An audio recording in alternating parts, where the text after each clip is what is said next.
Yo, Atlas speaking, and welcome to part 10 of What If I Was Reincarnated into the world of Naruto and gained the unique gamer system. Let the tale begin. Chapter 271, The Two Sides of Tatsuma. After the war, Vulture changed his usual way of slacking off and silently cleaned up the battlefield. This might be the most serious and best job he has done since joining ANBU. Caterpillar dealt with the surrounding corpses, while Tatsuma collected samples from Caterpillar before he consumed the corpse of the boil-release rogue ninja. The previous Shikatsumiyaku Orochimaru project had only recently been established and was interrupted for a long time due to Tatsuma's issues. He is likely just now officially beginning research. I wonder what kind of feeling he would have to see another sample of Kekkai Jinkai. Tatsuma initially tricked Orochimaru into researching Kekkai Jinkai due to the power of the Uzumaki clan, but it now seems that researching it may not be necessary. However, Tatsuma still wants Orochimaru to continue. He dislikes ambiguous gains. He wants to understand not just what happens, but why it happens. This is Tatsuma's attitude. Even with ninjutsu, Tatsuma wants to thoroughly grasp the knowledge, let alone the changes in his own body. Although the unknown cells seem harmless now, Tatsuma views them as a sword of Damocles. This will be a lengthy task, but Tatsuma is prepared. After all, villages have been researching these things for years without turning Kekkai Jinkai into a controllable technique. Though there is a sense of urgency, Tatsuma won't do anything reckless. After collecting the samples, he plans to get another checkup from Orochimaru once he returns to the village. He intends to collect and analyze data on the extent of injuries and estimate the growth of unknown cells. Once the model is complete, he will know what consequences his injuries might cause in the future. Minato noticed Tatsuma was deep in thought and walked over to him, asking, "Is everything okay?" "Nothing's wrong, just thinking about some things." Tatsuma didn't tell Minato about the unknown cells. He knew Minato wouldn't be able to help with his concerns and would only worry unnecessarily. Minato didn't know what Tatsuma was thinking but sat down next to him and said, "Tatsuma, I want to understand why your emotions have been so volatile recently. I want to hear the truth." Since there were no outsiders present, Minato didn't use Tatsuma's codename, or perhaps their codenames had become meaningless by now. When Minato asked the question, Tatsuma instinctively wanted to brush it off, but after hearing Minato's follow-up, he remained silent for a moment and asked in return, "What do you think is the reason?" Minato shook his head and said, "I don't know. During those 2 years at the Research Institute, it was confidential, so I couldn't inquire. But I think it might be related to that experiment or the people involved in it." "Do you think Orochimaru-sama has changed some of my thoughts?" Minato nodded. It wasn't just a guess. Hokage-sama had informed him that Tatsuma had had excessive contact with Orochimaru due to that experiment. This had led Orochimaru to develop some incorrect ideas, which he then passed on to Tatsuma. Hokage-sama had also asked Minato to keep a close eye on Tatsuma to prevent him from going astray. As for the specific ideas, Sarutobi Hiruzen didn't say, and Minato couldn't guess. Seeing Minato nod, Tatsuma remained silent for a while before saying, "Isn't it true that you would confide everything to the third Hokage and show your truest self in front of him?" "I would hold back somewhat, but I would show my true self to him," Minato answered. After Minato responded, Tatsuma spoke again, "I only tell the third Hokage what I'm willing for him to know, and I can't show my true self in front of him." "Why?" "Because, unlike you, the real you is already able to satisfy and gain the trust of the third Hokage. But I can't. The real me would only make him feel offended." "Ah." Minato was puzzled because, in his view, Tatsuma was someone more outstanding than he was. How could such a person make Hokage-sama feel offended? Tatsuma shook his head and didn't continue to explain, saying, "I've digressed. What I want to say is that most people's perception of me is just a mask that they like and are pleased to see. But that's not the real me. I'm just playing the role they have in mind for me. During this process, I've accumulated and fermented too many negative emotions, which eventually explode uncontrollably at some point. I'm not as friendly as I appear, nor as violent as I seem. Those are just exaggerated results. You don't need to worry, after all, I haven't deliberately played any role in front of you." As Tatsuma spoke, he patted Minato on the shoulder. He was speaking the truth. Minato was a trustworthy person, and Tatsuma trusted him enough. Minato lowered his head, and after a while, he uncertainly asked, "Have you really never played a role in front of me? Have I ever helped you?" "Yes, you have." "Have I ever harmed you?" "Yes, you have." "Have I ever praised you successfully?" "Yes, you have." "Have I ever said harsh words to you?" "Yes, you have." "So, do you still think I'm deliberately friendly or violent in front of you?" "I understand now." Minato nodded with understanding, his tone becoming lighter. Although he still had some doubts, as long as Tatsuma was the friend he knew, everything was fine. Tatsuma didn't provide further explanation. His deliberate role-playing was real, perhaps stemming from a lack of security, on one hand, insufficient influence, and on the other, a lack of people he could trust. Due to insufficient influence, he needed to hide the aspects people didn't like and show only what they wanted to see when facing those in high positions. Sarutobi Hiruzen, Shimura Danzo, and even Uzumaki Mito, when they first met, all saw only this side of him. And trustworthy people are few and far between. Apart from Minato, there is only Uzumaki Mito, with whom he shared a deep bond, but she has passed away. There is also Tsunade, his sensei, and Jiraiya. None of these people can fully understand him. Tsunade is too carefree to grasp many subtle things. And he is too different from Jiraiya. Sharing his thoughts with Jiraiya would be pointless, as Jiraiya might not only fail to understand but also oppose Tatsuma's ideas. Therefore, Tatsuma doesn't want to confide in him. Minato is indeed someone he could share everything with, but Minato's overly kind and considerate nature makes Tatsuma reluctant to add to his friend's worries and mental burden. Some things, especially negative emotions, are better processed alone. There's no need to burden others with them. Tatsuma feels that occasional venting is sufficient. Even the rational Senju Tobarama used to express his frustration by talking about evil Uchiha all the time. Tatsuma could adopt a similar approach, but he can't find a suitable target. He certainly can't follow Senju's example and constantly criticize the Uchiha. You should know that there is a naive guy in the Uchiha clan who trusts him blindly. Achu, a member of the Konoha security team with a patched sleeve, sneezed again. The recent operation did not cause severe damage to the surroundings, so Vulture was able to handle it properly. With Caterpillar's assistance, it was resolved quickly. However, it's not yet time to return to the village. Although the primary purpose of this mission was fishing, and they indeed caught their fish, the surface mission used to cover this objective is not yet complete. Even though they could leave directly without raising suspicion, Tatsuma prefers to be thorough. The task is not particularly difficult, it's just about retrieving a confidential document, essentially a manual delivery of a letter. This method is extremely outdated and the message is severely delayed, but its security is unmatched by using messenger beasts or high-tech communication devices. The likelihood of interception for messenger beasts is higher than for ANBU delivering the message in person.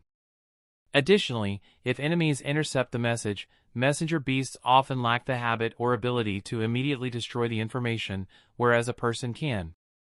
As for using high-tech communication devices, it's because there are no connections between countries, and the probability and ease of interception and decryption are high. After the operation, everyone seemed to be in poor condition, so they didn't expose their movements as they did when they arrived. Naturally, if they were attacked once and then walked around carelessly, it would be too suspicious. Therefore, there were no problems on the way back to the village with the document. Back already? Is everything okay? At the ANBU base, Sakumo personally welcomed them. Seeing the four return safely, Sakumo breathed a sigh of relief. As ANBU chief, he was aware of Tatsuma's plan and was even involved in it.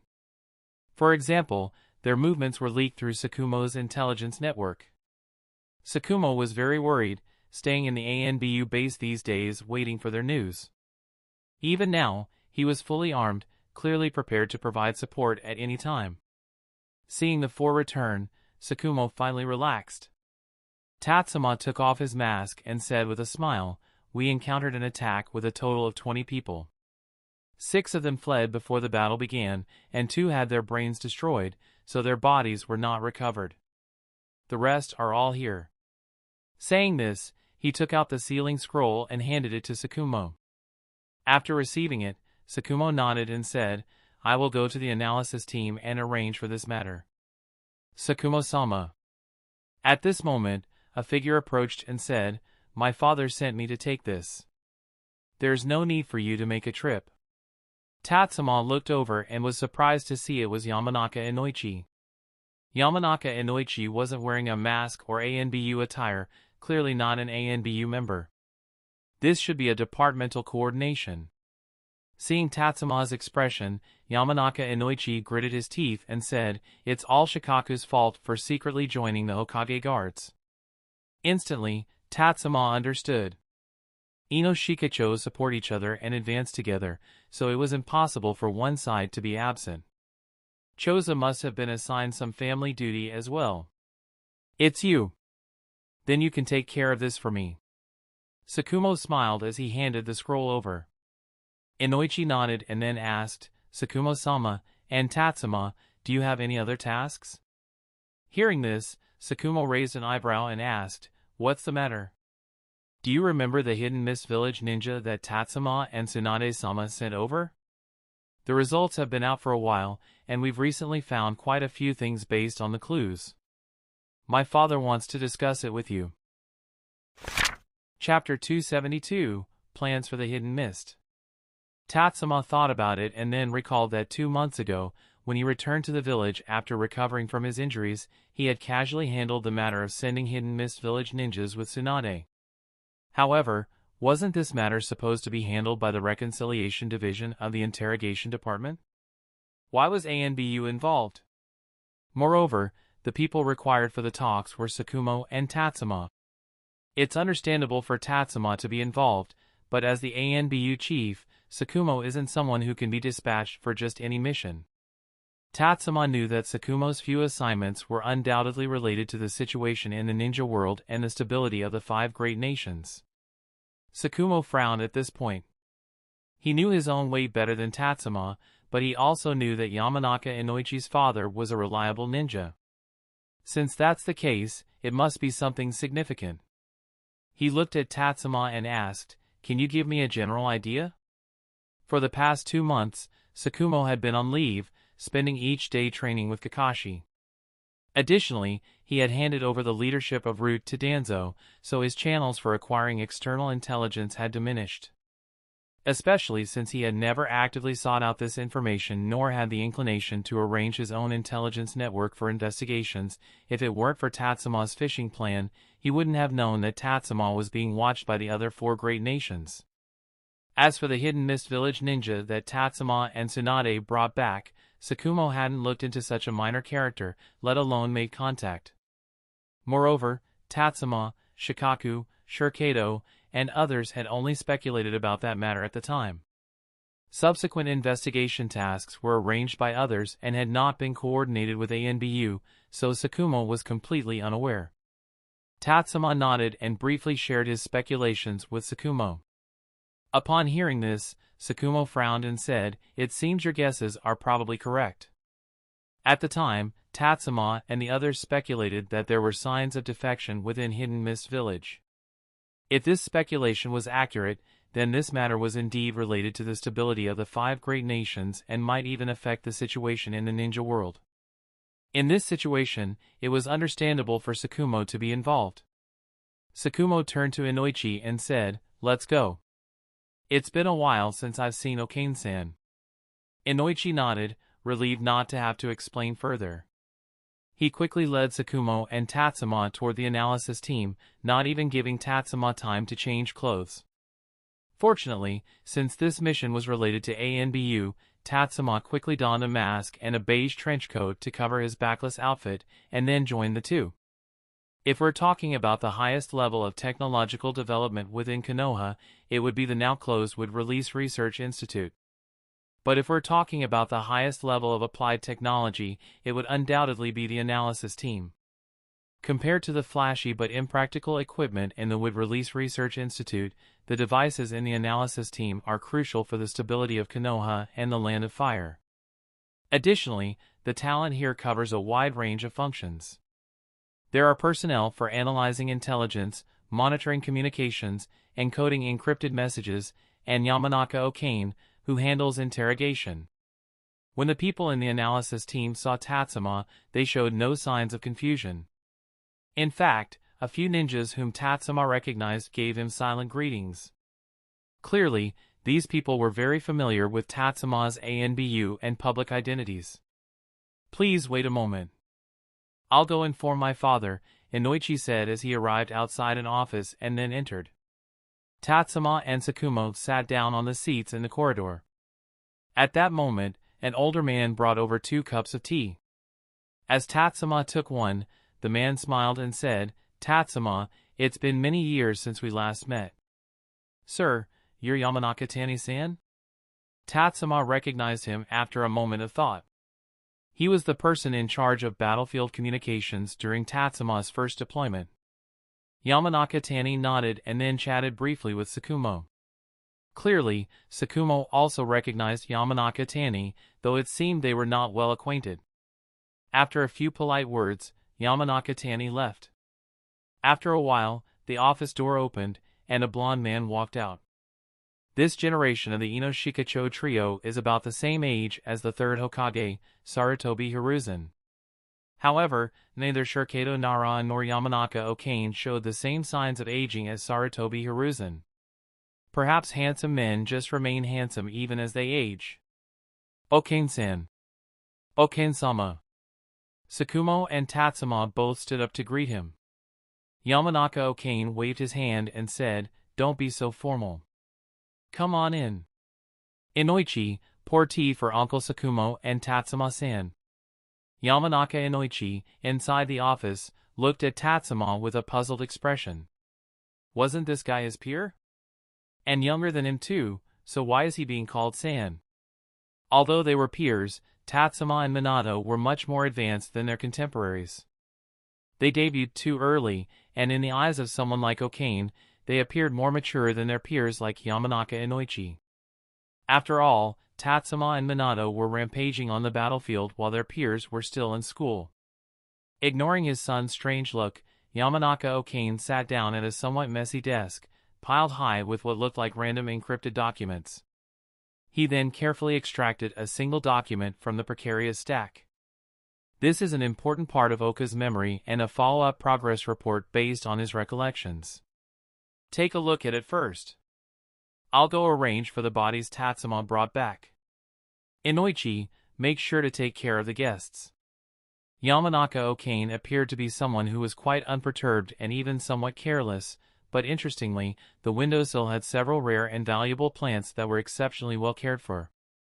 He left in a hurry, while Inoichi silently prepared tea. Tatsuma removed his mask and sat next to Sakumo, looking at the encrypted document. Although it was encoded, Sakumo read it as easily as if it were ordinary text. He was very familiar with it. Tatsuma wasn't as familiar with the encryption, but his quick mind and fast translation allowed him to keep up fairly well. Inoichi, who was making tea, looked at the two with a strange expression. He had been at the analysis team for half a month, and even finding files for his father was challenging, often requiring a long time and reference tools to interpret the file names. Let alone the content of the documents, some of the encrypted symbols were completely unrelated to regular text. He could already foresee spending the next year or so constantly with reference books. But these two, are they really reading encrypted documents? They seem to be reading faster than reading regular texts. Have you finished reading? When Inoichi set down the 2 cups of tea, Yamanaka Okane had returned and pointed towards the door, saying, "There are 2 cups outside, go clean them up." "Yes, father." Inoichi wearily stood up and left the office. Although he was relieved not to have to deal with the intelligence, it was still unpleasant to be tasked with menial work. Sakamoto looked at Tatsuma, who nodded and said, "Finished." The document did not fully transcribe Oka's memories but only included a small portion related to the defection. It mostly aligned with Tatsuma's speculations, with additional names and personnel information. This is extremely important for Konoha. After all, intelligence from Hidden Mist Village is difficult to obtain, and Tatsuma only had a small portion of the Jonin information from Hidden Mist Village. With this list, he learned much more. Subsequent actions by Konoha also followed Shikato's earlier proposal to establish connections between Hidden Mist Village rogue ninjas and the Land of Lightning. Over the past 2 months, the two sides have collaborated several times and expressed intentions for further cooperation. Yamanaka Okane nodded, was about to say something, but suddenly frowned and called out to the door, "Inoichi. Is there something else, father?" The office door opened, and Inoichi peeked in. Yamanaka Okane tapped his desk and asked, "Where is my tea?" "You asked me to make tea for Sakamoto-sama and Tatsuma. You didn't say you wanted any yourself, so I thought you didn't want any and didn't prepare it." Inoichi answered honestly. Yamanaka Okane took a deep breath, suppressing his rising anger, and waved his hand, saying, "Don't be in the way here." "All right." Inoichi nodded quickly, closed the door, and Tatsuma couldn't shake the feeling that Inoichi was doing this deliberately to make his father uncomfortable. Swallowing and clearing his throat, Yamanaka Okane continued, "Next, Konoha has 2 options. One is to strengthen monitoring of transactions with the Land of Lightning. The second is to infiltrate the Land of Water to investigate the rogue ninja headquarters. Do you have any thoughts?"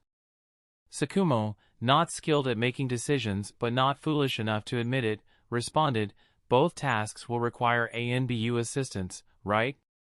"That's correct. That's why I asked you to come," Yamanaka Okane confirmed with a nod. Sakamoto frowned and said, "This is a tough one. The Land of Lightning will definitely strengthen its checks on outsiders in the near future, and the movements of the Mist Village rogue ninjas are likely under surveillance by the Hidden Cloud Village. If Konoha's ANBU also wants to get involved, Hidden Cloud Village might not just stand by. And as for infiltrating the Land of Water, since the Bloody Mist policy was implemented, the Land of Water has been extremely careful.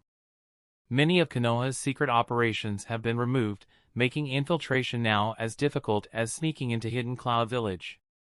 Sakamoto analyzed the difficulties of these 2 options as much as possible, but Yamanaka Okane had already considered these issues. He waited for Sakamoto to continue. After a moment of silence, Sakamoto looked at Tatsuma and asked, "Tatsuma, do you have any thoughts?" Tatsuma nodded and said, "Indeed, as Sakamoto-sama mentioned, it would be extremely challenging for ANBU to undertake this mission.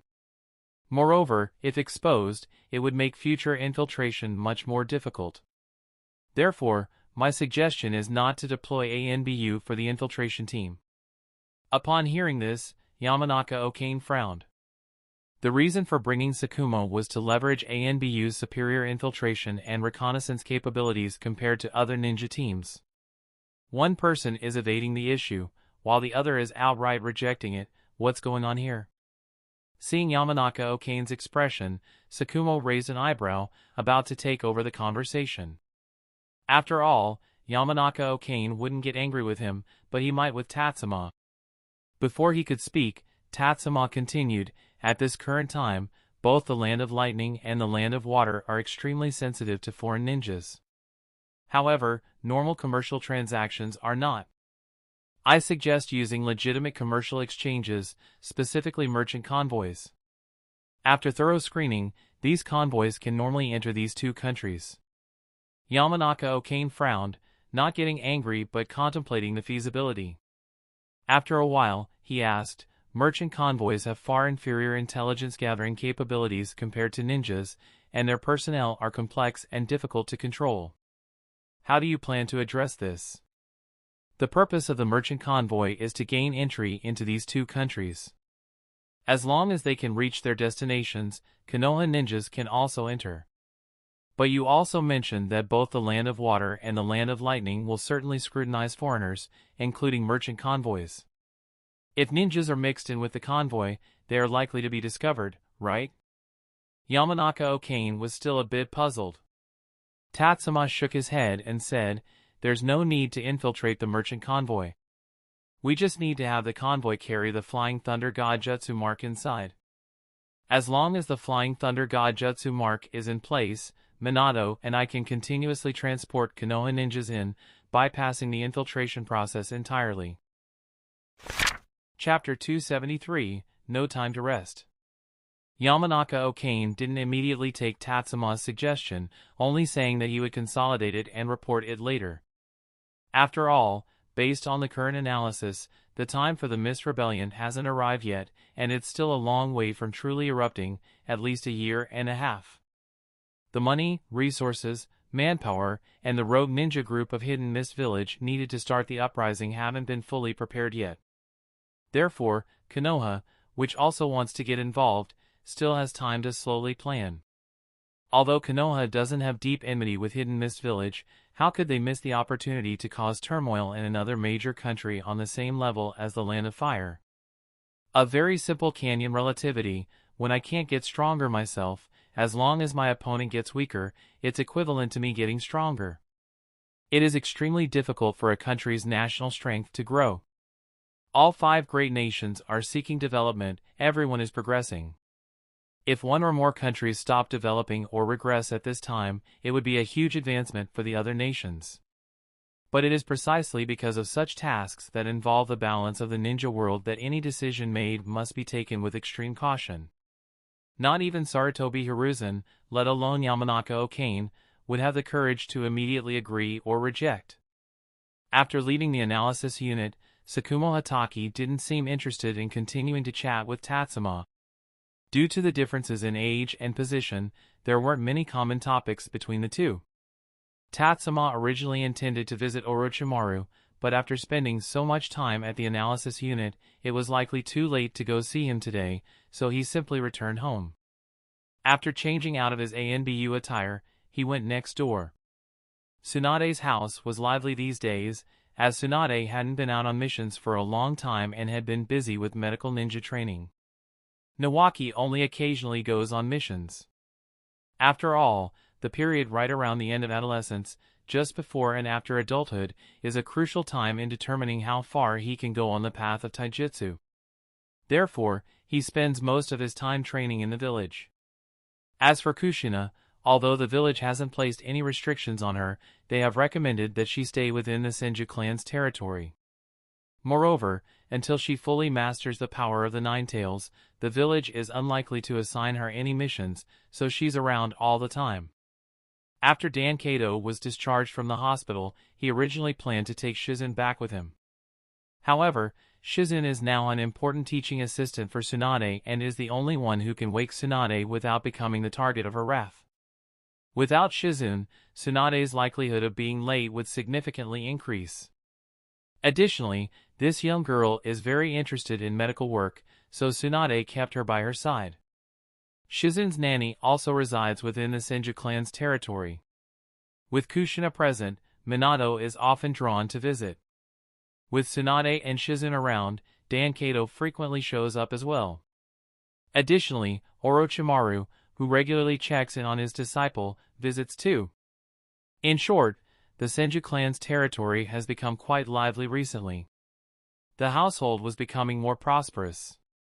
However, this came with increasing expenses, and as the only wealthy person in the family, Tatsuma had to foot the bill. As soon as he arrived at Tsunade's house, Tsunade, who had just returned from class, handed him a list and said, "Tatsuma, summer is approaching. This is Grandma's annual shopping list. Adjust it as needed and handle the arrangements." "Got it." Tatsuma didn't mind covering the regular expenses, not only because of Mito's request but also because the estate of Senju Tobarama now bore his name, Sakamoto Tatsuma. The estate was so large that its value could cover the expenses of Tsunade's family and Tatsuma's for over a decade. The shopping list wasn't extensive. Aside from seasonal food, utility bills, communication fees, and closed-circuit TV expenses, there were only minor costs for custom clothing, decorations, and flowers. Tatsuma mentally calculated what needed adjusting. Considering changes in the household and their lifestyle, he made the necessary adjustments to the list. In the past, Mito had handled all of this, which is why the once dwindling household managed to maintain its dignity. This was, in a way, part of the clan's image upkeep. After adjusting the list, Tatsuma put it away, planning to take care of it when he had some free time. At that moment, Tsunade seemed to notice something and asked, "Did you get injured on this mission?" "Yes." Hearing that Tatsuma didn't seem to care much about it, Tsunade frowned and said, "Have you seen Orochimaru? You feel a bit different to me. It would be best to get checked out." As a doctor, Tsunade was extremely sensitive to changes in people's conditions, especially since she paid close attention to Tatsuma. Even the slightest difference was easy for her to detect. Tatsuma nodded and said, "It's a bit late today, and soon it will be time for dinner. I'll go see Orochimaru-sama tomorrow." Sensing that there might be something off with Tatsuma's emotional state as well, Tsunade thought for a moment but didn't press further. Instead, she asked, "Anything special you'd like for dinner tonight? I can have Misha add it to the menu." Misha was the nanny who took care of Shizune and had since been recruited to work in the Senju clan's territory. Noticing the look on Tsunade's face, Tatsuma guessed what she was thinking and smiled as he said, "No need to add anything. Before my mission, I bought some ice cream but never got around to eating it. We could have some tonight, that's the real mood booster." Hearing this, Tsunade, who had been anxiously watching Tatsuma, suddenly stiffened. She awkwardly turned her head and said, "Ah, well, haha. Shizune accidentally wandered into your house yesterday. Then, she accidentally found your ice cream and accidentally ate too much of it. Haha, kids, they just love that stuff. You don't mind, do you?" A 3-year-old did that. Tatsuma saw through her immediately. In an instant, the heaviness in his heart deepened. His already dull eyes became even more lifeless. Tsunade turned back and saw Tatsuma staring at her with a pair of haunting red eyes. Seeing her disciple's look, she gritted her teeth and, with a pained expression, said, "I'll buy you some more tomorrow, okay? But why do you waste money on such expensive ice cream? Even liquor isn't as pricey as that ice cream you buy." Tsunade had planned to replace Tatsuma's ice cream after sneaking some, but when she saw the price at the store, she decided to gamble on Tatsuma forgetting about it. But, as usual, her disciple's sharp memory hadn't failed him. Tatsuma nodded. Since Tsunade was the one who ate the ice cream, it made sense that she should be the one to replace it. He had barely allowed himself to indulge in the ice cream, and Tsunade devoured it all. There was no way he'd let her off the hook. "Remember, it's the strawberry one with real fruit, not the cheap strawberry jam kind," Tatsuma emphasized. Tsunade rolled her eyes, but then her gaze shifted as she thought of something. With a mischievous glint, she said, "If I go buy ice cream tomorrow, I won't be able to teach my class. How about you take over for me? Sensei, you really never lose out, do you? Buying ice cream would only take a short time, but teaching a class would take much longer." Still, Tatsuma agreed. After all, he had just finished his mission, and changing gears might be a good way to reset his mood. "Tatsuma, you're back." Just as the deal was struck between the two, Nawaki returned from his training. Lately, Orochimaru and Jiraiya had been taking him under their wing, and his sense of fashion had improved significantly. At that moment, he was holding the hand of a boy with a bowl cut. Tatsuma greeted Nawaki and then crouched down to ruffle the boy's hair, saying, "Guy, long time no see." "Good evening." Guy flashed a full smile which seemed to sparkle a bit under the evening glow. Nawaki explained, "Shinosuke seems to be graduating soon. The study and innovation platform needs to be handed over to someone else. Brother Due met with him today." Tatsuma asked curiously, "The study and innovation platform still exists?" After so many years, it was surprising that the platform was still around. Nawaki nodded and said, "Yes, originally Shinosuke planned to wait another year and then hand it over to Asuma. But for some reason, Shinosuke applied for early graduation, and Asuma doesn't plan to enroll this year, so it has to be handed over to someone else. I heard it's a classmate from the same year, but since they'll graduate next year, it'll probably end up being managed by Asuma after all. As Nawaki spoke, he gave Tatsuma a knowing wink. Clearly, Nawaki had already grasped Shinosuke's plans. This was quite different from his usual self. It seemed that growing older had brought Nawaki more than just muscle. Tatsuma smiled and said, "In recent years, there hasn't been any talk of geniuses. Shinosuke must have spent quite a bit of his own money to encourage his classmates to study." "Seems like it." "Brother Due is almost too embarrassed to ask for a share of the profits," Nawaki said with a somewhat strange smile, as if he was taking some pleasure in Shinosuke's situation. Nawaki hadn't joined the study and innovation platform back then, so he missed out on earning pocket money, while Sarutobi Shinosuke ended up losing money. However, Nawaki could understand why Shinosuke did it. For the child of the Hokage, making or losing money wasn't a big deal. What mattered was making sure that his peers and the younger students knew that someone was there to help them earn pocket money. This situation should improve starting next year. There will be quite a few geniuses among the new students. Sakumo-sama's son, Shinku-sama's daughter, Tenko's cousin. Guy listened intently to their conversation. When Tatsuma brought up this topic, he lowered his head. Tatsuma noticed this and ruffled his hair, saying, "And also, like Due-san, a guy who embodies youth, right?" "Guy." "Yeah." Guy nodded vigorously, then his expression fell as he said, "But I've only learned taijutsu from my dad, I don't know anything else." "That's enough. You can make some protective gear, which many people will need." "I can teach you," Nawaki said with a smile. Guy lifted his head again, revealing his full toothy smile. "By the way, I almost forgot." Nawaki suddenly remembered and said, "Yumano Ikaku-san and Yumano Kohari-san's child is having a first meal celebration. I received the invitation this morning since you and my sister weren't here." "Ikaku-san's child?" Tatsuma raised an eyebrow and said, "Yes, I'll go. Yumano Ikaku's child must be Yumano Irika." Familiar faces are gradually coming together. Not to mention his curiosity about Irika, Tatsuma needed to go even just as a return gesture, given that Yumano Ikaku had given him many gifts when he first became a disciple. Thus, Tatsuma had added another task to his to-do list. Chapter 274, Tatsuma's Date? Alright, that's it for this lesson. When you go back, try to practice the delicate illness extraction jutsu's body structure sensing technique with the bone setting techniques I mentioned. Although this isn't part of the course content, based on my experience on the battlefield and during missions, it's a very effective combination. Class dismissed.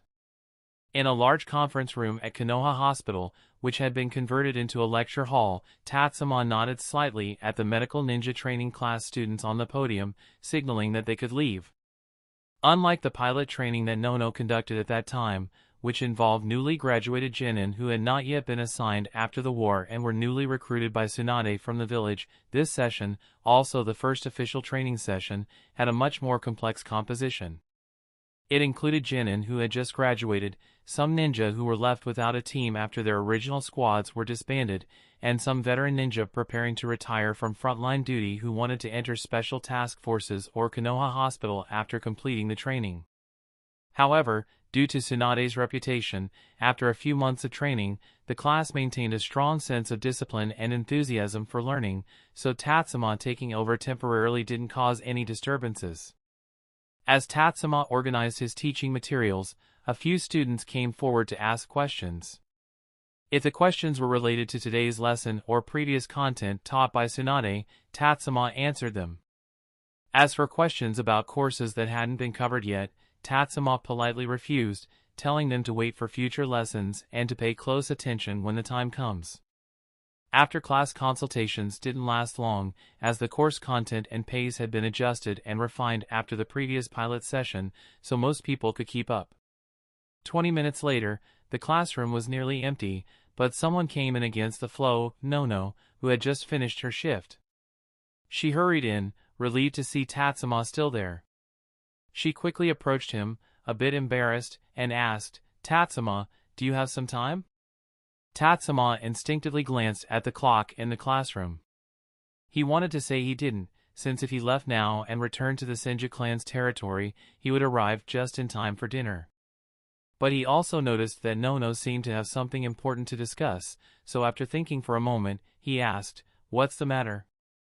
Nono glanced at the few people still discussing in the classroom and said, "Tatsuma, could we talk somewhere else?" "No need." Tatsuma waved his hand and then looked at those few people, saying, "Hurry up and head out." "Yes, sir." Although Tatsuma was young, his serious expression easily made others adopt a more deferential attitude. Coupled with the authority he gained from teaching all day, this sensei's aura quickly scared the remaining few people into leaving. After they left, Tatsuma turned to look at Nono. His response had surprised her, and she hesitated for a moment before gathering her thoughts. When she finally looked at Tatsuma, there was a hint of timidity in her eyes, but she still asked, "Tatsuma, you're part of the ANBU, right?" Nono had always sensed that Tatsuma was extremely busy, with activities that others couldn't know about. Previously, she had been unaware of the existence of ANBU. But a few months ago, after Tatsuma was seriously injured and Tsunade took him to Shikatsu Forest for several days, Nono and Taji filled in for his classes. After Tsunade returned, she had a brief conversation with them, casually mentioning the existence of ANBU. Upon learning more about ANBU, Nono finally understood why Tatsuma was always so busy and grew even more respectful of him. However, it seemed that her efforts to gather information about ANBU had attracted some unwanted attention, which led to Tatsuma didn't fully understand, but seeing how directly Nono asked the question, he responded with a question of his own, "Why are you asking this?" ANBU members aren't allowed to disclose their identity as ANBU to non-members, but if someone figures it out, they just have to avoid confirming it outright. Nono wasn't foolish and quickly realized that Tatsuma's response was an acknowledgement. She explained, "I didn't intend to pry, but recently, it seems that someone from ANBU has been contacting me. They said they're from root within ANBU and wanted to invite me for an assessment. I'm not entirely sure about it, so I came to ask you." Root is indeed part of ANBU. ANBU consists of 4 teams, each with 17 members, and Root is one of them. When Tsukumo Hatake was temporarily in charge, Root operated according to ANBU's principles. However, Tatsuma had learned that recently, Tsukumo Hatake relinquished his oversight of Root, and the village handed it back to Danzo. Tatsuma didn't expect Danzo to start recruiting new members so soon after regaining control. Pressing his lips together, Tatsuma asked, "What are you unsure about? Are you uncertain if Root is part of ANBU, or are you unsure if you should join?" "Both, but mainly the latter." Nono explained, "I'm not a ninja skilled in combat, so I'm unsure if joining would allow me to help others more, or if I would be more effective as a doctor, helping more people that way. When it comes to career choices like this, Tatsuma had seen many in his previous life. Whether to deepen one's expertise in a field or to switch to a new path entirely, different people have different needs, thoughts, and thus different choices. Normally, Tatsuma wouldn't want to involve himself in someone else's decision-making process, but in Nono's case, he thought for a moment and said, "You probably know that within the medical ninja training system, until it becomes self-sustaining, my sensei will remain at Konoha Hospital. And you're one of the medical ninjas she holds in high regard. She should have mentioned more than once that if you ever encounter a difficult problem, you can consult her. However, I've heard that you've never actually sought her advice." Nono was taken aback. Tsunade had indeed told her this before, but she had always thought Tsunade was just being polite and didn't dare to actually disturb her. But hearing Tatsuma say this now, it seemed she had misunderstood all along. Nono, realizing the deeper meaning behind Tatsuma's words, felt a sense of longing and excitement appear on her face. Tatsuma guessed that she understood and continued, "I've always denied being a medical ninja, not out of modesty, but because I've never truly considered dedicating my life's goals and energy to it. That's why I can't be my sensei's successor in the medical field. When she planned and implemented the medical ninja training system, aside from raising the overall medical level of Konoha's ninjas, she also had a personal motive to find a successor. If you're interested, you should talk to her more. Hearing Tatsuma speak so directly, Nono nodded firmly and said, I understand now. I know what choice to make. Thank you, Tatsuma. Tatsuma also nodded and added, if someone opposes your decision, don't hesitate to tell them that this is my advice to you. If Root had indeed taken an interest in Nono, it wouldn't be easy for her to get out of it, given her lack of a strong background, or rather, no background at all. Her own wishes might not be respected, but Tatsuma was different. At least within the village, he had already gained some influence. While he might not have much say in major matters, he could easily solve the kind of problems Nono might face. Nono didn't fully understand, but she accepted Tatsuma's kindness and asked, Tatsuma, can I treat you to a meal? After all, you helped me a lot today. Tatsuma instinctively wanted to decline, as he rarely engaged in such social interactions. Even with Minato, he preferred splitting the bill, and any invitations to or from others were usually driven by practical reasons. He didn't agree with the notion that treating someone to a meal was necessary to demonstrate friendship. In his view, treating and being treated only reflected one's status and position. Moreover, Tatsuma saw Nono as just a child, and in his mind, children didn't have the financial means. It took him a moment to remember that Nono was now a doctor highly regarded by Biwako. Her salary was much higher than that of most genin, significantly higher, in fact. Without considering any wealth from her family background, Nono could be considered quite wealthy among her peers.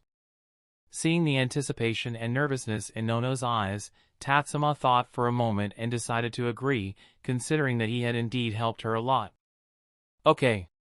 Hearing this, Nono immediately smiled, her eyes narrowing slightly without her realizing it, a habit she might have picked up 4 years ago after Tatsuma mentioned it to her once. Where would you like to eat? I heard Yakiniku Q is pretty good. After she asked, Tatsuma shook his head. The cost at Yakiniku Q was still too high, even for him, and he didn't enjoy going there. He said, no need. Eating food high in fat, oil, and salt at night isn't great for your health. Let's just stick to what you usually eat, or we could go for ramen. Yeah, I know a ramen shop that tastes pretty good. Taji and I went there last time. Nono didn't really understand, she only knew that Yakiniku Q was expensive, but she wasn't aware of exactly how expensive it was. Since she had never been there, she couldn't grasp Tatsuma's reasoning. She simply assumed that Tatsuma really avoided eating those kinds of foods at night, silently noting his preferences. Boss, 2 bowls of salt ramen, one with extra chashu, the other with extra vegetables. When Tatsuma was led by Nono to a ramen shop, even before they entered, Tatsuma heard a familiar voice.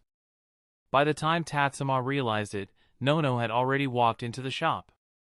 Before Tatsuma could react, he saw Minato and Kushina inside the ramen shop, both turning their heads toward the entrance as they heard the door open. Tatsuma? Tatsuma, you and... Tatsuma and Nono arriving together was actually quite normal. After all, who doesn't go out for food with someone? Even if it's a boy and a girl, at their age, it's perfectly normal. But when one of them is Tatsuma, and the people witnessing this scene are those who know him very well, it suddenly becomes a big deal. Nono, unaware of the significance, simply waved at the two and said, Namikaze-kun, are you Kushina Uzumaki? Kushina nodded, closing her wide-open mouth, then lifted Minato's dropped jaw before asking in surprise, you and Tatsuma came here for ramen? Just the two of you? Kushina didn't know Nono, but that was okay, she knew Tatsuma. The fact that Tatsuma was out having a meal alone with a girl his age was surprising, and Kushina could already imagine how Tsunade would react to this news. Too bad Granny isn't around, she would have been even more precise. Nono nodded, not finding anything unusual, while Tatsuma maintained a serious expression, resembling a stern teacher, and said, you two, why aren't you staying home and having a meal? Instead, you're out on a date? His tone wasn't harsh, but Kushina and Minato both felt an involuntary sense of guilt and looked down.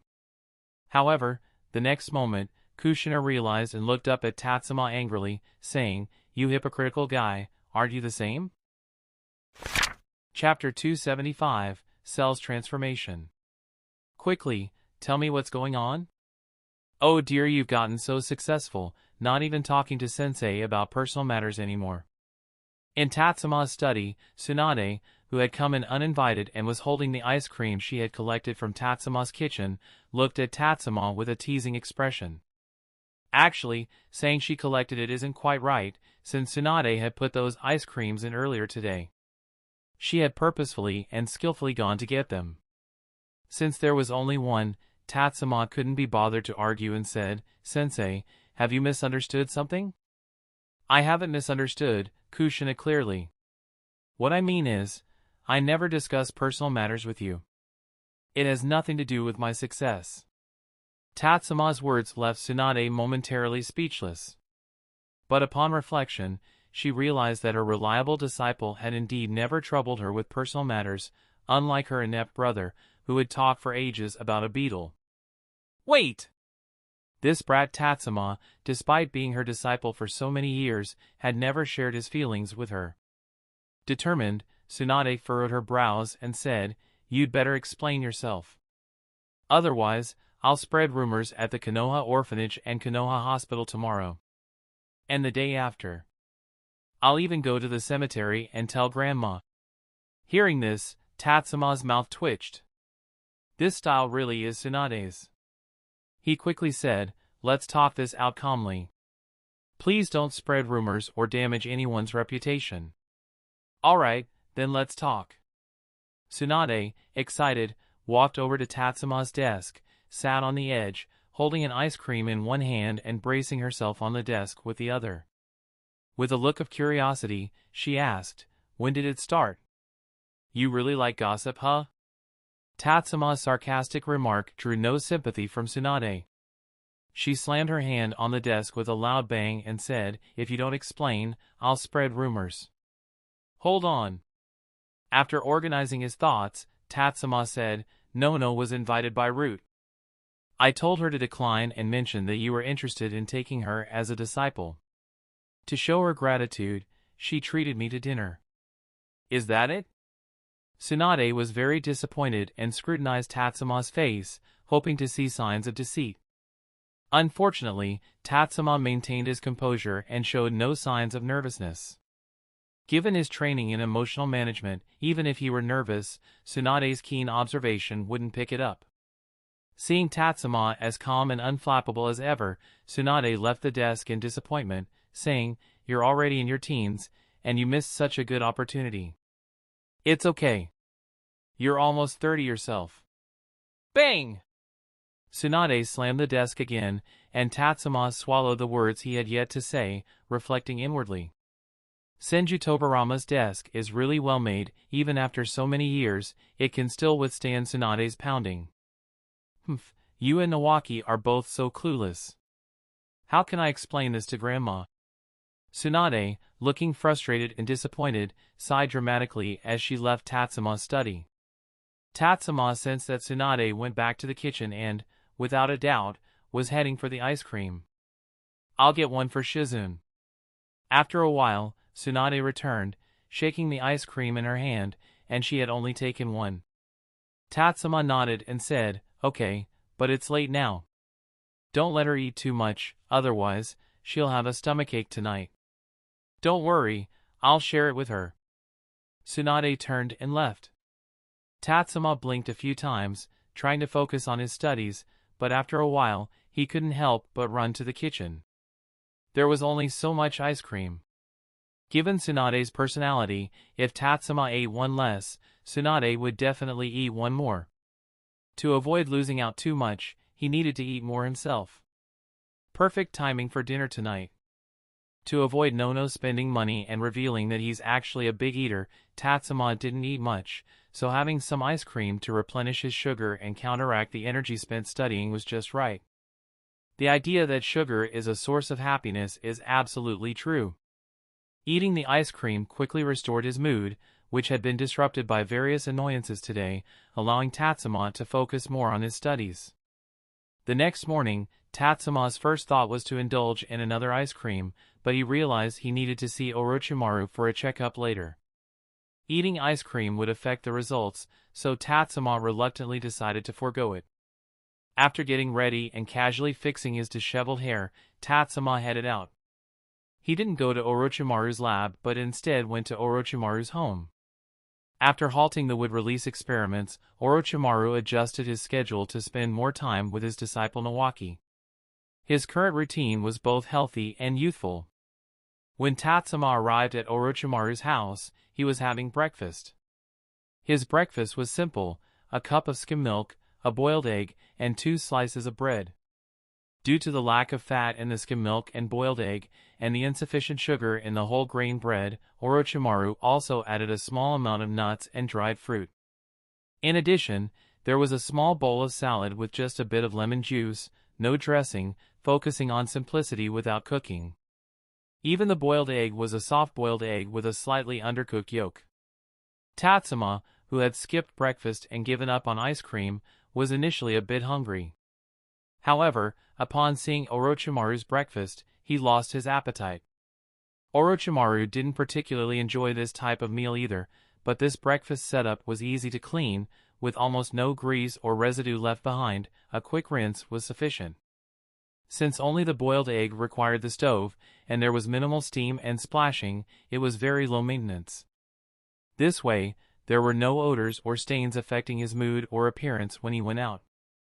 Orochimaru didn't make any special arrangements for Tatsuma, and Tatsuma didn't feel awkward or unwelcomed, as he now knew Orochimaru well.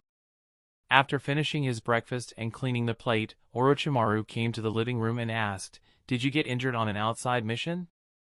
"Yeah, I got delayed with some matters these past few days, so I'm only coming to you for a checkup today." Tatsuma nodded and then took out a scroll, saying, "By the way, I also have a sample of boil-release Kekkei Genkai Ninja. If you have time, you might want to study it as well." "Perfect. Shikatsumiyaku is a physical-type Kekkei Genkai. I've been wanting to compare it with samples of elemental-type Kekkei Genkai Ninja." Orochimaru's eyes lit up. He took the scroll, tucked it away, and, with Tatsuma's envious gaze, said, "Shall we head to the lab now?" "Sure." As Tatsuma withdrew his admiring gaze and stood up, Orochimaru seemed to remember something. He raised his hand and said, "Wait a moment." He walked to his room and returned with 3 boxes. Handing them to Tatsuma, Orochimaru said, "Nawaki's beard is getting quite long, and your and Minato's growth is gradually becoming more noticeable. You might not notice it yourselves. Tsunade is careless, and Jiraiya is nowhere to be found, so I took the liberty of buying these for you." For some reason, Tatsuma felt that Orochimaru's tone was a bit cautious, and indeed it was, as this task was one of his father's responsibilities. Orochimaru lost his parents at a very young age, and Jiraiya was also an orphan. They both learned to shave from Sarutobi Hiruzen, who was their sensei. However, Orochimaru felt it was somewhat presumptuous to extend such guidance to Nawaki, Tatsuma, and Minato. But his unreliable teammates wouldn't think of taking on these responsibilities, so Orochimaru had to step in. At that moment, Tatsuma opened one of the boxes.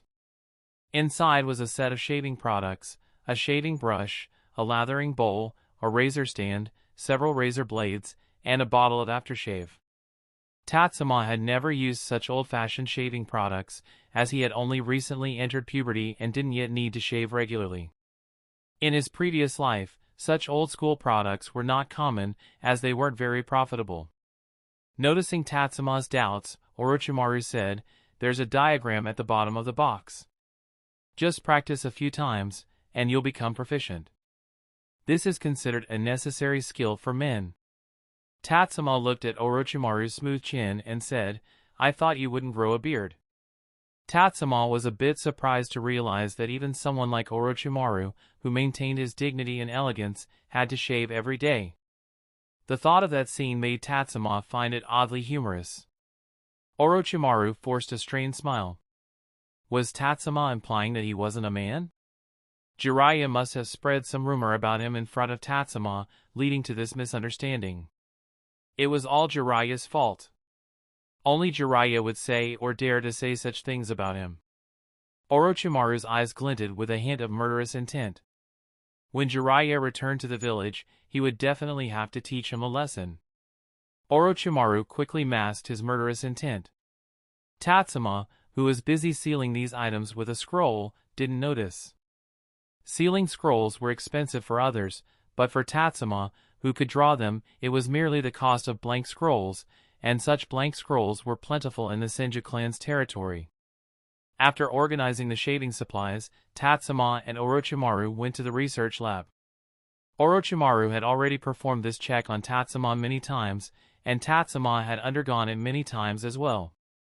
Therefore, the entire examination process was smooth and quick.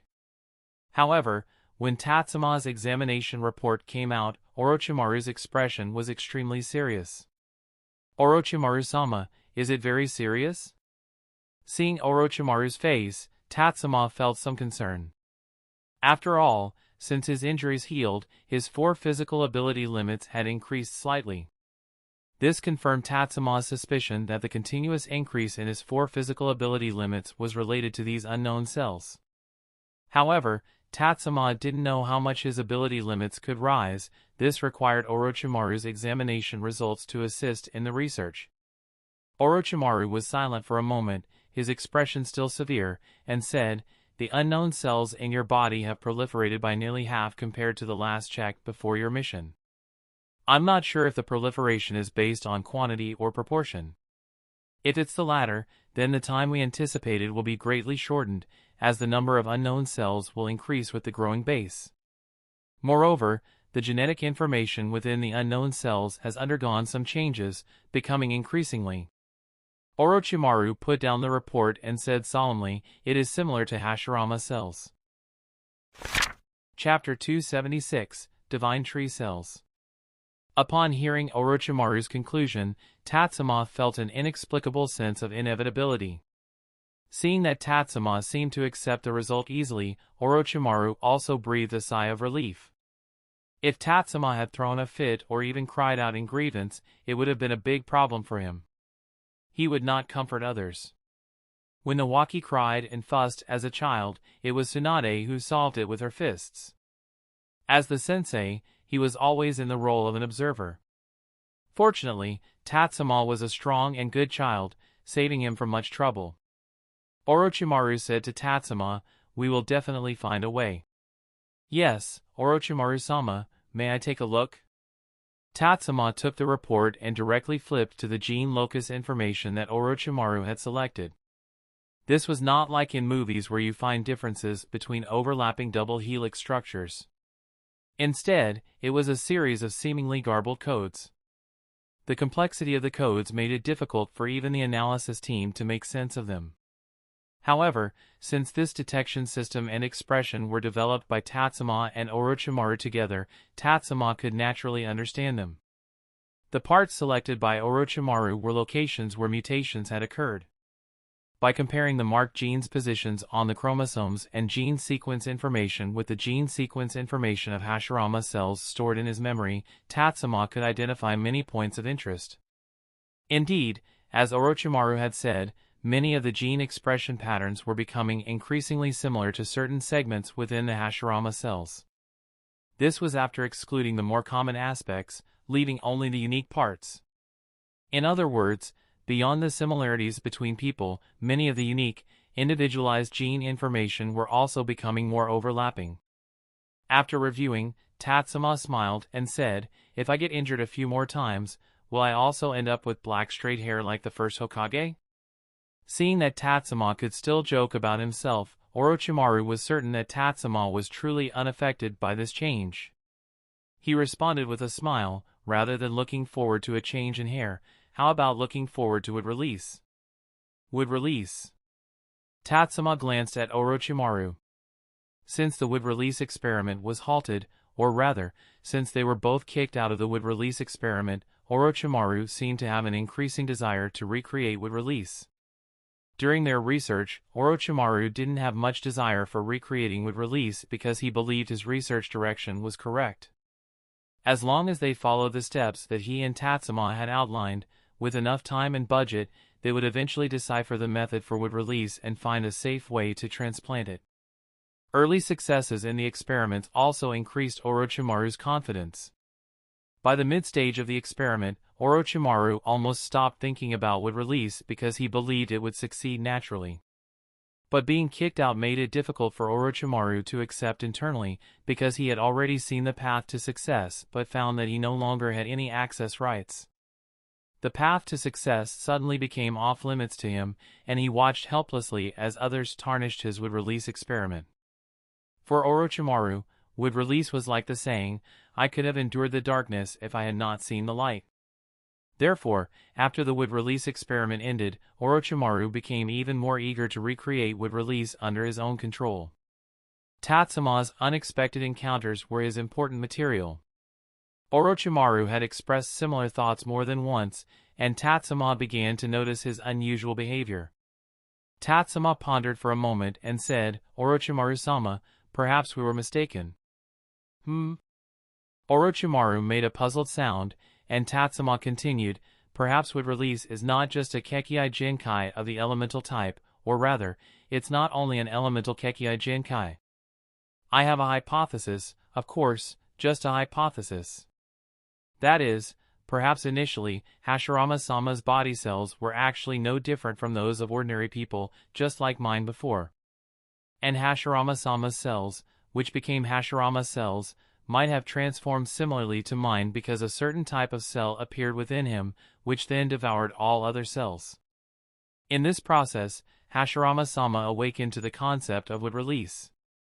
After all, even Kekkai Toda can be mastered by different people, let alone Kekkai Genkai, but wood release is the only unreplicated example in the ninja world.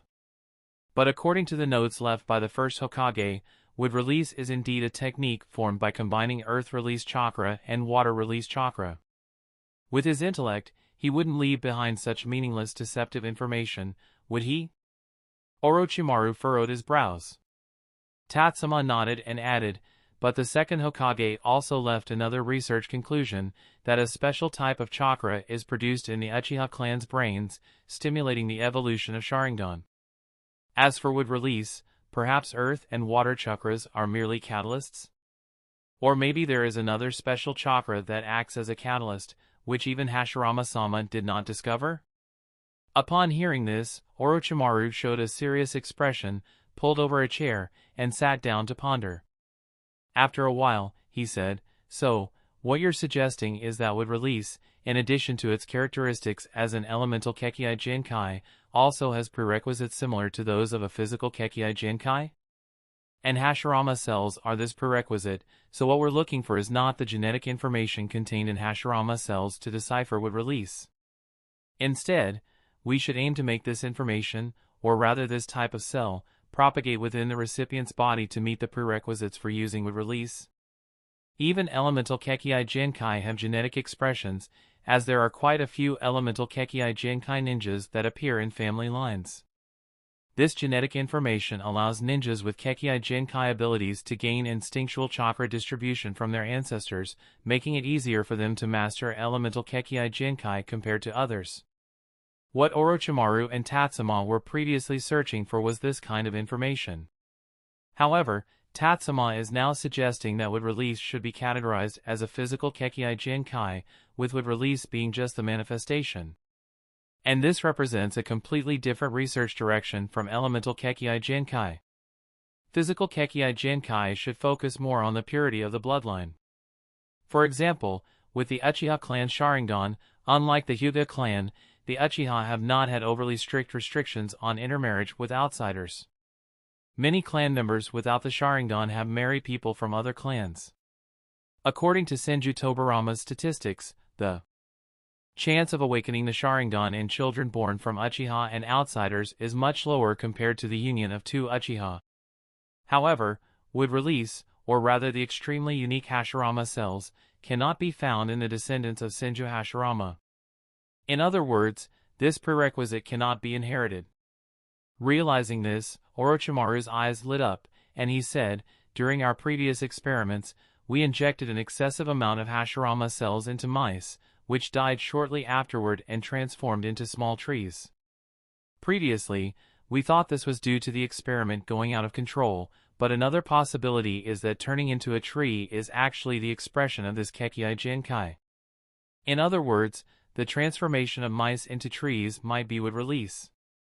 However, because the information carried by Hashirama cells differs too greatly from that carried by the mouse's own cells, it leads to the uncontrollable expression of would release.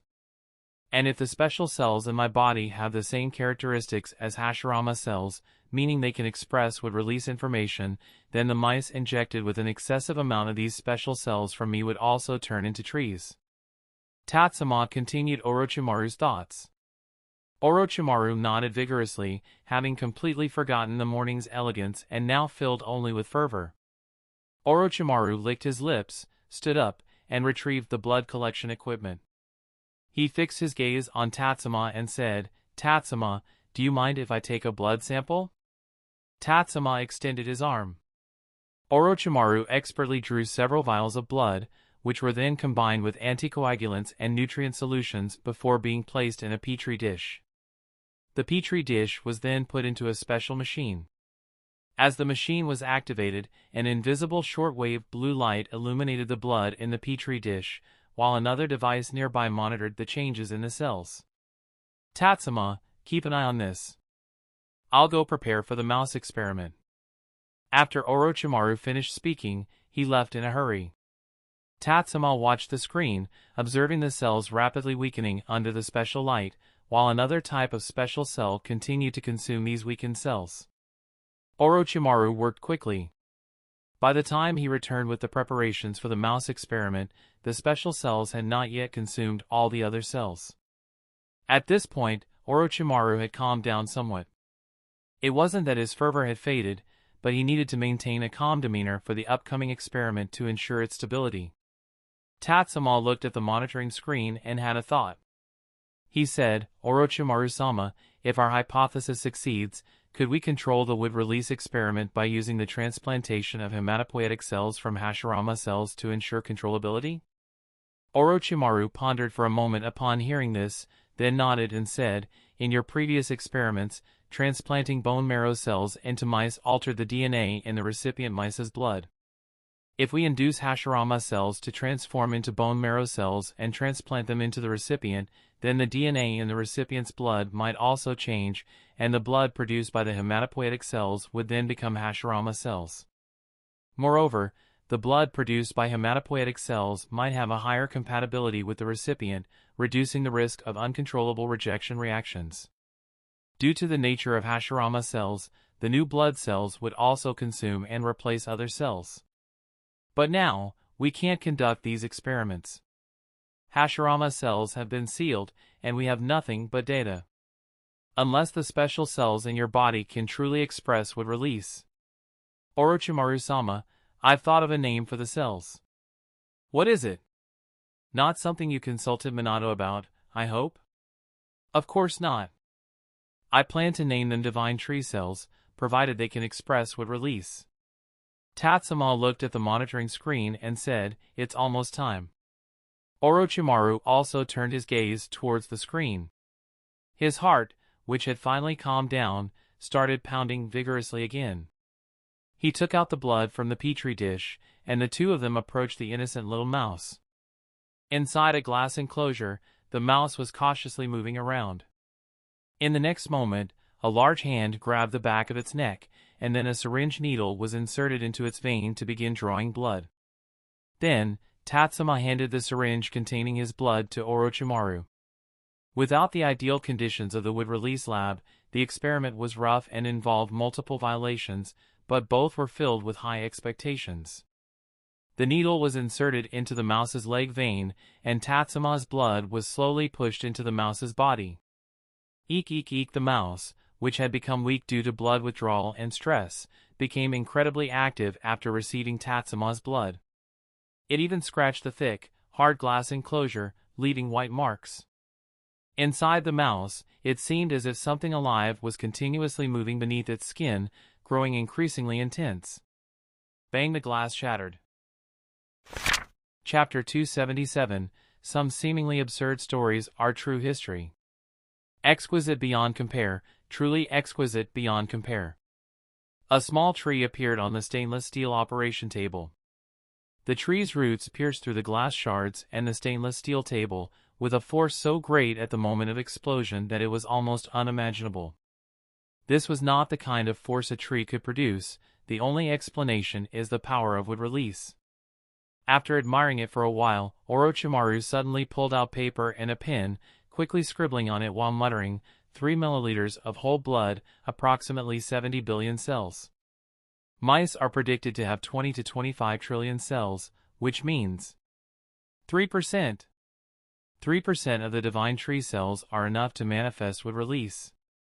Although it's an uncontrollable wood release, Tatsuma, you have the talent for wood release. Orochimaru was very excited, but Tatsuma was serious. He said, in other words, the time left for me to find a way to control the divine tree cells is not the full 30 years before they completely consume my other cells, but much shorter. As Tatsuma's words sank in, Orochimaru's excitement was instantly extinguished, and his expression gradually became serious. The two of them were silent for a long time. After a while, Tatsuma finally asked, Orochimaru-sama, have you found a method to suppress the activity of the divine tree cells? Orochimaru shook his head and said, no, neither physical nor chemical methods have worked. The divine tree cells are too tenacious. The only ways to suppress them are sealing jutsu and cursed seal techniques. However, the divine tree cells in your body have spread to all your organs. Your blood, muscles, internal organs, and skin all contain divine tree cells. Although the proportion is not high, unless you seal yourself entirely, there's no way to control their proliferation. Wood release is indeed powerful, but Tatsuma's worries at this moment outweigh his expectations. After all, he had witnessed the mouse, which had his blood injected into it, explode and turn into a small tree. Moreover, in the original story, there was Danzo who went mad and turned into a tree due to the loss of control of the Hashirama cells.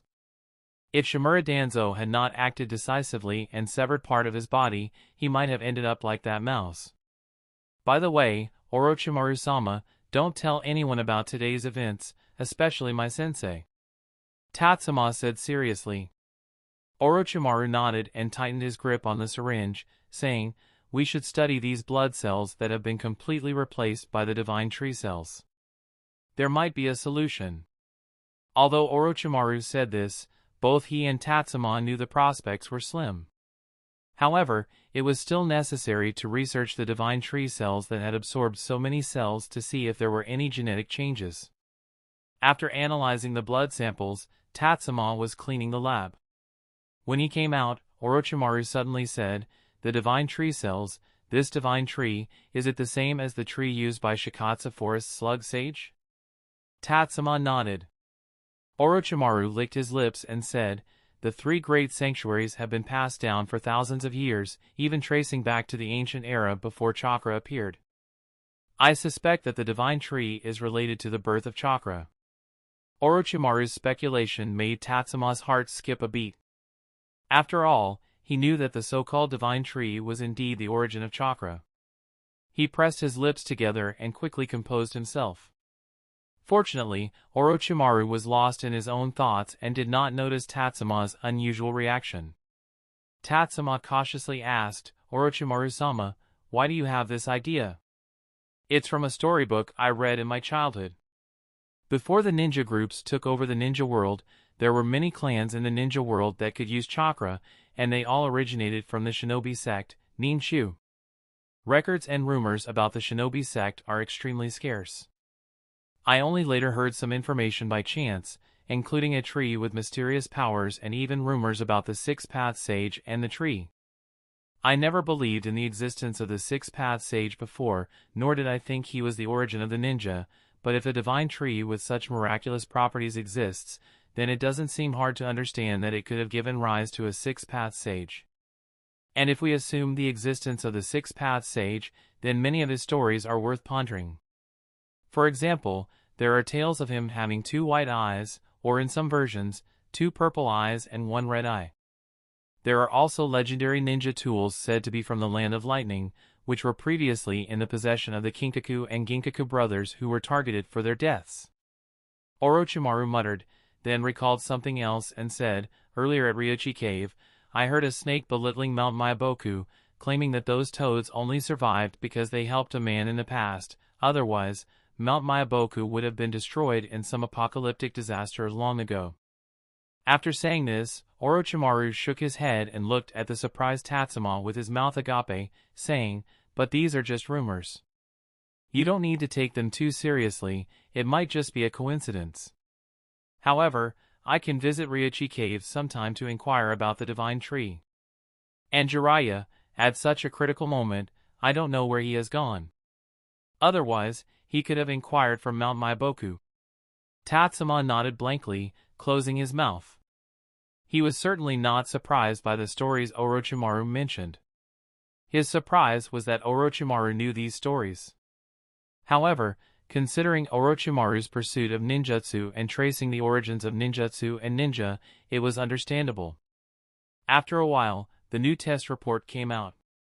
Looking at the content on the report, Orochimaru said, after consuming a sufficient amount of cells, the divine tree cells have indeed undergone some changes. Although they are becoming more similar to the Hashirama cells, there are also differences. I will find some time to compare them carefully and narrow down the scope further, but... Orochimaru put down the document and picked up the paper he had scribbled on. Rip Orochimaru tore the paper into pieces and said, this calculation is too imprecise and has no reference value. The proportion of divine tree cells in the mouse is indeed only about 3%.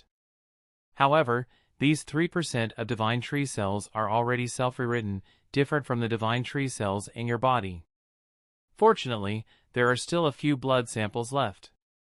Orochimaru looked at the few unused blood samples and said, I will find time to conduct a series of experiments based on different proportions of divine tree cells consuming autologous cells to see if we can determine a more precise range of changes. Tatsuma also came to his senses. Both of them had been so shocked by the scene of the mouse turning into a small tree that they overlooked many variables. Reflecting on it now, Tatsuma felt a bit ashamed but also relieved. Looking at Orochimaru, Tatsuma felt somewhat guilty. It seemed like he had made Orochimaru incredibly busy. First, there was the research on Shikatsumiyaku and boil release, then the comparison of genetic information, and now new mouse experiments. Tatsuma had one thought in his mind.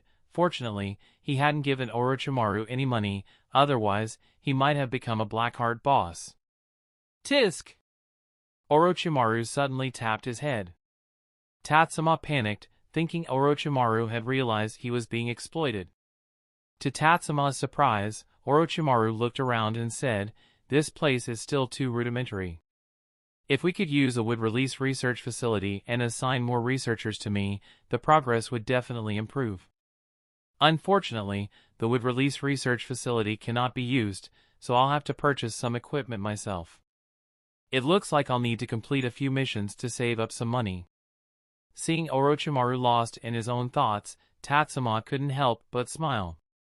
How many people can make Orochimaru fund their research? Thinking back to his misunderstandings about Orochimaru from a few years ago, Tatsuma wished he could slap himself. How could he have rejected someone so kind-hearted as this? After placing a few blood samples in the refrigerator, Orochimaru looked at Tatsuma and said with a hint of embarrassment, Tatsuma, it seems the experiment will be delayed for a while. However, I will finish the tasks as quickly as possible to get the money and purchase the necessary equipment.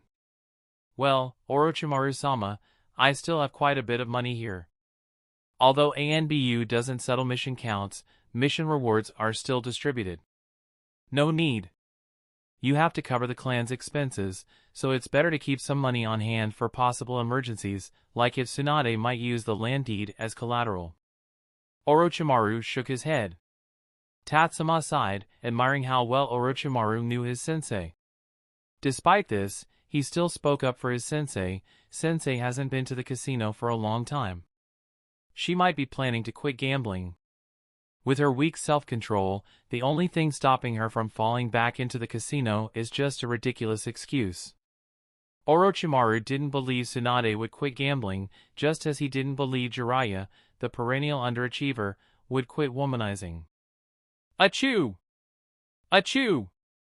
In Konoha Hospital in a hot spring in the Land of Fire, Tsunade, who was teaching, and Jiraiya, who was on a research trip, both sneezed simultaneously. Tatsuma showed an awkward smile, unsure of how to restore his sensei's reputation. In fact, even he didn't fully believe that Tsunade would quit gambling. As for why Tsunade hadn't been to the casino for several months, it was merely due to everything going smoothly. Although there was the incident of Tatsuma getting injured, it was actually a case of turning danger into safety, or rather, turning misfortune into fortune. If something truly happened to Tatsuma, he could easily imagine his sensei getting drunk and once again stepping into the casino to do charity work. Seeing that Tatsuma no longer disputed, Orochimaru was somewhat satisfied. Tatsuma's initial argument was understandable because he was Tsunade's student and needed to argue. However, if Tatsuma continued to argue, it would be foolish. Orochimaru looked at the now cleaned laboratory and said, "I need to go to the Hokage building." "You're free to do as you please." "Alright, I need to go pay some fees and purchase a few things, so I won't stay here any longer." Tatsuma nodded, and he and Orochimaru left the laboratory together, then went their separate ways. Tatsuma first went to the bank to pay the overdue utility bills from the previous quarter and prepay for the upcoming quarter's utilities. He then withdrew some money and visited a clothing store that had been collaborating with the Senju clan for years to discuss summer clothing customization and paid a deposit. After that, he went to purchase items needed for tomorrow's Oban festival and a gift for the upcoming Umino family's first meal feast. The flow of spending made Tatsuma grateful that Orochimaru had declined his offer to fund the research, otherwise, he would have ended up broke again. "Tatsuma? Is that a gift you have in your hand? How did you know about my birthday in 3 days? I haven't even sent out the invitations yet." Tatsuma, who was about to seal the wrapped gift for the first meal feast, heard a familiar voice and looked back to see Uchiha Tenko, with his eyes gleaming, looking at him. Tatsuma forced a smile and nodded, saying, "Of course. You're my friend. Ha ha ha ha, it'll drive that bastard Sendo crazy. It was his birthday last week, and neither you nor Minato went. He even said you and Minato were busy. It seems some people are just full of themselves." Upon hearing this, Tatsuma felt a wave of frustration. It seemed he not only had to buy Tenko a birthday gift but also needed to make up for the missed birthday gift for Sento. Is money really my enemy? Does it want to keep leaving me? Chapter 278, The Uchiha's Invitation. What's wrong with you two? Why is there blood on your faces? In the Senju clan's territory, they had planned to visit the cemetery today, so even though there were no classes, Tsunade had woken up early. However, Tatsuma and Nawaki had woken up even earlier and were huddled in front of the washroom, discussing something. Hearing Tsunade's question, Nawaki turned his head and said, "We were discussing shaving. The razor sensei gave us his too hard to use, and we accidentally cut our faces. You two little brats, what are you shaving for?" Tsunade walked over, pushing the two aside in dissatisfaction, picked up her own toiletries, and began brushing her teeth and washing her face. Tatsuma, helpless, wiped his face with a wet towel draped over his shoulder, then used medical ninjutsu to heal the facial wounds. As for Nawaki, he waved his hand and said solemnly, "I don't need it. A little pain just reminds me to do better. That's what youth is all about." Tatsuma didn't insist. Looking at the towel in his hand covered in foam and blood, he never imagined that, after living 2 lives, he would be stumped by a razor.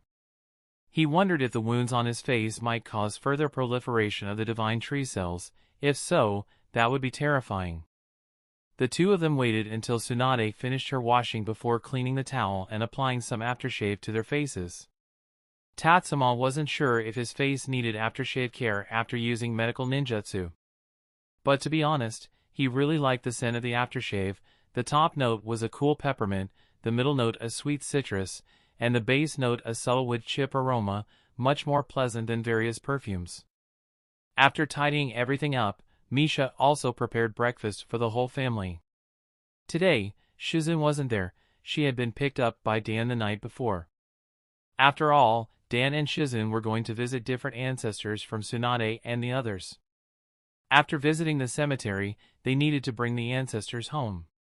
Dan will definitely go to visit his own parents and sister, who are Shizun's grandparents and mother. They need to be brought back to his own home and not to the Senju clan's territory.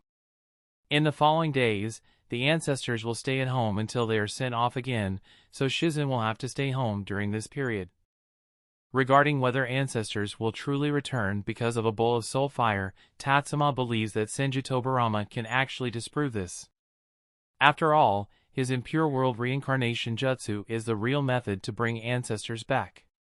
However, with customs, even if one does not agree, as long as they are not vulgar or inferior, respect is still warranted.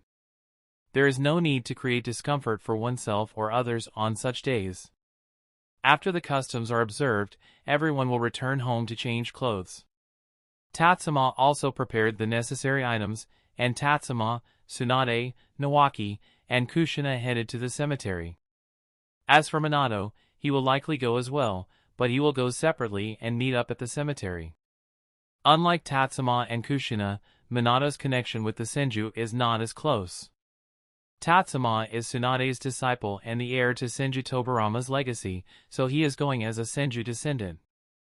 Kushina, having inherited Uzumaki Mito's legacy, will go as the heir of Uzumaki Mito, not as a Senju descendant. Minato is Jiraiya's disciple, and there is no strong connection between him and the Senju. Although he has learned sealing jutsu from Uzumaki Mito like the others, it is sufficient for him to go as a junior, without needing to go as a descendant. The Konoha cemetery is still quite crowded, especially on such a special day.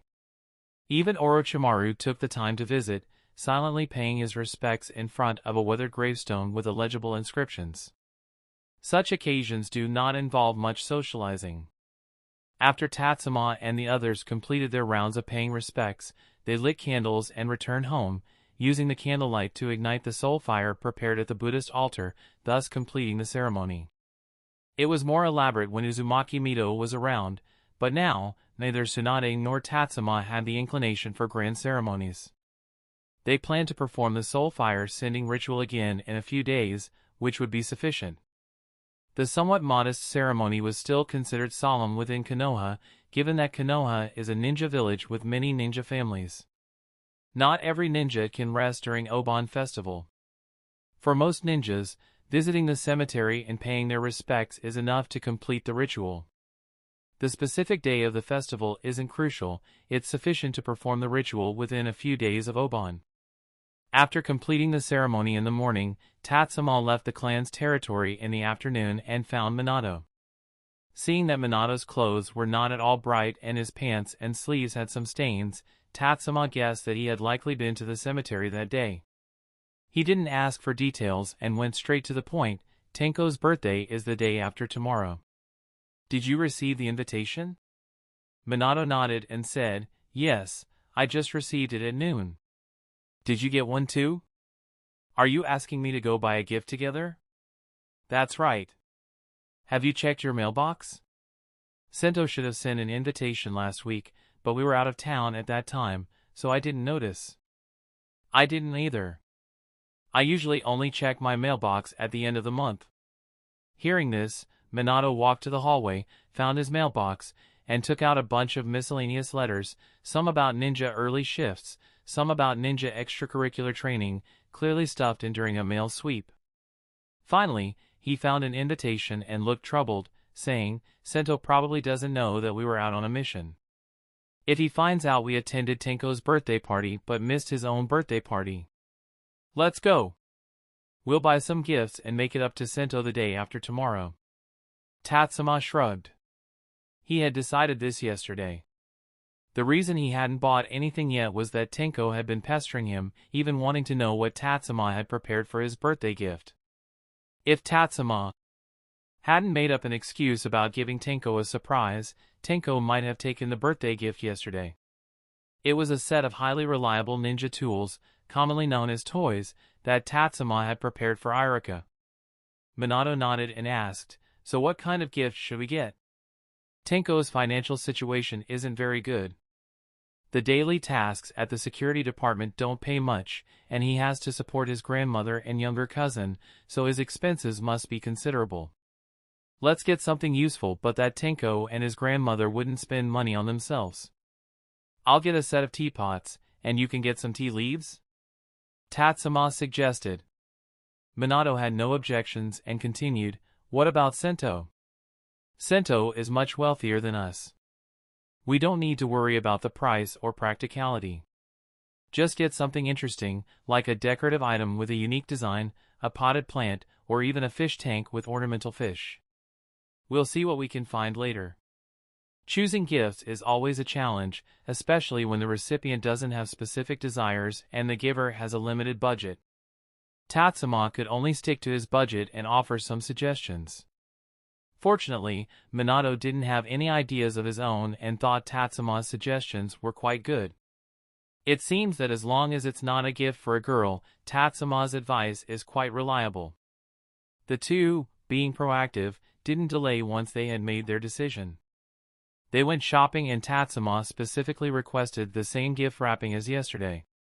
The 2 days quickly passed, and it was time for Tenko's birthday party. For a young person's birthday, it wasn't very grand.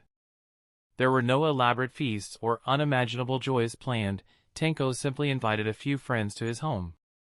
The guests included Tatsuma, Minato, the Inoshikacho trio, Sento and other peers, the squad captain from the security department who had taken special care of Tenko, and 2 friends of Tenko's younger cousin, Obito. That was all for the party. "Tenko, happy birthday." Tatsuma and Minato handed the prepared birthday gifts to Tenko. Tenko received them with a silly grin and then gave a provocative glance at Sento, who was waiting at the house. Sento rolled his eyes but looked at Tatsuma and Minato with a resentful expression as they walked over. Tatsuma glanced back and saw Tenko already chatting with his squad captain. He took the sealed gift scroll out and said, "I'm sorry, Minato and I just returned to the village a few days ago and missed your birthday." Minato also took out his gift and handed it to Sento. Upon hearing this, Sento's resentful expression disappeared. He took the 2 scrolls and tucked them into the green bodysuit lining, scratching his bald head as he said, "I knew you two wouldn't forget my birthday. You must have been delayed by something. Only Tenko would try to stir things up between us." "He's just joking around," Minato said with a smile on Tenko's behalf. At that moment, Tenko, having finished chatting with his squad captain, returned and introduced, "This is my squad captain, Uchiha Yashiro." "Squad captain, this is..." Uchiha Yashiro interrupted with a smile, "Tatsuma, Minato, I know you." Hearing this, Tenko showed a puzzled expression. Tatsuma explained, "A few years ago on the battlefield, Minato and I were also taken care of by Yashiro-san and Fugaku-san." Tenko then realized there was such a backstory. He hadn't graduated from the academy at that time and was naturally unaware. Yashiro nodded with a smile and said, "Fugaku, the clan head, has often been concerned about both of you over the years. If you are not too busy recently, I would like to extend an invitation from Fugaku for you to visit." He then looked at Tatsuma, with Minato also smiling alongside him. Tatsuma did not immediately agree. After all, the Uchiha clan is still a sensitive topic. He smiled and said, "Fugaku-san and you have taken care of us on many occasions. If there is to be an invitation, it should be me inviting you first. If I don't have any other tasks coming up, I will definitely host a banquet and invite you. I hope you will honor us with your presence." An invitation from Uchiha and an invitation from Tatsuma carry different meanings. Tatsuma represents the Senju and can also represent the Hokage faction. While it might not be on equal footing with Uchiha as a whole, it is certainly comparable to Fugaku, the Uchiha clan head. Whoever extends the invitation is the one taking the initiative. Even if a banquet is held, it should be Uchiha who is invited to the event. The reason the event hasn't been finalized yet is that such gatherings are sensitive. If not handled carefully, they could become the subject of gossip and cause undesirable rumors, so Tatsuma must seek higher approval. Additionally, Tatsuma really doesn't have the funds for a banquet right now. He would rather delay it if possible.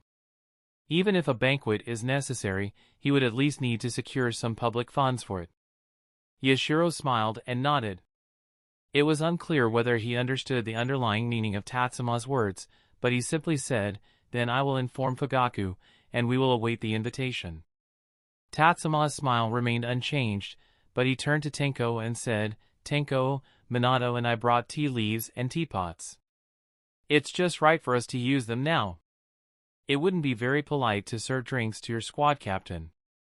"Is that so?" Tenko scratched his head, looked at his grandmother who was smiling on the side and had not participated in the conversation. His grandmother nodded and said, "Tenko, then you should make tea for everyone." The slight awkwardness in the atmosphere at home quickly dissipated, but Yashiro continued to watch Tatsuma with an unexpectedly warm smile. Tatsuma wanted to find another topic to shift Yashiro's attention, but someone else took care of it. Suddenly, Obito's voice rang out from outside the door. "Kakashi? Didn't you say you weren't interested in coming?"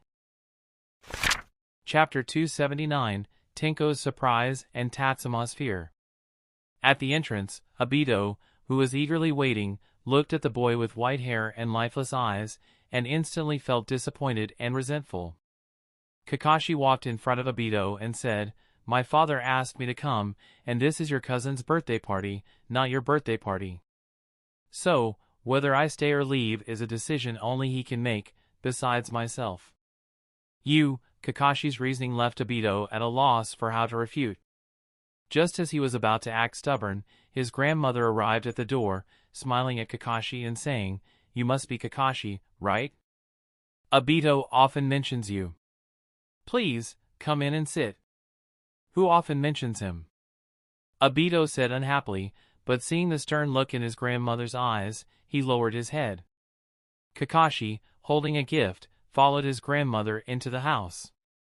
"Happy birthday, Tenko-san." Kakashi handed the birthday gift to Tenko, but his eyes kept glancing at Tatsuma and Minato on the sofa, showing an expression of suspicion. Minato waved at him and said, "Kakashi, come over and sit." Kakashi walked over directly and sat between Minato and Tatsuma, saying, "Brother Minato, Brother Tatsuma, do you also attend these boring gatherings?"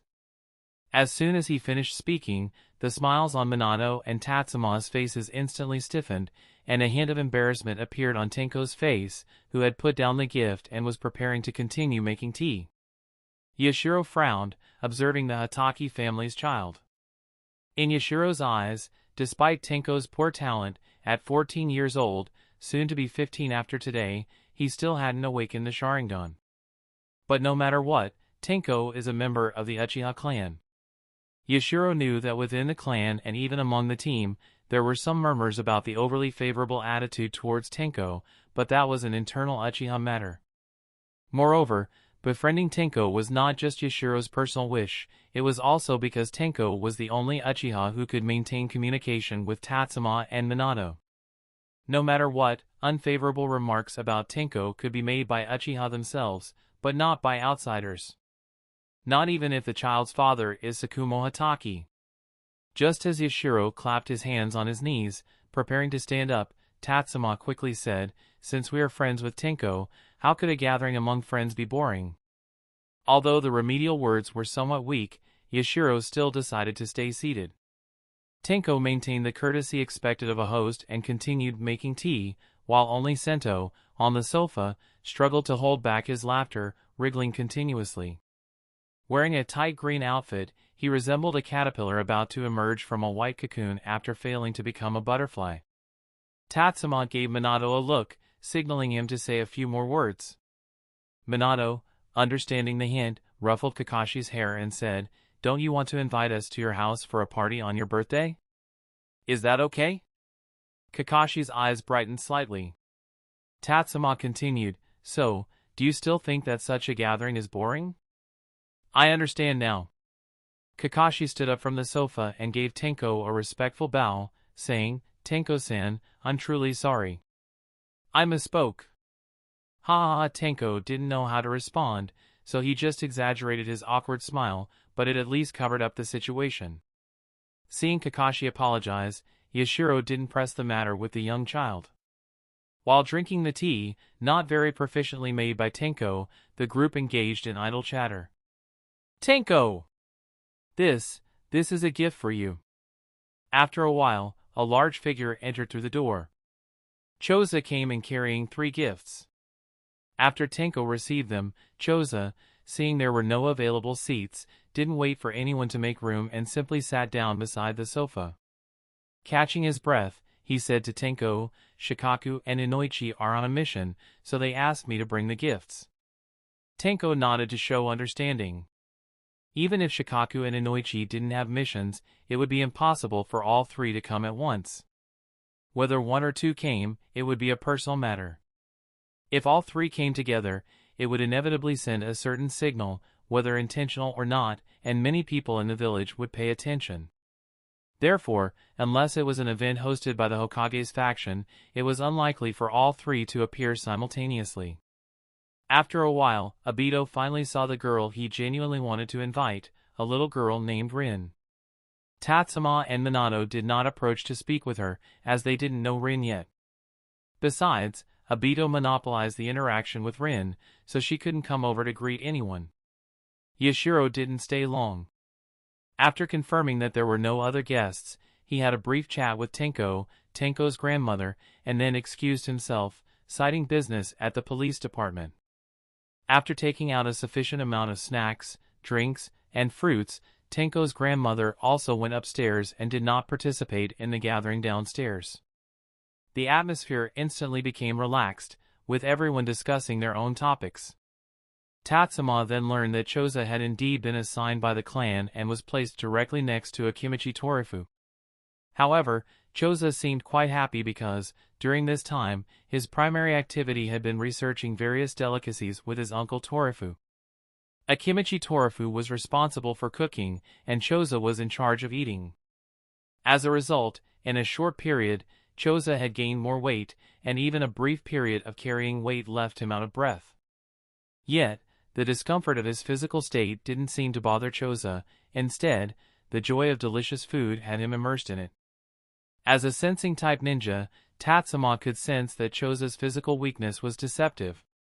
The chakra within him was significantly higher than before, but the lack of sufficient training meant that this chakra was in conflict with his body's normal functions. Tatsuma speculated that this might be a temporary phenomenon. After all, the Akimichi clan's butterfly transformation secret jutsu requires a lot of fat and energy. Perhaps Akimichi Torifu was ignoring Choza's current state to help him quickly meet some requirement. On the other side, feeling apologetic towards Tenko, Kakashi began to converse with him. "So you're saying that Obito's fire release and taijutsu are taught by you?" Upon hearing this, Kakashi looked at Tenko with a strange expression. Tenko, unaware of Kakashi's reaction, proudly puffed out his chest and said, "Obito won't even start school until next year, and he can already perform the great fireball jutsu. His talent is far greater than mine." Kakashi thought about the person in front of him, who was said to be a rare case in the Uchiha clan, one who participated in the Second Shinobi World War and had not awakened the Sharingan even after several years.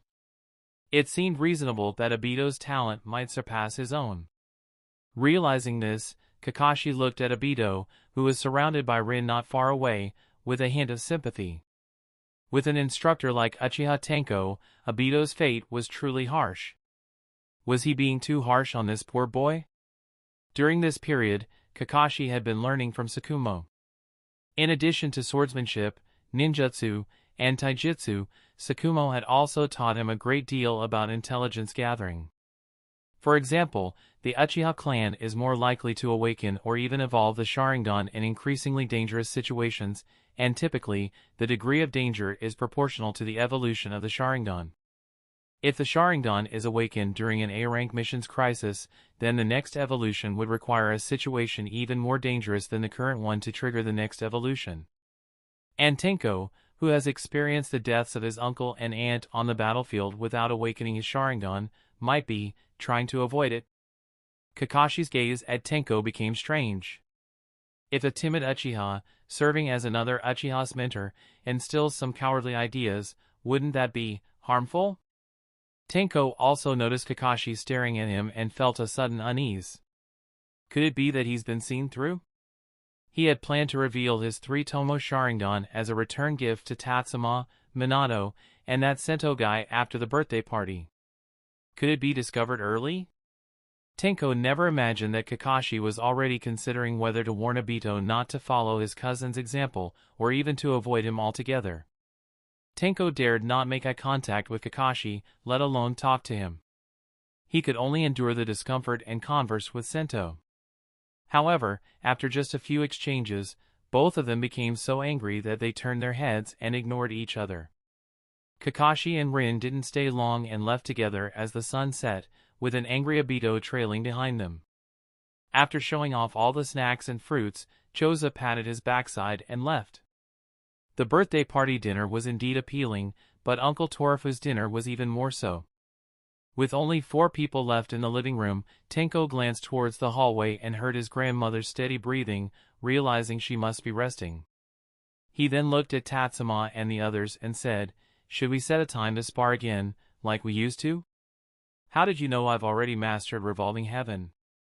Sento, who had just vowed not to speak to Tenko, turned his head and looked at him in surprise. Tenko was first taken aback, then clenched his teeth in anger. That bastard, who asked him? Today was supposed to be his birthday, and now someone was stealing his thunder. Who invited him? Who cares whether you've mastered Revolving Heaven or not? Tenko glared, his black pupils quickly turning red, with the 3-Tomo in his Sharingan slowly rotating. Tatsuma and Minato, who had been somewhat puzzled, now became serious.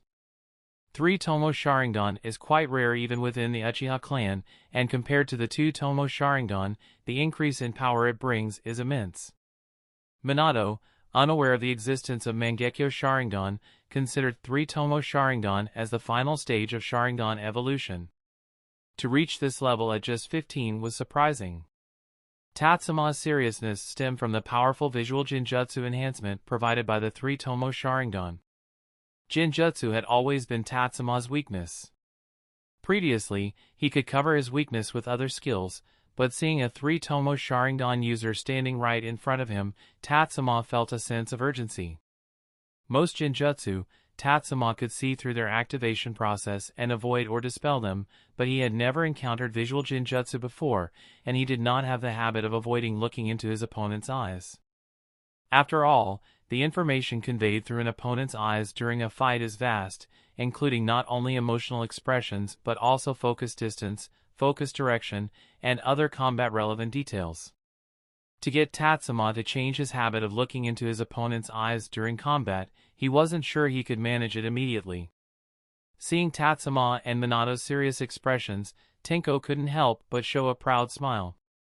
The sense of finally catching up, even surpassing his friends, was more satisfying than today's birthday party. Tatsuma stared at Tenko's 3-Tomo Sharingan and said, "I think it's possible. We can arrange a time. By the way, when did you awaken your 3-Tomo Sharingan?" Sento also nodded and curiously asked, "Yeah, you're always bullying people in Konoha, and you managed to evolve your Sharingan?" "Bullshit! The Uchiha security forces work isn't considered bullying." Tenko's face turned red, and the Tomo in his eyes started to dissipate. He took a few deep breaths before saying, "As for the 3-Tomo Sharingan, it's related to the mission Tatsuma, Minato, and I went on to the Land of Lightning. To counter the leakage from Hidden Cloud Village, the village required the security force to strengthen their scrutiny of cloud ninjas. During the intelligence collection from these inspections, I discovered the whereabouts of the person who killed Obito's parents." Chapter 280, The Second Target of Hidden Cloud. As soon as this topic was brought up, even Sento, who usually liked to oppose Tenko, fell silent and put away the teasing smile from earlier. Tenko's gaze shifted to a small photo frame in the living room.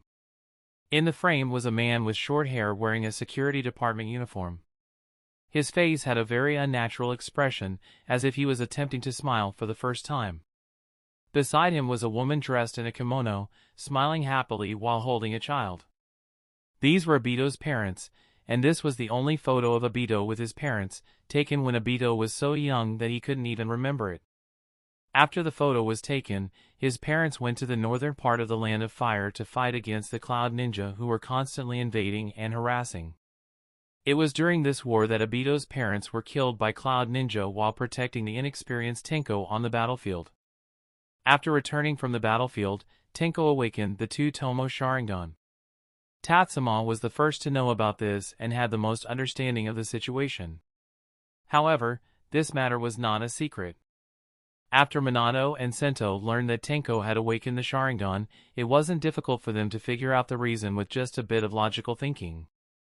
At this moment, Tenko had awakened the three-tomo Sharingan. The reason was simple and could even be said to be driven by the same emotions from that event.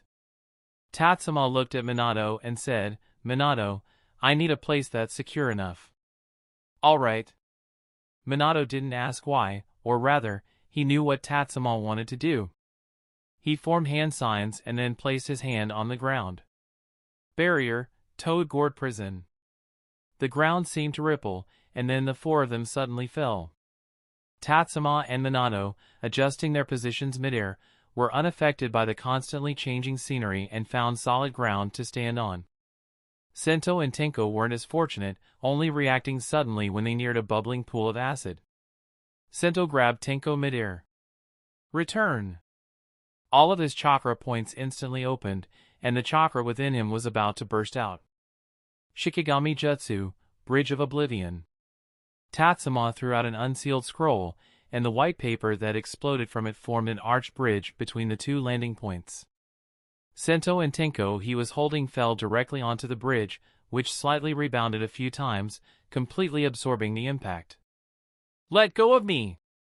Tenko gritted his teeth, trying to pull his head out from Sento's arm, but didn't dare use too much force. Sento, after all, was skilled in both strong fist and gentle fist techniques, and Tenko's fragile neck couldn't withstand Sento's strength. Sento realized this too and quickly released Tenko, jumping up from the bridge. The veins around his eyes bulged as he observed the surroundings with his Byakugan, a look of astonishment on his face as he asked, "Where is this? Why can't I see the outside world?" Prompted by Sento's reminder, Tenko set aside his irritation and activated his three-tomo Sharingan, continuously scanning the peculiar surroundings. Although the sensing ability of the Sharingan is not as strong as the Byakugan, its direct visual insight is not inferior, and in terms of dynamic capture, it is even superior. Despite one pair of Byakugan and one pair of Sharingan, neither could discern the mysteries of this place. The two, who had been slightly pleased with their own progress, quickly turned their attention to Minato. Minato explained, "This is the belly of the Toad Gourd from Mount Myaboku, a naturally formed barrier. Simply put, this is a place completely isolated from the outside world, making it an absolutely secure location. Truly remarkable." Sento, still not convinced, used his Byakugan to scan the area again, but found nothing new and eventually withdrew his gaze, the veins around his eyes smoothing out. Tatsuma also jumped onto the bridge and said to Tenko, "Now you can speak freely." Tenko nodded and said, "That person's name is Tsuyui. I only learned of his identity after seeing the intelligence." After the war ended, he became a strong contender for the next Jonin leader of Hidden Cloud Village. The term Jonin leader of Hidden Cloud Village carries a significance and status equivalent to that of a Jonin squad leader in Konoha. In Konoha, the Jonin squad leader is Shurikado Nara, and the next in line, barring any surprises, would be Nara Shikaku. Such a ninja is extremely important to their village, and the expressions on Tatsuma and Minato's faces grew serious. They initially thought that Tenko's target for revenge was just an ordinary Jonin from Hidden Cloud Village. If it were a regular Jonin, an ambush and assassination wouldn't lead Hidden Cloud Village to expend significant resources on a thorough investigation. However, a Jonin leader is different, not only in terms of how much Hidden Cloud Village would be willing to invest in retaliation but also in terms of strength and talent, far surpassing that of an ordinary jonin. Avenging oneself against such a target would be extremely difficult. Fortunately, this person named Sui is only a strong contender for the position of jonin leader, not the actual jonin leader yet, so there's still a chance. Tatsuma asked, "This Sui, I have some impression of him, but hasn't he been quiet recently? Or has the security department uncovered something new?" Tenko nodded and replied without hesitation, "That's right. As I just mentioned, the security department discovered information about him, which is related to the mission you and Minato undertook in the Land of Lightning. To be precise, it's related to your motive." Kushina?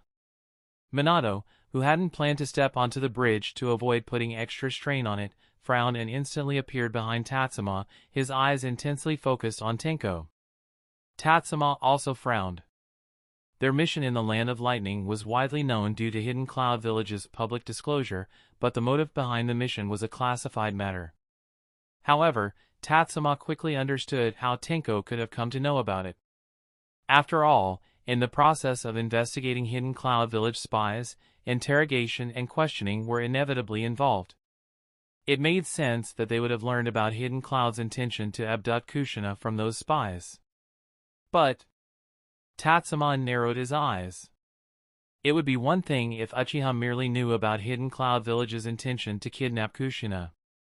However, if they had also deduced that Kushina was the new Ninetales Jinchuriki, that would be problematic. Raising his hand, Tatsuma gestured for Minato to stay calm, then seriously asked Tenko, "Tenko, let me ask you a question. Do you know the identity of Kushina Uzumaki? What you're really asking is whether the Uchiha know, right?" Tenko, with his Sharingan activated, seemed to be thinking more sharply. Seeing Tatsuma nod, Tenko continued, "Some people know, but not everyone. The interrogation of the Hidden Cloud Village spies was personally overseen by the clan head.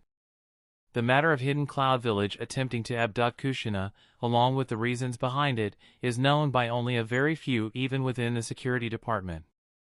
I found out, by chance." "Chance, huh? It seems we really should find some time to treat your clan head to a meal." Tatsuma glanced at the bewildered Sento out of the corner of his eye and then turned back to Tenko, saying, "All right, tell us about Sui. How is he connected to this?" In the village's previous investigation, the person in charge on Hidden Cloud's side wasn't Sui. It indeed wasn't. According to the security department's investigation, at that time, Hidden Cloud Village had two plans. Besides Kushina, there was another plan, targeting a different person for abduction. But because Sui wasn't the Jonin leader yet, his plan was rejected. As Tenko spoke, he glanced at Sento with a peculiar look. Sento, feeling uneasy under Tenko's gaze, suddenly shivered, goosebumps rising on his skin. He glared at Tenko and said, "Why are you looking at me like that? You were the target of the other plan, the one Sui had in mind." "What? Why me?" Sento instinctively tightened his collar, his expression a mix of confusion and discomfort. "Sento, don't forget, you're from the Hyuga main family. There's a possibility that your Byakugan could be lost," Tatsuma said, looking at Sento with a serious expression. "Even if Hidden Cloud Village couldn't fully control you, you could still pass on your lineage. Besides, there might be other things in your head that Hidden Cloud Village would be interested in." "What things?" "I haven't been exposed to any village secrets." Sento quickly denied it. His life had been simple for many years, and the biggest secret he held was that he had long accepted Tenko as a friend deep in his heart. But what would Hidden Cloud Village want with that kind of secret? "Before I went on the mission to Hidden Cloud Village, I actually learned a few things about them. Hidden Cloud Village has an interesting technique, one that I've faced before, a very powerful technique. The principle behind it is to release chakra through every chakra point in the body, forming a protective layer of chakra on the surface. Does that sound familiar to you? Revolving heaven?" Sento was taken aback but quickly added, "No, it should be lightning release chakra mode?" But if Hidden Cloud Village already has this technique, why would they still want Revolving Heaven? Releasing chakra through the chakra points is an extremely difficult skill, and there's no formal learning system for it. Even for a Jonin, they can only release chakra through a limited number of chakra points in the body. As he spoke, Tatsuma demonstrated by launching a vacuum palm, a technique of the Hyuga clan, and then continued, I learned to release chakra with both hands because you used your Byakugan to precisely locate and map out my chakra points. But even so, I had to spend a lot of time practicing. As for you, you can easily make chakra flow through your chakra points. I think it's not just because of the Byakugan, right? Is it really that difficult for you to achieve this? Tenko scratched his head and said, aren't chakra points supposed to allow chakra to pass through? The difficulty with Revolving Heaven is just about balancing the chakra output from each point. Of course not. So, you understand the value of your Hyuga clan's body for the lightning release chakra mode, right? It greatly reduces the learning threshold for lightning release chakra mode. When combined with the Byakugan, which can see through chakra points and meridians, the effect is far greater than the sum of its parts. Moreover, lightning release chakra mode is not without its drawbacks. I've used Rasengan against the third Reikich's lightning release chakra armor. Although it didn't damage the armor, it still caused some deformation.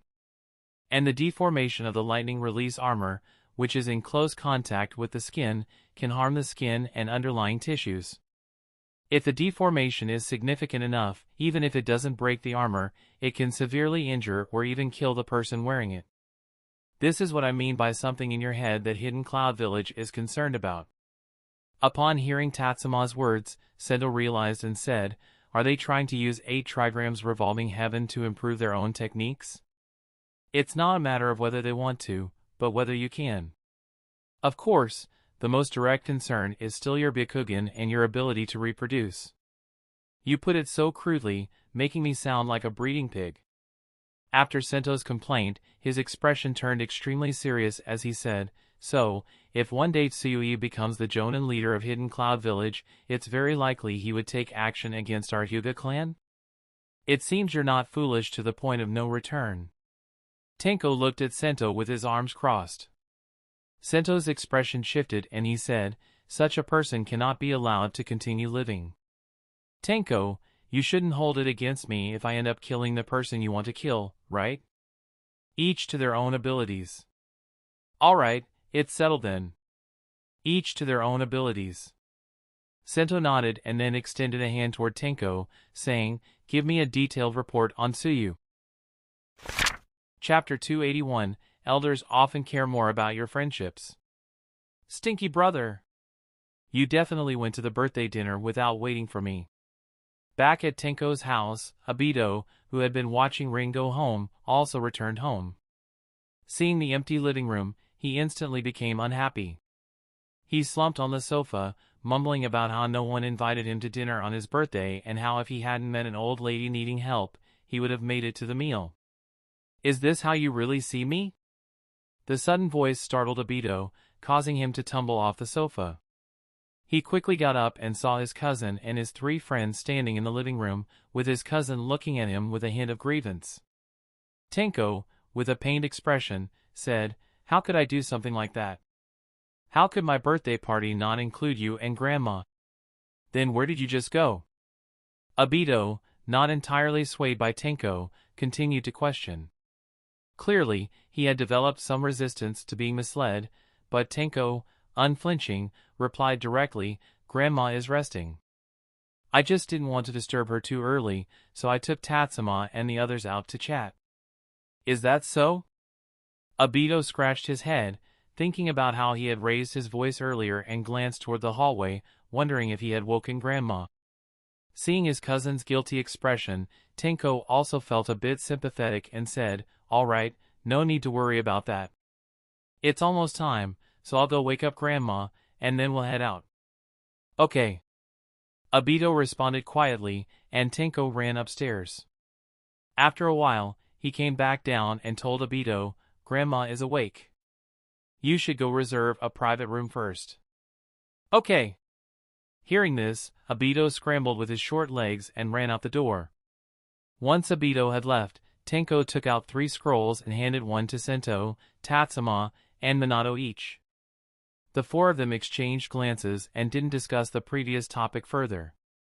When Tenko's grandmother came down, she insisted she wouldn't go and that she would just eat something at home, encouraging Tenko and the others to enjoy themselves. However, she was eventually persuaded, and Tenko and Sento each took one of her arms and helped her out the door. The Uchiha clan's territory was vast, rivaling that of the Senju clans, and was much more prosperous compared to the large expanse of wasteland in the Senju clan's territory. The Uchiha area even had its own commercial street. The restaurant Tenko chose for the gathering was located in the Uchiha's commercial street. Logically, Sento with his Byakugan and Tatsuma, wearing clothes embroidered with the Senju clan's emblem, might face some discrimination in Uchiha territory. Just like when Tatsuma and the others first came to Tenko's home for New Year's greetings, even if no one actively caused trouble, they would still be stared at. But now, they were all used to it, especially Sento. Many Uchiha originally thought he was an enemy of Tenko, but over the past few years, he frequently visited the Uchiha territory. Initially, the Uchiha were quite unhappy about this, as were the Hyuga. However, Sento, being a simpleton and not causing trouble, couldn't really be dealt with by the Uchiha. The more he came, the more the Uchiha people got used to him, treating him as if he were just an elderly clan member with cataracts. In fact, because Sento was generous, never asking for discounts and even giving tips, many store managers on the commercial street, particularly those non-ninja Uchiha, had a favorable impression of him. The restaurant Tenko chose wasn't the best even within the Uchiha commercial street, but neither he nor his guests, including Tatsuma, had any objections. After all, considering the economic situation, everyone was about the same, except for Sento, who was quite wealthy. Therefore, going to a high-end restaurant would seem out of place. Of course, Sento didn't mind. To make time for training, he often ate simple meals and drank plain water. It was all part of youth. Unlike Nono, Tenko, as a friend, knew Tatsuma's appetite well. When placing the order, he had also reserved extra portions for other guests. As a result, Tatsuma ate freely, not bothering to be polite with Tenko. At the end of the banquet, Tenko went to settle the bill and get the takeout boxes. His grandmother, watching Tatsuma, who was happily competing to eat the most, smiled sincerely and said, "It's wonderful that Tenko has friends like you." "We are also very fortunate to have a friend like Tenko," Tatsuma replied sincerely to Tenko's grandmother. His genuine tone and the infectious smile on his face made Tenko's grandmother feel very pleased. She turned to look at Obito, who was already curled up on the floor sleeping, and said, "Tenko has grown up, and I can rest easy. I just don't know when Obito will grow up and make reliable friends." Seeing the same kind of kindness and concern on Tenko's grandmother's face that he had seen in his own grandmother and the late Uzumaki Mito, Tatsuma slightly withdrew his smile and said, "Obito is very lively and will definitely make a lot of friends. Kakashi is quite a good one." "Grandma, don't you think Obito and Kakashi are actually very similar to Tenko and Sento?" Sento, who was suddenly called out, instinctively wanted to refute, but seeing the sparkle in Tenko's grandmother's eyes, he swallowed his words and instead gave her a bright smile. Tenko's grandmother gently brushed Obito's temple and said, "Let's hope so. It's just that Obito is too noisy. I'm afraid Kakashi might not like that. He seems like one of those early maturing youths." "What are you talking about?" At that moment, Tenko came back with a pile of takeout boxes and asked casually. Tatsuma took over the topic and said, "We were talking about Obito's friends." Haha, hearing this, Tenko sat down, began distributing the takeout boxes, and said, "Let me tell you, Obito definitely likes that girl named Rin, but the girl surely prefers outstanding peers. That's why Obito looks at Kakashi so unfavorably, thinking Kakashi is stealing his spotlight. Last night, during the Lantern Festival, I even heard him wish for Kakashi to embarrass himself in front of Rin." Ha ha, hearing this, everyone couldn't help but chuckle. Obito, asleep, was unaware that his little secret was being almost entirely exposed by his cousin. After packing up the food, Tatsuma and the others didn't let Tenko do more. After all, he still had to take the sleeping Obito and his grandmother back home, so there was no need for any unnecessary formalities. When Tatsuma got home, he didn't rest. His training for the day had already been completed in the morning, but his homework was still pending. Developing a habit is difficult, but forgetting it is easy. Tatsuma had developed a habit of studying every day, focusing on reading various notes left by Senju Tobarama. Not all of Senju Tobarama's notes were engaging for Tatsuma, many were dry and difficult. Without pushing himself, it would be easy to give up on the hard-earned habit. After studying late into the night, Tatsuma washed up and went to bed. The next morning, he trained with Minato at the back mountain of Konoha. After training, they didn't go home but stayed in place. Around noon, Sento and Tenko, carrying lunchboxes, arrived. However, they didn't seem to be there for a picnic but more like to stage a scene. They laid out a tablecloth, opened the lunchboxes, and quickly ate. Then, they left various traces around at a rapid pace. Finally, Tatsuma made some hand seals to sense the surroundings, nodded, and said, "It should be fine. The third Hokage probably won't pay attention to this area." In Konoha, besides worrying about being noticed by other villagers or ninjas, one also had to be concerned about Hiruzen, who liked to use telescope jutsu to monitor public sentiment. However, telescope jutsu was more like real-time surveillance without archival backup, so as long as Sarutobi Hiruzen wasn't observing in real time, he wouldn't know about all the changes in the village. Although they couldn't ensure Hiruzen wouldn't monitor them, they couldn't avoid taking risks if they wanted to do something. Tatsuma placed a hand on Tenko's shoulder, and Minato put a hand on Sento's shoulder, saying, "There might be a slight feeling of imbalance or weightlessness, so be cautious. I recommend closing your eyes and preparing to swallow." "Is it really that dramatic?" Sento grumbled, noticing that Tenko hadn't closed his eyes. He also kept his eyes open, and as they locked gazes, fireworks suddenly collided. Humph. Humph. The Sharingan in one pair of eyes and the Byakugan in the other were activated simultaneously. The two stubborn youths not only ignored the advice to close their eyes but also used their respective dojutsu. Tatsuma smirked and said, "Let's go quickly. We can't let the third Hokage find out about Tenko's eyes." With that, his figure vanished, leaving behind a silver flash. Minato almost immediately followed, leaving a golden shimmer. In a mountain forest far from Konoha, Sento and Tenko lay on the ground, both retching. The continuous flying thunder god transfers and the visual changes amplified by their dojutsu caused their brains to suffer severe strain. The mismatch between their bodily movements and the spatial changes led to an overload of unmanageable information, resulting in physiological reactions similar to how someone with motion sickness might feel nauseous or even vomit when forced to play 3D games. Fortunately, both were ninjas and their bodies were not as weak as ordinary people. They also had superior control over their bodies, so after a period of retching, they managed to recover without actually vomiting. After resting for a while, Sento, who felt better, finally recovered. He stood up and looked at Tatsuma, saying, "Shall we start now?" He then turned to Tenko and asked, "You're not still needing more rest, are you?" "Who says? I recovered even earlier than you." Tenko forced himself to stand, his legs trembling slightly.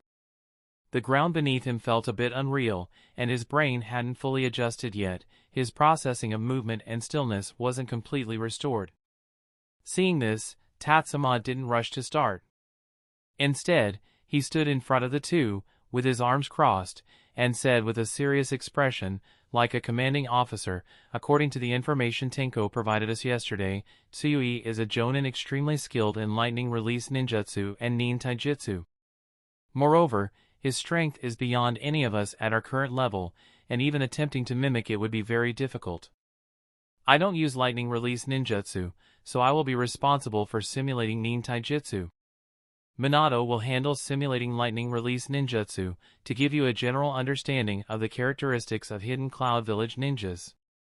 As for more detailed simulations, neither Minato nor I can complete them alone, so we need to gather more information and discuss it further. Sento and Tenko nodded. They had already discussed this yesterday, and Tatsuma was just reiterating it. Tatsuma knew this but still felt the need to remind them, I have no doubt that with your talent, perseverance, and determination, you will one day be able to defeat Tsuyui. However, not knowing your opponent is your biggest weakness, which is why Minato and I are involved. Remember, today is not about the usual sparring and guidance, but a real combat simulation. I will do my best to injure you, and even if I accidentally cause your deaths, I can still bring you back. Boom! With that, Tatsuma raised his right hand's index finger, and with chakra and enhanced strength techniques, the surrounding sand and gravel began to violently tremble. The exertion caused his brow to furrow unconsciously and his lips to tighten slightly. In an instant, Tenko and Sento felt an overwhelming sense of pressure, a sensation they hadn't experienced before. During their last spar, Tatsuma was also serious, but there wasn't the same killing intent as this time. Minato also put away his usual warm smile and exuded a chilling killing intent.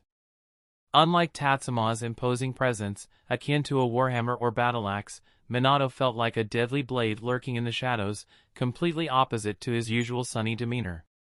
Tatsuma looked at the two in front of him, who were already gritting their teeth before even starting, and said, Hyuga kids, who rely on a bunch of decaying old men for his freedom, and the Uchiha kid, who's naturally wicked, let me see where your limits truly lie.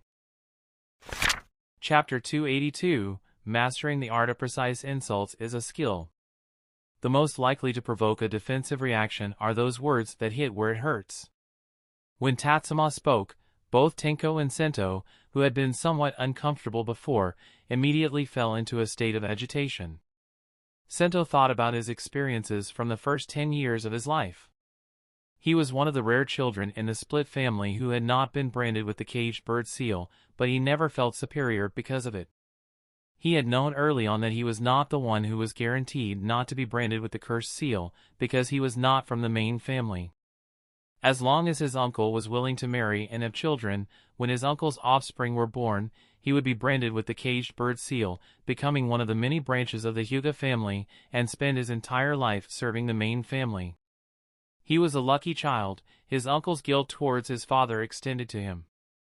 Therefore, his uncle would rather disappoint the girl he loved than see his nephew branded with the cursed seal. After his uncle's death, he no longer had to be branded with the caged bird seal and became a respected member of the main family, honored by countless branches of the Hyuga clan. But he was also an unfortunate child. His elevated status was achieved through the misfortune and death of his relatives. For these past years, some rumors within the clan have never ceased. Moreover, as the special one, his peers from the branch family did not play with him because he was the unique one in the branch. After becoming part of the main family members rarely interacted with him because he was also the unique one in the main family. Tatsuma was right.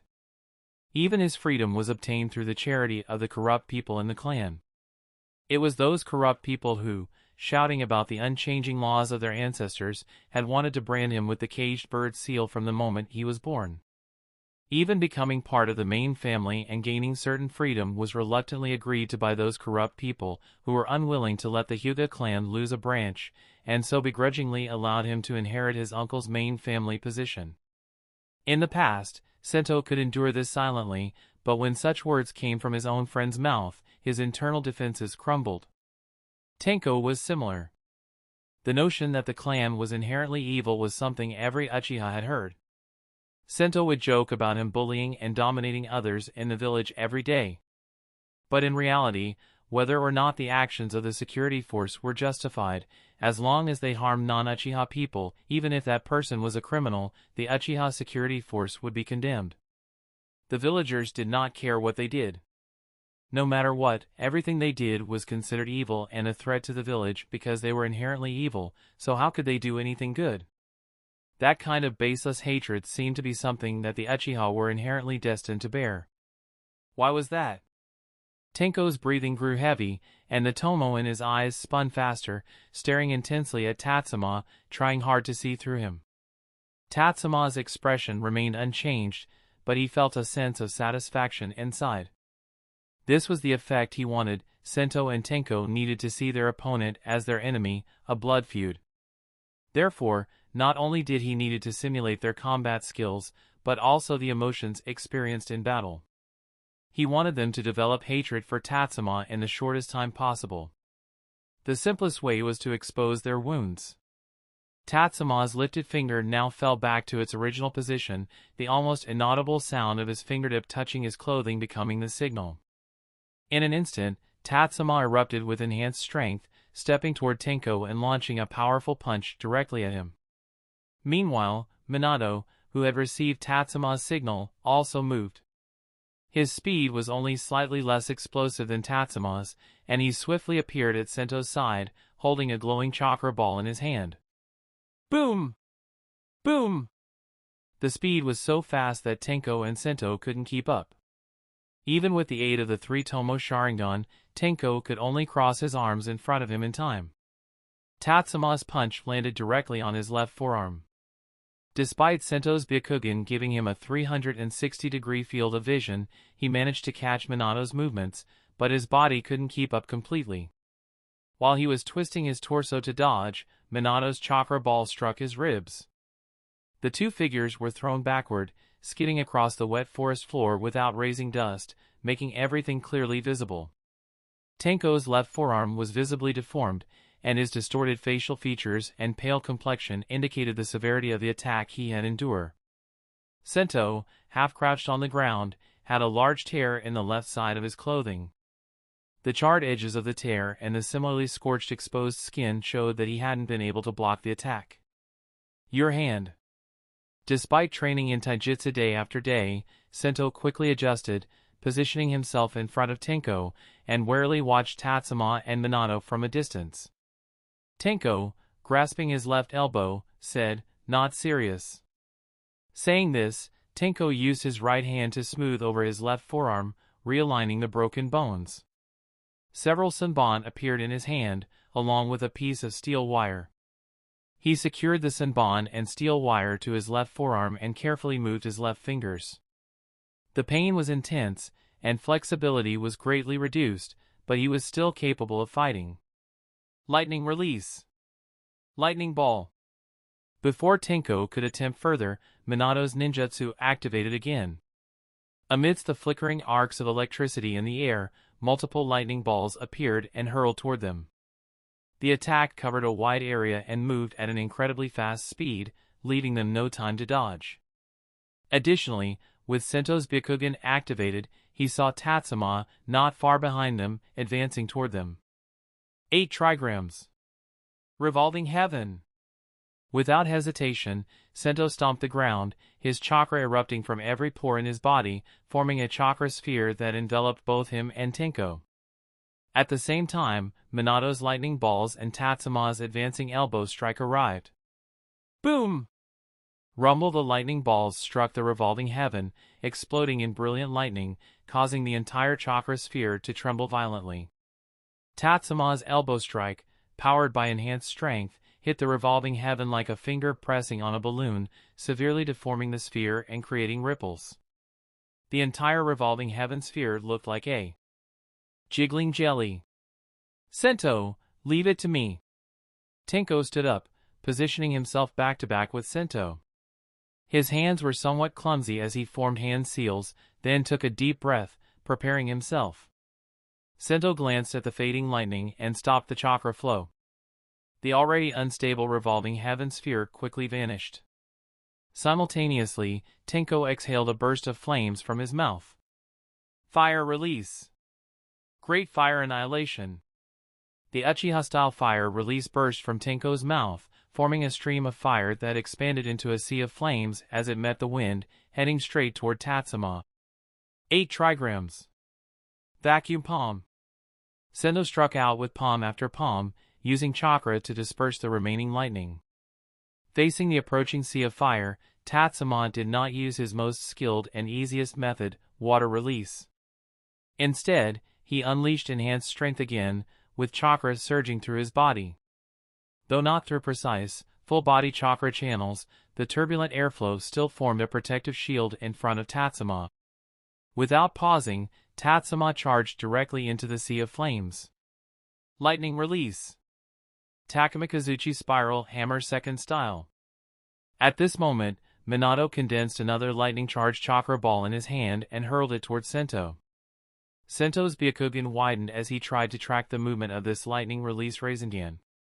But in an instant, the chakra ball disappeared from his view.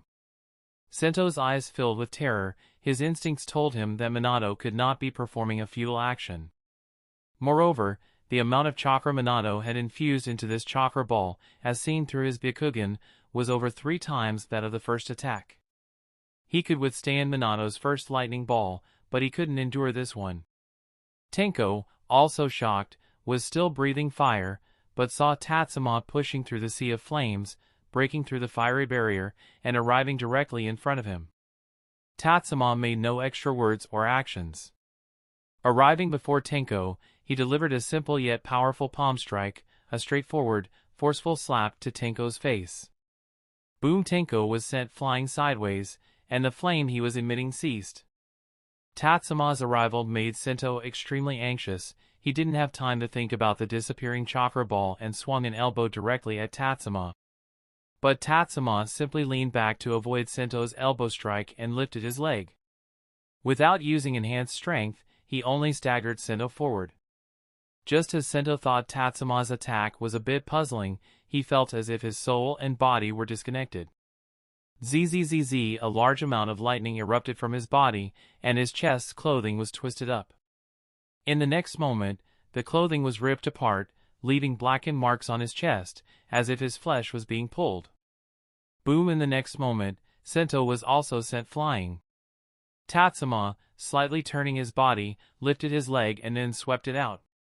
Like a powerful throw in midair, the immense force instantly changed Sento's flight direction, causing him to land on the nearby Tenko, who was lying with his neck twisted and eyes rolled back. Ugh! After being slammed by Sento, Tenko's Sharingan instantly reverted to normal, and his dizzy head began to clear up slightly. Tenko tried to speak, but his jaw wouldn't cooperate and wouldn't lift. Sento noticed this and, seeing Tenko's dislocated jaw with his Byakugan, gritted his teeth against the pain and injury from being twisted like a wrung-out towel. He moved to adjust Tenko's jaw. Feeling his jaw return to normal, Tenko swallowed and then looked toward the distant Tatsuma and Minato, asking, "Why are they so strong?" A few years ago, even though they were completely outmatched by Tatsuma and Minato, they didn't have the same feeling of their lives being completely controlled as they did today. Was it that Tatsuma and Minato had progressed too quickly, or had they never really fought seriously against them before? Sento, rubbing his sides to ease the tearing pain in his chest, said, "Didn't Tatsuma say? Tsui will be even stronger." Hearing Sento's words, Tenko's expression darkened again. If they couldn't even handle Tatsuma and Minato now, how would they cope with the even stronger Tsui? Could it be that we have to give up? Absolutely not. Tenko helped Sento to his feet and said, "Regardless of Tsui, we need to find a way to handle the current battle first." Sento looked at the approaching Tatsuma and Minato, becoming alert again and preparing to use Revolving Heaven at any moment. He then quietly asked, "Do you have any ideas?" Facing Tsui? No. But for Tatsuma, we can only use Jinjutsu. As he spoke, the tomo in his eyes began to spin once more as he looked at Tatsuma and activated a visual Jinjutsu. Illusion! Shackling Stakes Jutsu. A strand of chakra, like a wave, moved toward Tatsuma's eyes. As long as Tatsuma's eyes received this invisible wave, the Jinjutsu would take effect. This wave was like a light wave. As long as Tatsuma's eyes could perceive light, they would be able to detect it. But at the same time that the Jinjutsu was activated, Tatsuma's hand, hidden under his sleeve, had completed the hand seals. This was a method he had devised overnight to counter Uchiha visual Jinjutsu. It wasn't a perfect method, and could even be considered a desperate measure, but it would have to do if it was effective. Chapter 283, Counter to Jinjutsu. Reverse, Bringer of Darkness Jutsu. The hand seals were completed, and the technique was activated. Tatsuma's visual sensitivity was completely stripped away. His blood-red pupils and pure white sclera were now entirely black. Not only were chakra-mimicking waves undetectable, but even real light waves could not be perceived by Tatsuma's eyes. At this moment, Tatsuma's vision was worse than that of a blind person who lost their sight later in life. Some blind people who lost their sight due to later factors can still receive some light, but Tatsuma's eyes at this moment could not perceive even a trace of light, resembling the condition of the most severe congenital blindness. Even the darkness that a normal person experiences with their eyes closed is very hard for Tatsuma to detect. If he hadn't seen the colors, he might not even know what darkness was. The essence of this technique is essentially closing one's eyes, but closing one's eyes is not foolproof because thin eyelids cannot block light. Moreover, in Tatsuma's past battles, he was unable to be separated from his visual sight. Therefore, even closing his eyes or avoiding looking directly at Tenko was not a reliable option for him. Instinct is called instinct because it is difficult to change. Even in the process of subjective consciousness leading, instincts can still act up. Perhaps for some jonin who at least don't have Jinjutsu as a weak point, they don't need to go to the extremes that Tatsuma does. They only need to avoid the most direct Jinjutsu attacks and quickly dispel the Jinjutsu. But Tatsuma is different. Jinjutsu has always been his weak point. When facing other enemies, he has to be extra cautious, let alone facing the Uchiha clan. To avoid failure, he must be extremely cautious, even if it requires paying a price that others might not understand. At this moment, Tenko also made eye contact with Tatsuma. However, after just one glance, he was stunned because he could not find the focus in Tatsuma's gaze. No, Tatsuma didn't even have a gaze at this moment. Those dark eyes were like a stagnant pool, absorbing light completely, with no reflection or effect. Tatsuma's footsteps did not stop. He was not affected by the illusion shackling stakes jutsu's immobilization effect. Something's wrong. The thought flashed in Tenko's mind. The confusion from the failed Jinjutsu activation caused him to momentarily falter in his actions, and that brief moment was enough for Tatsuma to reach him and launch an attack. The perception technique isn't so magical. Except for a few sensing techniques that require special conditions to activate, being able to sense the position and volume of chakra is already the limit. However, Tatsuma has a good memory. Although he gave up the extra boost of focus and cannot truly have perfect recall, his already excellent memory is sufficient for him to remember Tenko's position and posture. While sensing, Tenko's position had not changed, which also suggested that his posture had not changed much. Therefore, Tatsuma directly threw an enhanced strength punch towards Tenko's face. Few the whistling wind passed by Tenko's ears, and he could even feel his ear cartilage and earlobes rapidly vibrating. A slight stinging sensation was transmitted from his ear canal to his brain. Sento was also extremely nervous. If he hadn't quickly pulled Tenko just now, Tatsuma's fist would have left an imprint on Tenko's face. Lightning release. Thunderclap arrow. Before the two could enjoy their narrow escape, a barrage of lightning arrows was thrown at them. Tatsuma, whose punch had missed, also swiftly rotated his waist and followed up with a spinning elbow strike. 8 trigrams. Revolving heaven. Caught in a pincer attack and with Tenko still in shock, Sento had no better way to respond and could only use revolving heaven again. Boom! The hurriedly activated revolving heaven had some issues with chakra output balance. It was shattered in an instant. However, the time gained by revolving heaven allowed Tenko to fully regain his composure. He performed hand seals and then slapped his hand on the ground. Uchiha flame formation. A crimson fire wall erupted from the ground. The lightning arrows collided with the fire wall and were burned up during their spread. Tatsuma, who was initially pursuing, seemed to have noticed something and withdrew immediately. It seems Tatsuma has closed his own vision. Seeing Tatsuma retreat and accidentally trip over a stone, Tenko quickly deduced, recalling Tatsuma's earlier performance. Tenko didn't accuse Tatsuma of cheating, since Tatsuma had agreed to simulate nin taijutsu but was now using a technique unique to Konoha, and extremely rare even within Konoha. In theory, it could be considered cheating or underhanded, but while Tenko and Sento were not completely clear about Tatsuma's weakness in Jinjutsu, they were sure that Tatsuma's Jinjutsu was no strong. True Cloud Ninja Jonin would not behave this way. Even if they were not skilled in Jinjutsu, they would not need the extensive preparation that Tatsuma did.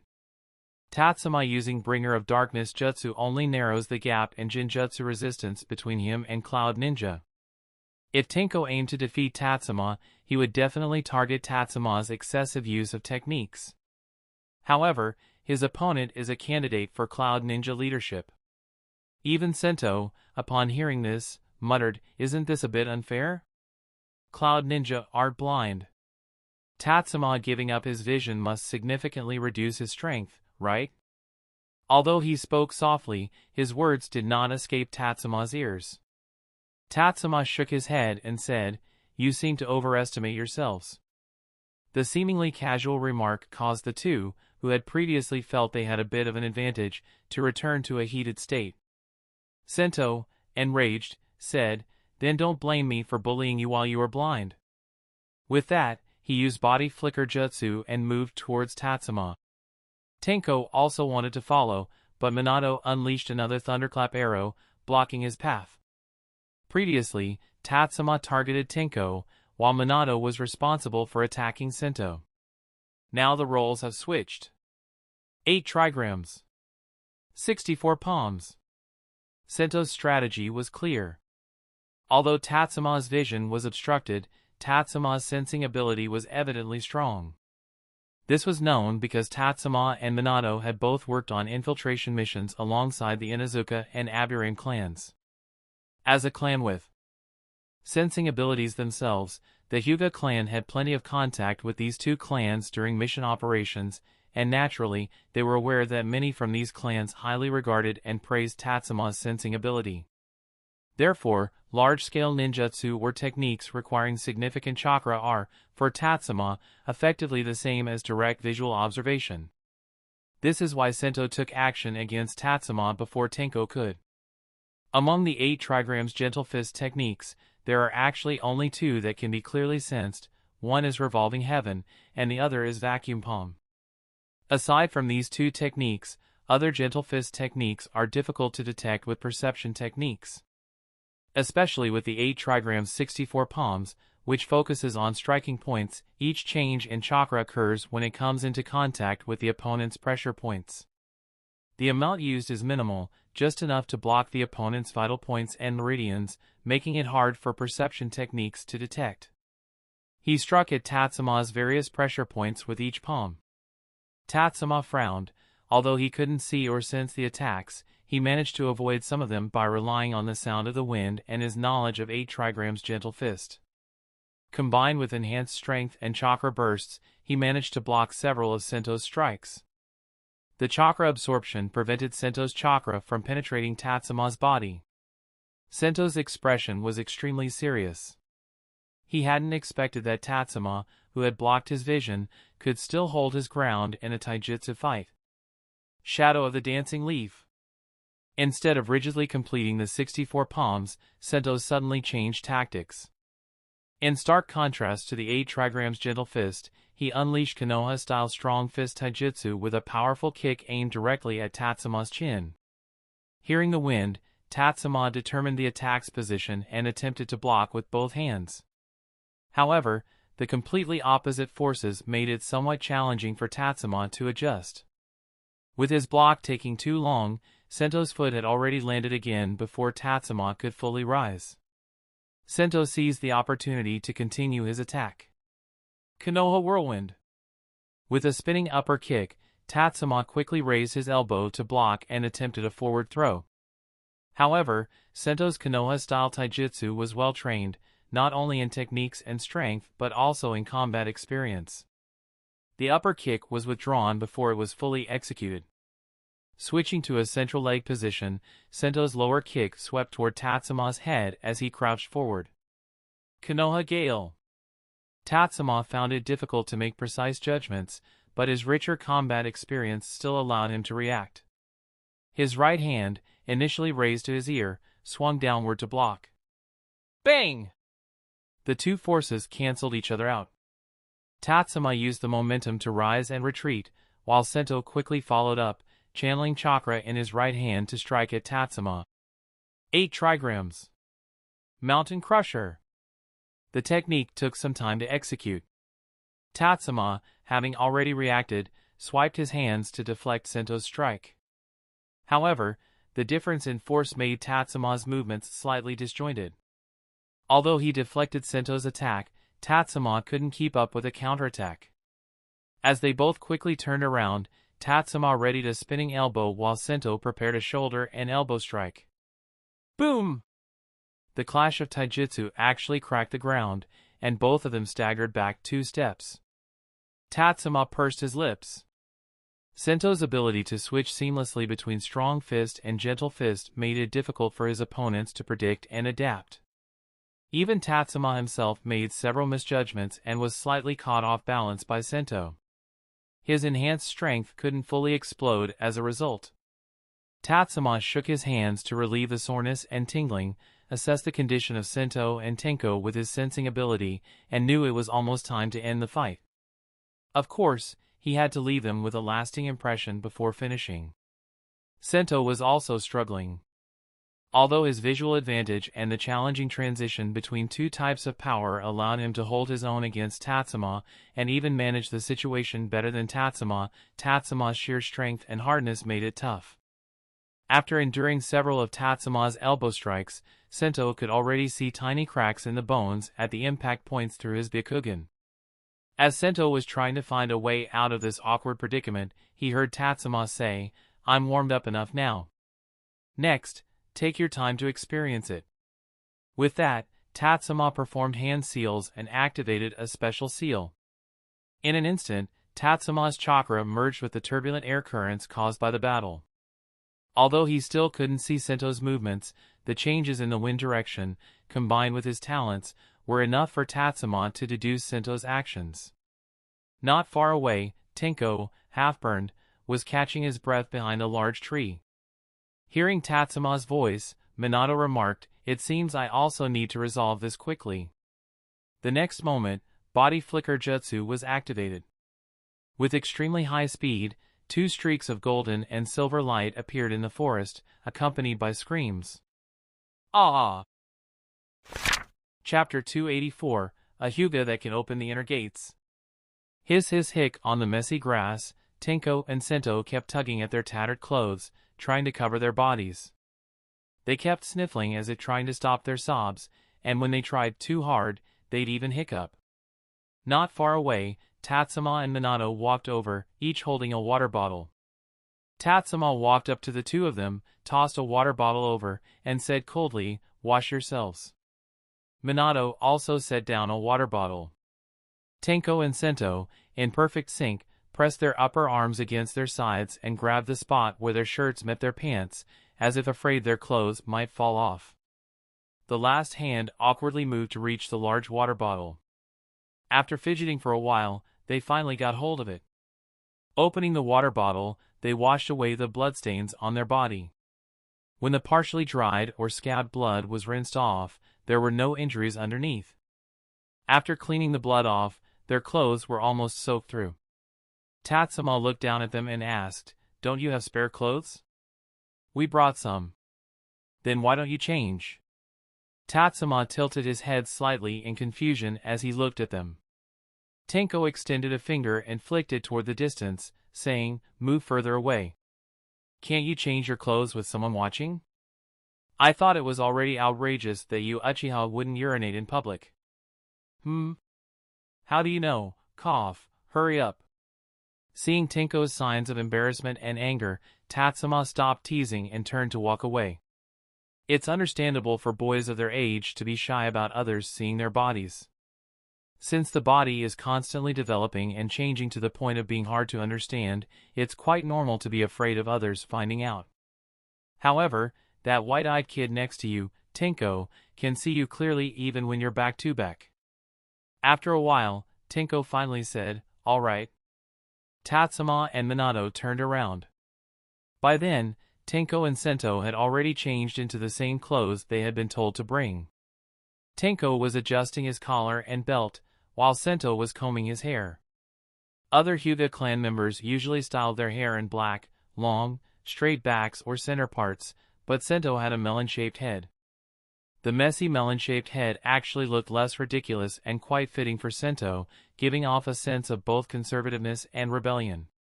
However, Sento had smoothed it back down.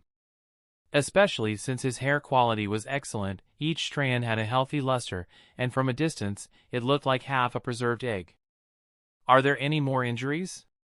After examining the two, Tatsuma saw that, aside from looking a bit weak, they seemed fine, but he still responsibly asked. Tenko shook his head and said, "It's just that I'm hungry. We should have had the picnic later or prepared some military rations pills for next time." Sento nodded in agreement. Seeing that the two hadn't left any shadows or lingering issues, Tatsuma was somewhat surprised.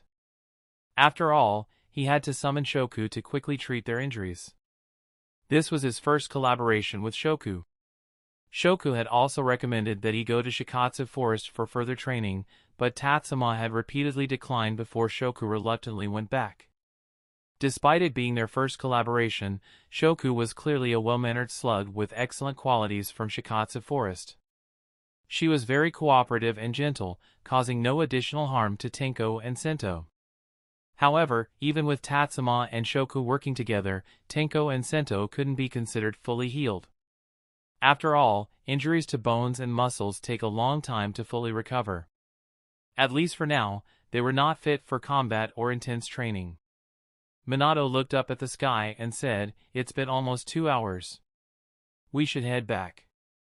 Although the back mountain is usually deserted, we still need to be cautious." "Okay."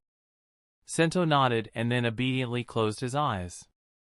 Experiencing the pain once was enough, there was no need to make things worse, especially while still feeling so weak. During their rest period, Tatsuma took care of their treatment while Minato cleaned up the scene. Apart from the dirty clothes they had just changed out of, there were no traces left. Tatsuma used fire release to burn their discarded clothes, and the four of them returned to Konoha. This time, without using their eyes to check, Tenko and Sento only opened their eyes once their brains had calmed down, so they felt no discomfort. Back at the rear mountain, Tatsuma was responsible for sensing the surroundings, while Minato checked the various traces left before their departure. Apart from a few minor disruptions caused by small animals, there were no signs of human activity. "Let's go to my house. I'll have someone prepare some afternoon tea, and we can chat," Sento suggested. The others had no objections. After all, there was much to discuss post-battle, and being hungry wasn't ideal. The most crucial thing is, who doesn't like a lavish meal? Tatsuma really dislikes the atmosphere within the Hyuga clan area. It feels lifeless. Especially when he's with Sento, almost all of the Hyuga clan members will lower their heads and avoid looking at them. However, as a sensing ninja, Tatsuma can sense the feeling of being watched in secret, which is not a unique ability of sensing ninjas. Even ordinary people can feel a sense of being watched, even if they can't see anyone in their line of sight. Sensing ninjas simply have a heightened sensitivity, amplifying this perception. "Fuyuki, go prepare some snacks and bring them to the tea room." Upon arriving at Sento's home, Sento instructed a servant from the branch family. The servant respectfully agreed and left. Sento then led the group to the tea room and began preparing tea. Compared to the tea set Tatsuma gave Tenko yesterday and the tea leaves Minato provided, the tea set and tea leaves at Sento's home are clearly on a much higher level. Even a tea canister looks more expensive than the tea set and leaves Tenko received. This is the main family of the Hyuga, supported by countless branch families. What caught Tatsuma and Minato's attention was still the anthropomorphic frog figurine and the small toy deer on the table, which were the gifts they had given Sento yesterday. The frog figurine, sent by Minato, was quite cute but didn't quite fit the serious and somewhat cold atmosphere of the Hyuga tea room. Nevertheless, Sento had placed it on display. As for the small toy deer, it was also a tabletop piece and considered a quirky decoration. Outside in Sento's garden, right outside the tea room, there was a proper set of toy deer, but he had also put this somewhat rough piece on the tea table. While making tea, Sento would occasionally pour water into the toy deer, causing the two bamboo poles to move and produce a sound similar to the flowing water deer outside. This made Tatsuma and Minato unconsciously smile. How much a friend values their gift isn't something to be told, but rather seen in how they treat it. Clearly, Sento placed these two items, which seemed out of place and cheap compared to his other home decor, in a prominent position, showing that he highly valued his friend's gifts. Although Sento felt somewhat out of place compared to other Hyuga clan members, he had still learned various etiquettes and old money skills over time. The process of brewing tea wasn't particularly visually pleasing but was very elegant.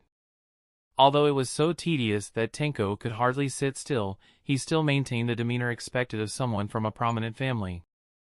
When the tea was served to them, Fuyuki, the branch family member, also brought out plates of exquisitely crafted afternoon tea snacks.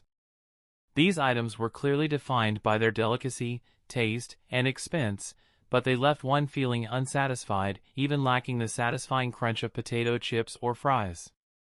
As a guest, Tatsuma didn't complain and generously offered his praise. Sento, hearing his friend's successful praise, smiled in satisfaction and looked at Fuyuki, who was waiting to serve, and said, "Fuyuki, you can leave for now. We need to discuss some matters." Understood. Fuyuki lowered her head and stepped out of the tea room. Since the door had not been closed when she arrived, her hand lingered on the door for a second, but she chose not to close it, knowing that Sento-sama didn't like to have doors or windows shut. Except in windy or rainy weather, Sento-sama even preferred to leave the room doors and windows open. After Fuyuki left, she deliberately stayed far away. After all, her role was to serve, not to protect Sento-sama, and the protector assigned to him had already been dismissed by Sento-sama. If it weren't for Fuyuki's parents having died on the battlefield, leaving her without a family, Sento wouldn't have been willing to have her serve him or take her in.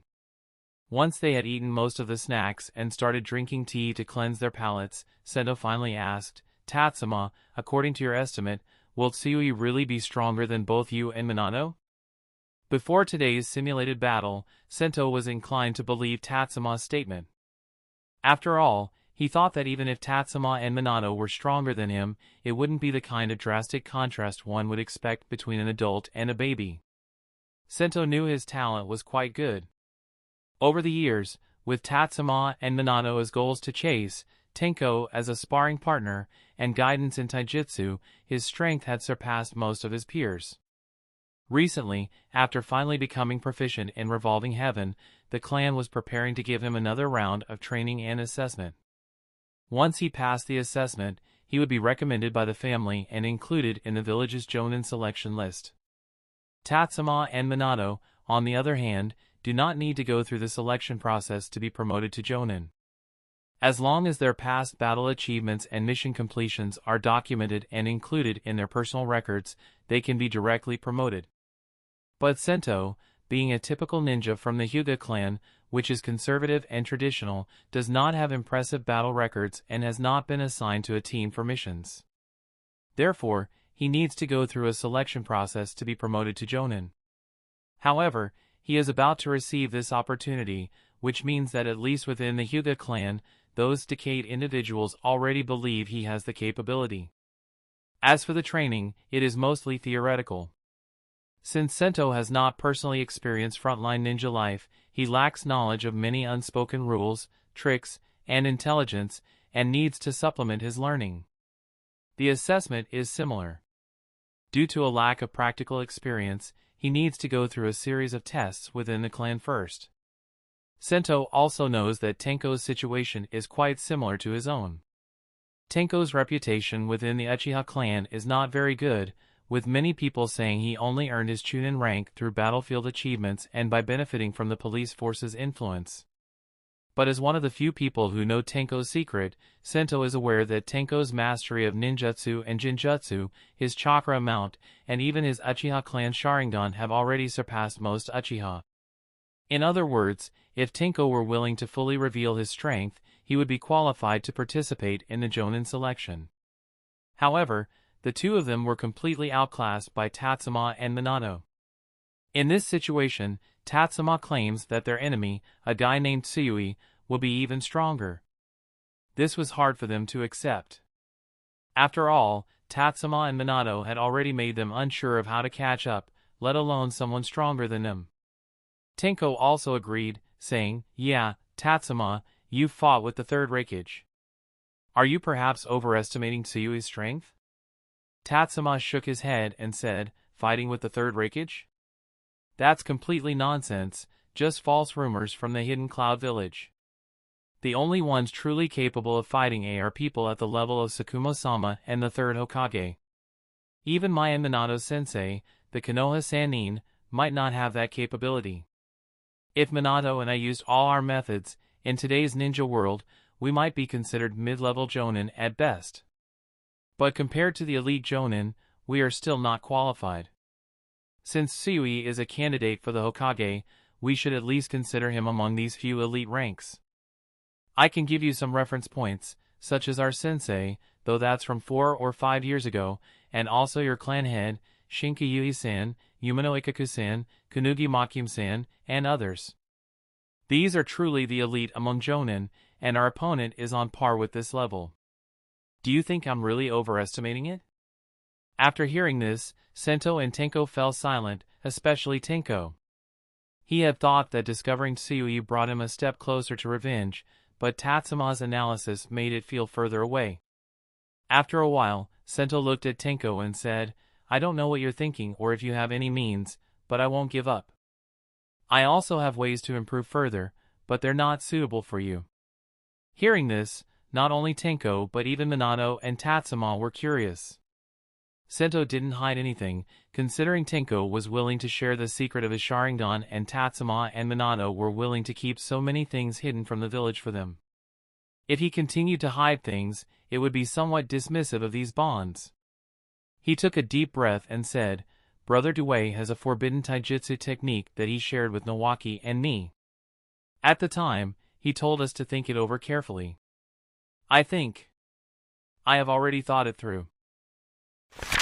Chapter 285, Plans for Sento and Tenko. Hearing this, Tatsuma immediately understood what the method was. It was the 8 inner gates. This is the pinnacle of taijutsu and also requires the greatest sacrifice. Tatsuma had actually considered learning this technique himself. However, he ultimately could not abandon other techniques to specialize in taijutsu. Furthermore, Dai had never mentioned it to him. Despite Dai's seemingly carefree demeanor, the 8 inner gates were something he kept very well hidden.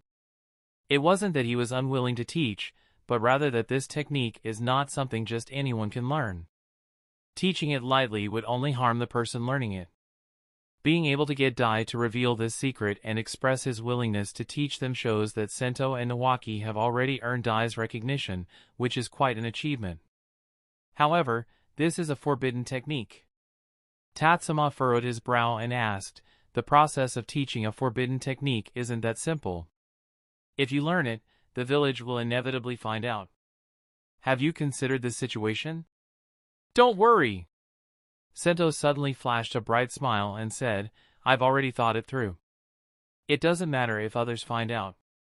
Or rather, the more spectators there are when I'm in my prime, the more my passion will surge." Seeing that Sento was aware of the consequences, Tatsuma could only nod and say, "Actually, learning the 8 inner gates will benefit you. Your meridians and acupoints are much more open than average. Moreover, you have the Byakugan, which allows you to see your own body. While others might need a lot of effort to find and open these gates, for you, it might just be a difficult but surmountable obstacle. But precisely because of this, when learning this technique, you must avoid being short-sighted. After all, the 8 inner gates are progressively stronger, but the cost also increases gradually." Sento nodded, then realized and asked, "How do you know it's the 8 inner gates? And how do you know so much about this technique? Did Brother Due also tell you about it?" Tatsuma hesitated for a moment, then recalled that Sento only mentioned a forbidden taijutsu technique without specifying which one, so he had inferred it himself. But Tatsuma quickly regained his composure and gave a somewhat arrogant smile, saying, "Don't forget, I inherited the legacy of the second Hokage. I have all the intelligence he collected during his lifetime." "Is that so?" Sento scratched his head, but considering Tatsuma had always been very intelligent and was the most knowledgeable among them, any lingering doubts quickly disappeared. Minato, based on their conversation, also roughly understood the power and cost of the taijutsu forbidden technique known as the 8 Inner Gates. As for Tenko, he had been deep in thought with his head lowered since earlier. After Tatsuma and Sento finished their conversation and fell into silence again, Tenko finally raised his head and asked, "How many tomo do you think I should open in my Sharingan?" Sento looked at him with a baffled expression and said, "Aren't you already at 3 tomo? Do you want to open more?" But Tatsuma and Minato reacted. Minato asked, "Aren't you hiding it anymore? It's been 4 years. I've heard too many rumors. I don't really care myself, after all, I know my own situation. But my grandmother and Obito have also been subjected to some negative comments because of me." Tenko's tone carried a sense of guilt. After experiencing war and the deaths of his uncle and aunt who protected him, he hadn't revealed his awakened eyes. When the war had just ended, no one criticized him. At that time, the entire Uchiha clan was in a state of excitement and grief, two extreme and conflicting emotions. But as life returned to normal after the war and the Uchiha clan experienced a significant loss of strength, a wave of seeking new blood swept through the clan. Someone like Tenko, who had been on the battlefield, naturally became a focal point for observation. His experiences should have triggered the awakening of his Sharingan, but he had been very good at hiding it and continued to appear mediocre. Over time, some negative voices emerged within the clan. Although his grandmother and Obito understood and even comforted him, saying that being alive was more important than anything, Tenko still couldn't bear seeing his remaining family being criticized. Especially for Obito, as a child of the Uchiha, he should have been valued in the post-war Uchiha clan. However, due to Tenko's mediocrity, Obito was also regarded as talentless. Even his peers in the clan ostracized him, otherwise, Obito wouldn't have gone outside the clan to find friends. Tenko felt deep guilt towards Obito, as he was responsible for Obito losing his parents at a young age. Tatsuma pursed his lips and said, "Do you want the clan to know first, or the village?" Tenko was a bit confused. Tatsuma continued, "I have a guess. The Uchiha's strategy has been adjusted. They are trying to show goodwill to the village and resolve some misunderstandings. If you are willing to let the village know about your Sharingan first, I will work hard to make you a bridge between the village and the Uchiha. However, if I fail, it might attract suspicion from the village and contempt from the clan. And if the clan knows first, you will be valued by your clan headline, but will also be marked with a deeper Uchiha stamp. Let the village know first." Before Tatsuma could finish, Tenko interrupted. He did not explain the reason, but his expression of disdain made Tatsuma understand. Tatsuma nodded and looked at Sento, saying, "Sento, you don't mind becoming Tenko's benefactor in awakening, do you?" "What do you mean?" "Tenko can awaken his Sharingan, but it absolutely cannot be 4 years ago. The best time is now. Since you plan to learn 8 Inner Gates, I will inform the third Hokage about the intelligence we have on Tsuyu discovered by the Uchiha, as well as the determination you and Tenko have and the changes you are willing to make or have already made for this. This way, you will have a legitimate reason to study 8 Inner Gates, and Tenko can reasonably awaken his Sharingan." After hearing Tatsuma's explanation, Sento nodded and said, "No problem. I have a suggestion. Say that Tenko, after learning about Tsuyu, came to me for a sparring match to vent. And then after I beat you up, you awakened in a fit of rage. How does that sound?" "Die!" Tenko erupted, climbing on top of Sento and grabbing his hair. Sento performed a crocodile roll, shaking off Tenko, who then stopped pursuing and smugly asked, "Who beat up whom is obvious. Rather, it's you who got beaten up by my awakened eyes, and then, in a fit of shame, wanted to learn that 8 inner gates. Shameless Uchiha, using surprise attacks. Humph, not as bad as your Hyuga clan's meddling and turning black into white. Tatsuma and Minato looked away from their interaction, quietly cleaning up the spilled food and tea. By the time they finished, Tenko and Sento had ended their usual quarrel. Tatsuma, looking at the two who were calming down, said, "If there are no problems, I will arrange it this way. How do you feel about the 2 Tomo Sharingan?" "That's about right. The clan's geniuses usually reach this level at around this age." Tenko nodded and said, "But informing the village first shouldn't affect my ability to learn the uses of Sharingan from the clan, right? After all, revealing this is to gain access to those techniques." "No problem. Your clan head, or at least the junior clan head, has been showing goodwill. Once the 3rd Hokage is informed, I will host a banquet to invite your junior clan head, gauge his attitude, and also bring up this matter on your behalf." "That's good to hear." Although Tenko wasn't sure how Tatsuma would handle it, he was willing to trust the 3 here as friends, especially since they were the ones who had kept his secret for years. Tatsuma nodded and said, "However, if the village and Uchiha do become more friendly, as the bridge between them, you might not be able to bully people anymore." "That's not bullying. It's the duty of the security department." Tenko replied angrily but couldn't help asking out of curiosity, "What will I do in the future? If I lose the security department's allowance, my grandmother will need medical treatment, and Obito will start school next year." As he spoke, Tenko suddenly became a bit flustered. Tatsuma waved his hand and said, "The village will definitely arrange a position for you. I'll also try to get you a position under my command." "How does the title of the first Uchiha to join Konoha ANBU sound?" Tenko's face broke into a foolish grin, his eyes unfocused, as if he was already imagining the changes in his life as the first Uchiha to join Konoha ANBU. "What about me?" Sento suddenly said with a hint of melancholy. As a friend, why should Tenko get to join ANBU? Was he, Hyuga Sento, not deserving? He needed to join ANBU even more than Tenko to realize his own value. Tenko could still bully people in the village, go home to his grandmother and younger brother, but what about him? Besides training with Due and Nawaki, he was left alone at home, with no one there except for Fuyuki, who was too timid to even talk to him. Tatsuma showed a hint of difficulty and said, "I'll see when the time comes. Tenko's position isn't confirmed yet, so I can't make any promises.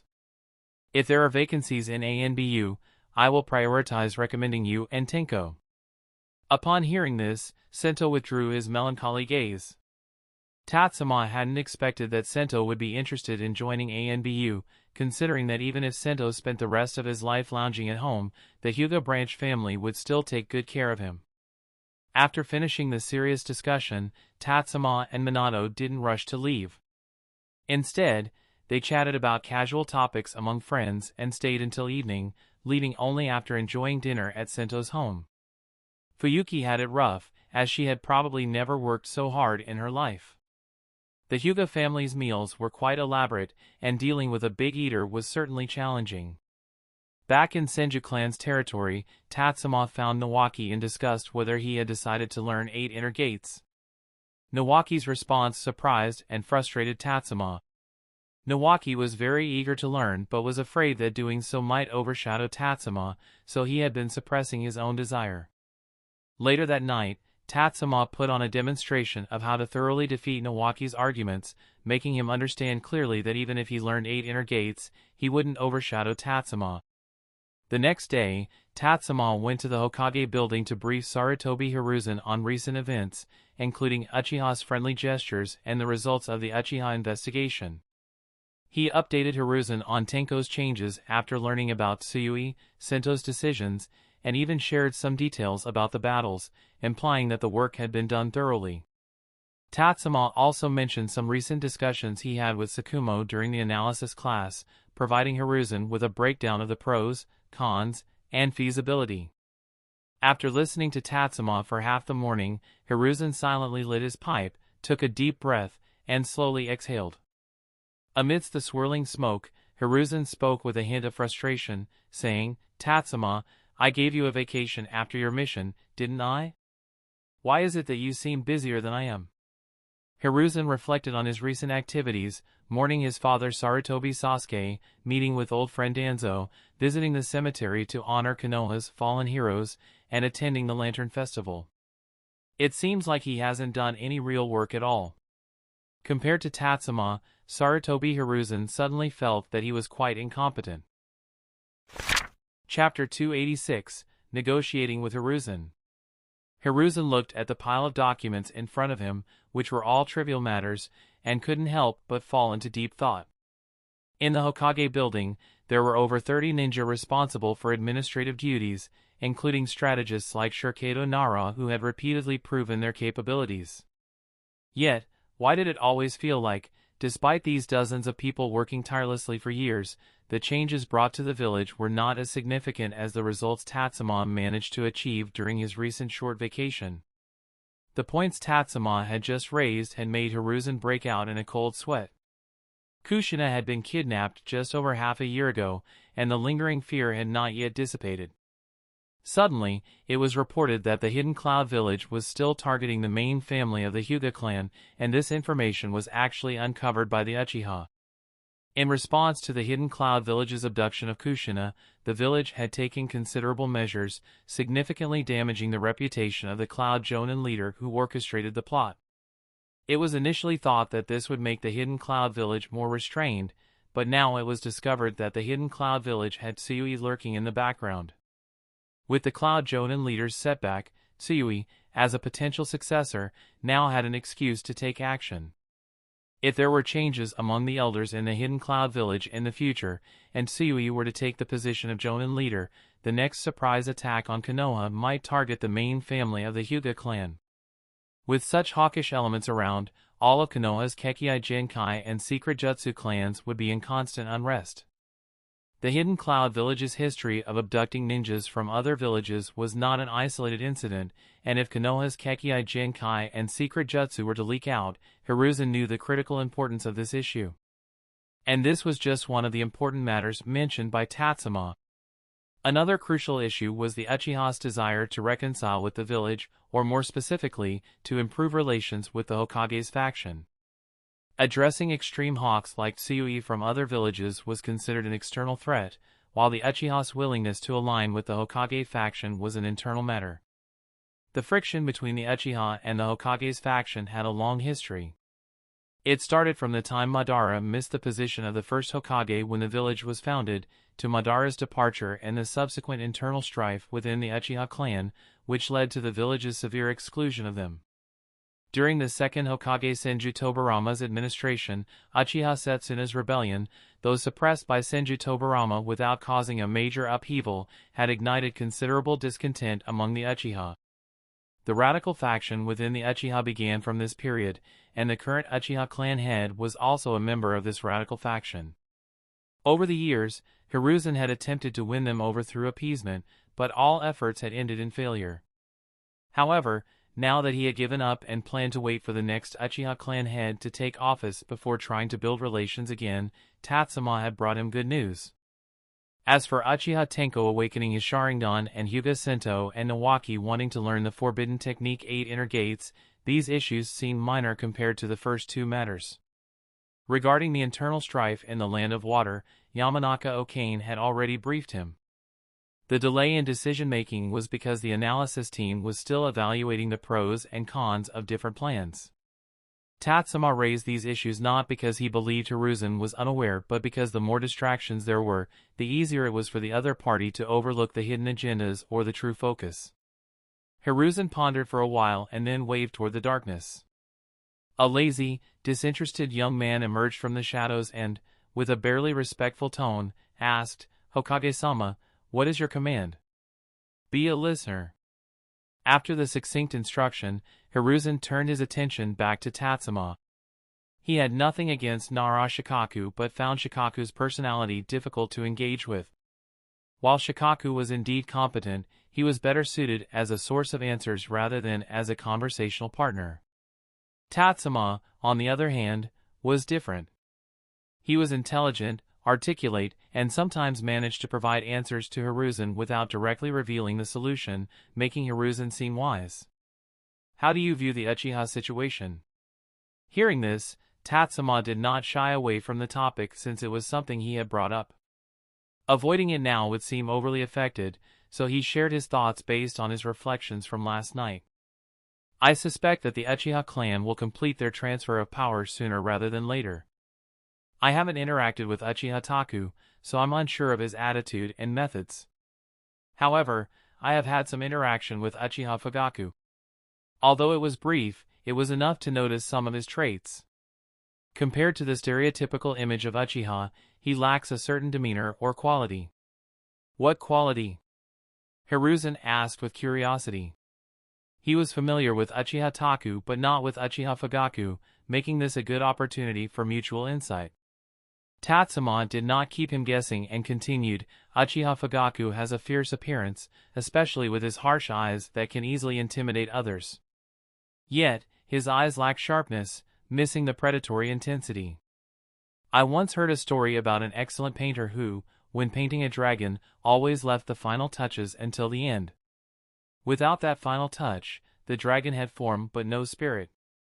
Uchiha Fugaku is like a dragon in a painting without its final touch, possessing a fierce appearance but lacking the true spirit of ferocity. Once you get to know him, it's easy to see his mediocrity. Upon hearing Tatsuma's assessment, Hiruzen reflected for a moment. Tatsuma had already delivered the answer, so he naturally spoke it out. His father, in contrast, was without a fierce appearance but possessed a true aura of ferocity. When he initially secured the position of clan head, it seemed like a difficult and risky venture, but in reality, he managed a storm of blood and chaos. He solidified his position as Uchiha clan head with an iron fist, earning a lot of resentment from Uchiha clan members. However, under his iron fist, there was little turmoil. If what you say is true, Uchiha Fugaku might find it difficult to hold onto the clan head position. No wonder you concluded that the Uchiha are on the verge of a power transition. Uchiha Taku is, in fact, using the village to support his son's position as clan head.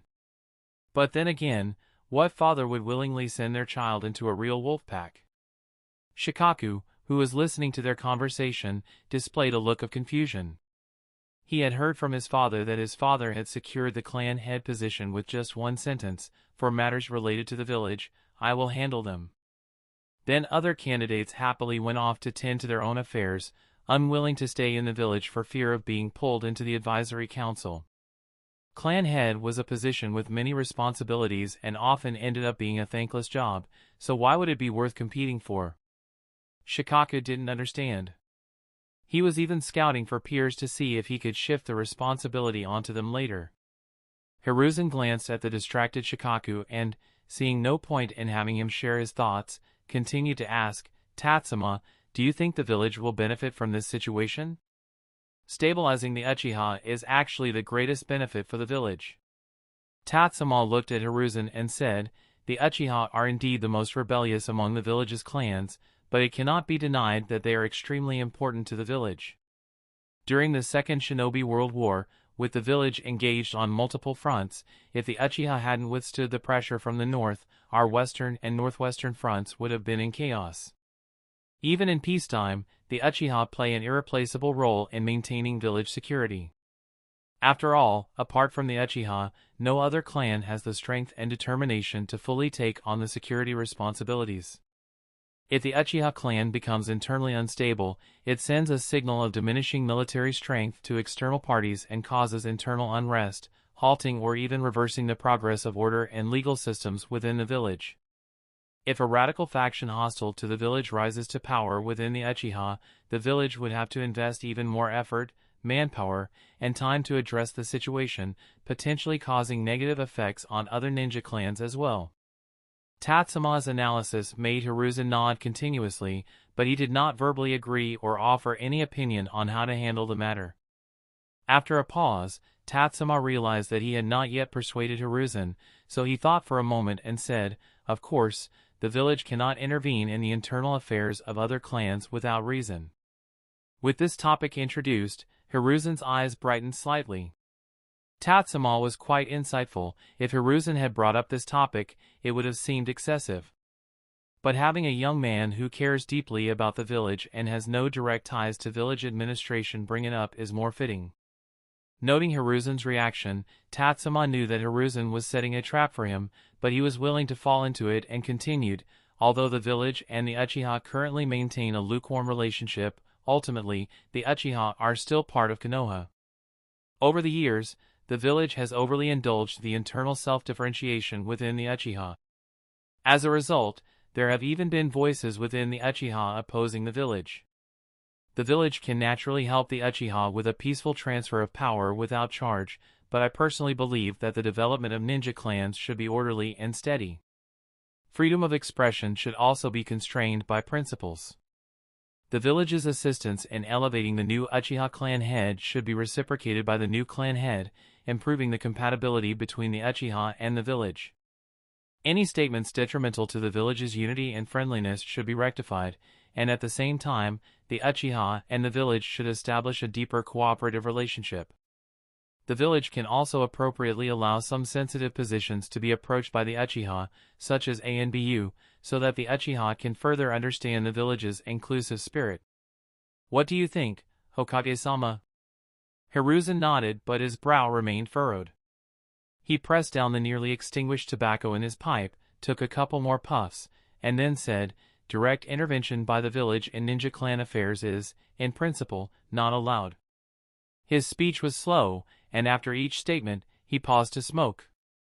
Tatsuma was not at all anxious because principles that are stated as not allowed can sometimes be overridden, and what is theoretically feasible can sometimes be practically implemented. Tatsuma waited patiently, and Hiruzen eventually continued, "However, there are always exceptions to every rule. While the village does not intervene in ninja clan affairs, it cannot simply ignore internal strife within a clan. Every ninja clan, every ninja, is a crucial part of the village. Disturbances within a clan can affect the village and even beyond. Moreover, when a clan itself requests assistance, it is the village's responsibility and obligation to help, ensuring that the clan develops in a better and more orderly manner. But this matter involves many aspects, and I cannot make a decision on my own. It requires further internal discussions. Of course, we should also avoid causing unnecessary concern among the village members. Here's the plan, Tatsuma. Since you are familiar with Uchiha Fugaku, go and investigate whether there are indeed any difficulties within the Uchiha clan to avoid excessive worry from the village. Once you have assessed the situation, finalize the stance accordingly.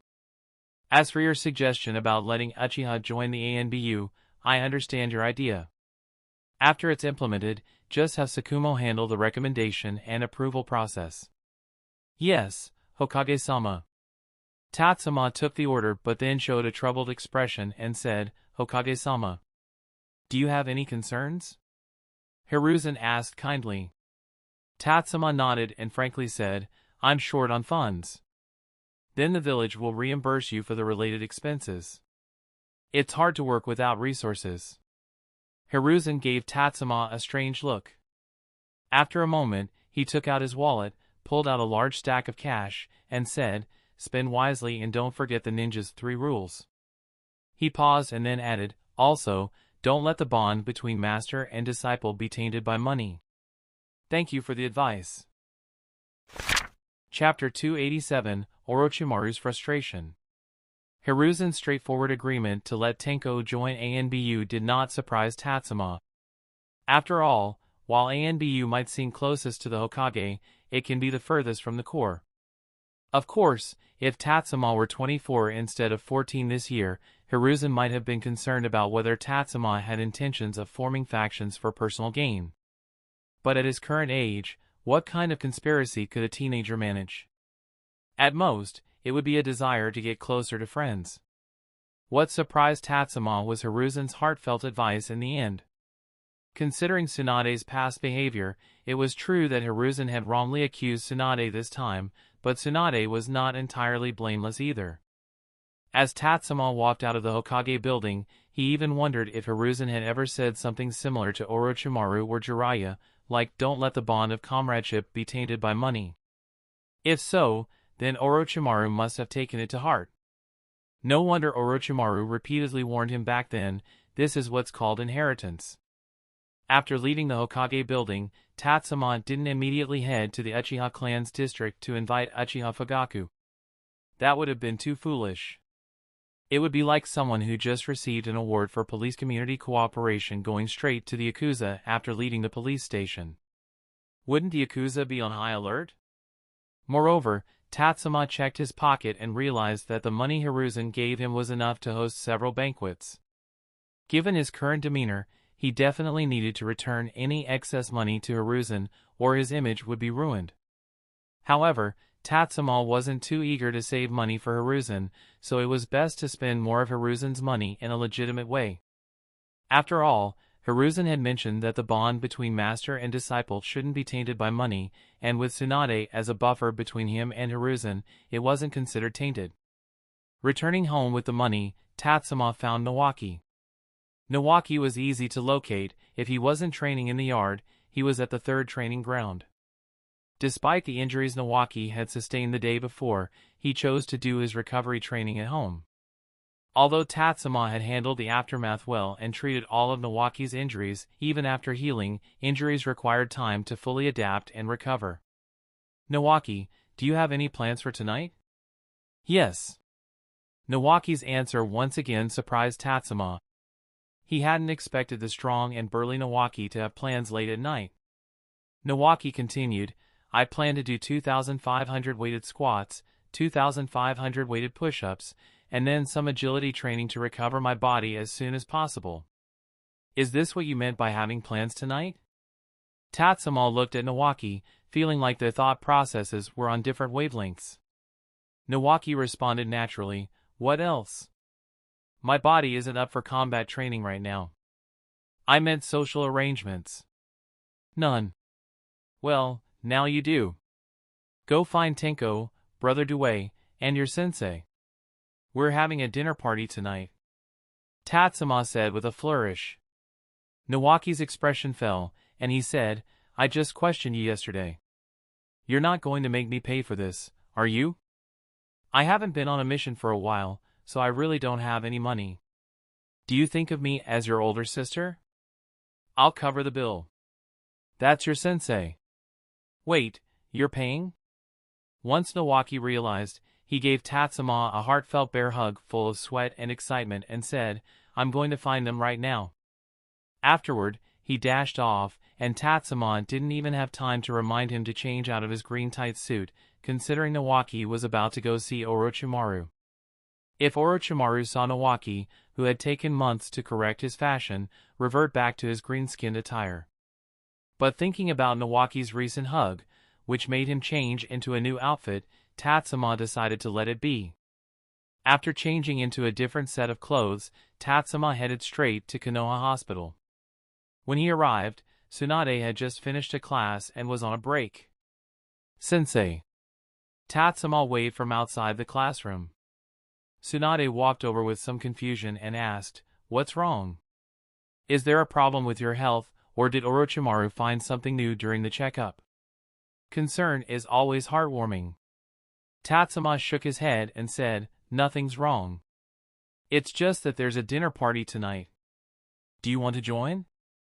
What dinner party? Nawaki and Tenko plan to learn 8 inner gates from Brother Due. I'm planning to invite the 3 of them, along with Orochimaru-sama, to dinner tonight to discuss this matter. Upon hearing this, Tsunade frowned and instinctively said, Why are they learning 8 inner gates instead of focusing on enhanced strength? Nawaki doesn't have your exceptional talent for enhanced strength, and his chakra control isn't precise enough. Senju's enhanced strength may not be entirely suitable for him. Trying out 8 inner gates might provide him with a different perspective and lead to further progress. That makes sense. You can handle the arrangements, but I've heard that Orochimaru is running low on funds lately and has been going to the Hokage building for missions. It seems he won't be able to pay for it. Tsunade had once cared about her brother's future development, but Nawaki's talent did seem to be somewhat lacking. Not only could she not teach him much, but even Orochimaru, who was his sensei, couldn't teach him much either. On the other hand, following my Dewey over the years had led to significant improvements. Perhaps Nawaki is truly suited for that path. As long as Tatsuma is around to continue the Senju legacy, Nawaki can pursue his own interests and dreams. Tsunade had long since come to terms with this. Seeing that Tsunade did not oppose, Tatsuma felt a bit relieved. After all, Tsunade's attitude has a significant influence on Nawaki's decisions, and the other potential obstacle is Orochimaru. Tatsuma hoped Nawaki could persuade him himself. Regarding the payment, Tatsuma smiled and said, "I'll handle the dinner arrangements. Just remember to come tonight." "All right, but since you're here, could you help me with a class?" Tsunade looked at the curious students in the classroom and asked Tatsuma. Tatsuma immediately declined, "Sorry, I can't help with that. I need to go book a private room." With a sigh, Tsunade said, "Then I'll teach the class myself. Go ahead and book the room. By the way, get me a few bottles of—" "I don't drink."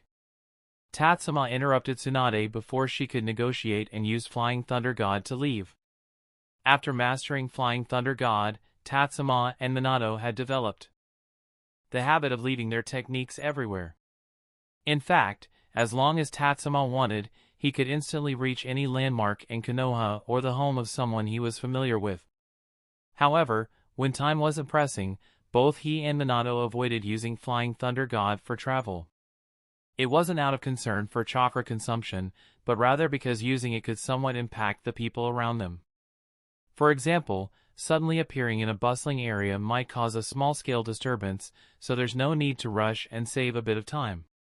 After finalizing the dinner arrangements, Tatsuma used Flying Thunder God to inform everyone of the time and place of the gathering before heading to Orochimaru's laboratory. Orochimaru was indifferent to Tatsuma's arrival, though his expression was quite sour. Tatsuma asked, "Orochimaru-sama, has Nawaki been here?" From some traces, Tatsuma had already noticed that Nawaki had been there, but he still asked as an icebreaker. Orochimaru nodded and said, "Yes, he has been here," and explained the situation. Taijutsu. It's not that I can't teach it. My newly developed Great Serpent-style taijutsu isn't bad either. As a sensei, Orochimaru felt slightly insulted that his disciple was planning to learn from others, especially when it involved core knowledge. His goal was to understand and master all techniques in the world, yet he couldn't offer a technique that intrigued Nawaki enough to want to learn it.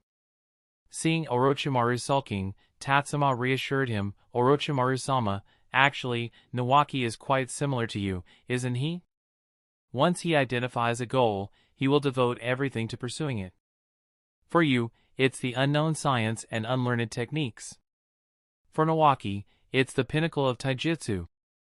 Orochimaru-sama, I do not deny the brilliance of the Great Serpent-style taijutsu you developed, but it is precisely because it is so intricate that it might not be suitable for Nawaki, who has a pure and naive heart. I believe you are not the kind of sensei who disregards a disciple's future for personal reasons. After all, the fact that you did not oppose Nawaki's decision already shows your attitude, doesn't it?" Orochimaru glanced at Tatsuma, not easily swayed, and said, "Did you incite this? Also, how can you be sure I did not oppose it? It would be too harsh to say incited. Nawaki was already prepared, I merely helped him take this step. As for why I'm sure you did not oppose it. Given Nawaki's personality, if you had disagreed, he probably wouldn't have left.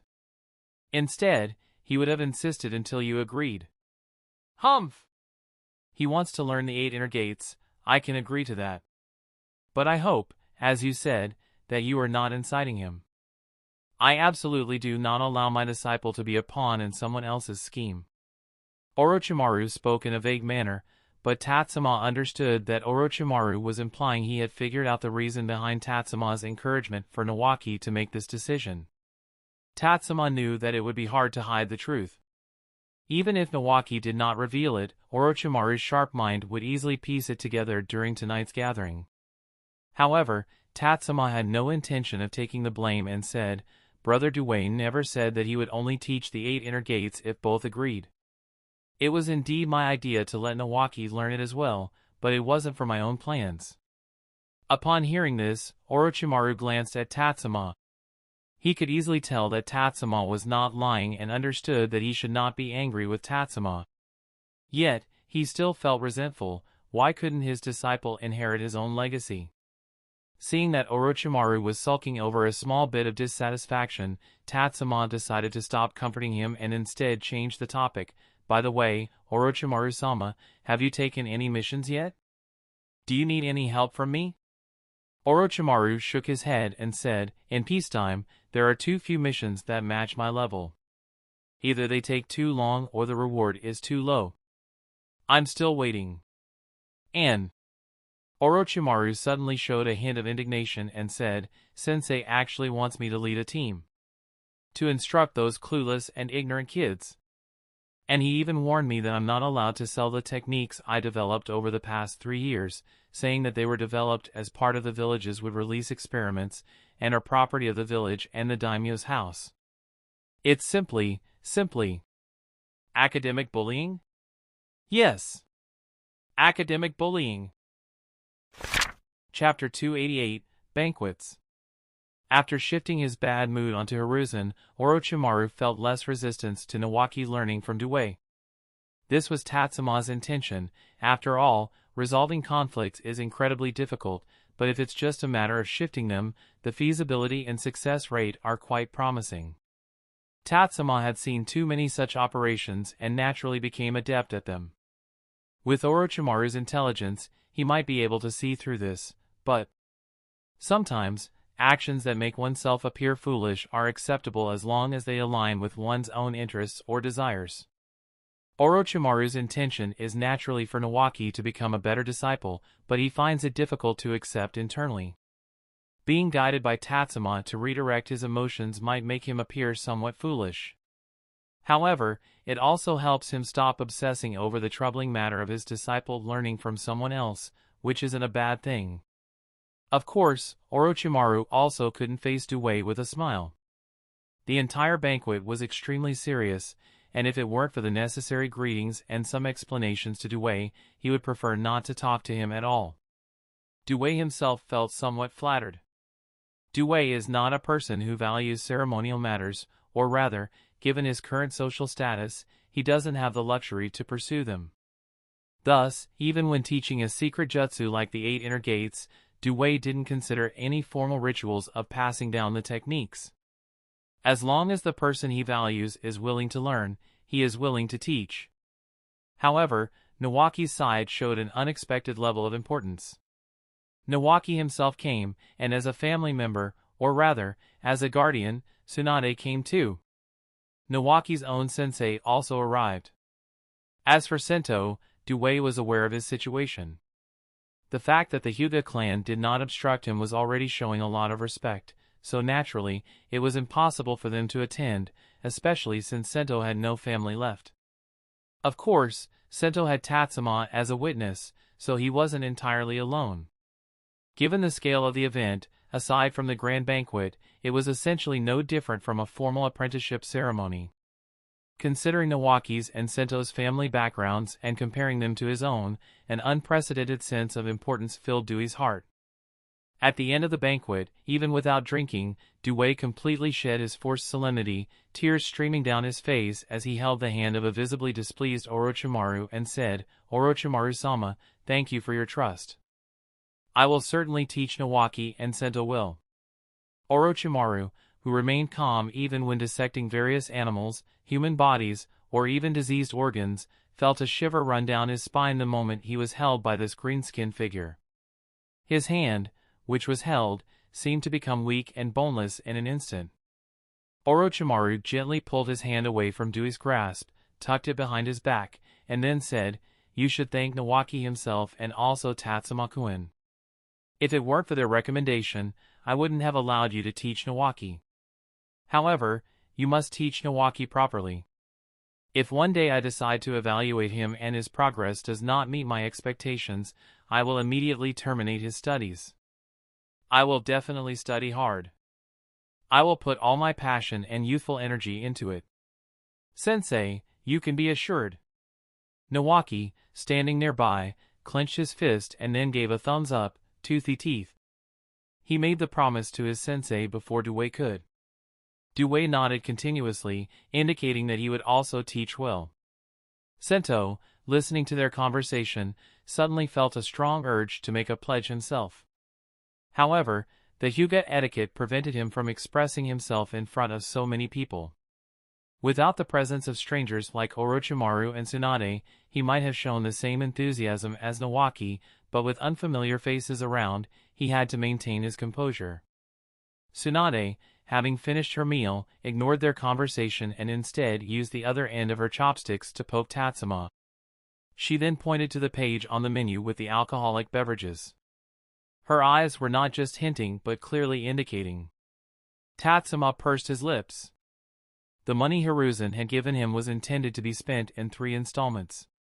It should be more than enough for just eating barbecue, but it wouldn't be enough if alcohol was included. Moreover, there should be no taint of money between teacher and disciple. Therefore, Tatsuma held his ground and resolutely ignored Tsunade's clear indication. Due briefly explained his planned teaching schedule to Orochimaru, and after receiving Orochimaru's approval, the banquet finally came to an end.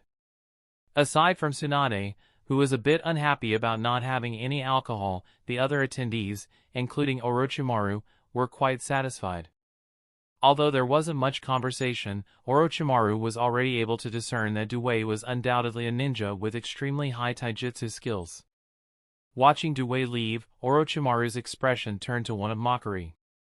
He turned his gaze toward the Hokage building and said, "It's a grand scene when ninjas with sufficient strength and awareness are crawling at the bottom, while those who are unworthy sit high above." Orochimaru's disdain for the Konoha elders had become routine, especially after the Second Shinobi World War. Orochimaru had gradually shed his pretense, even disregarding the other diners who were finishing their meals in front of the barbecue restaurant. When those people heard that someone was slandering the Konoha elders and were about to get angry, they turned around to see it was Orochimaru, with Tsunade standing beside him looking equally displeased. Their immediate reaction was to stop their retort.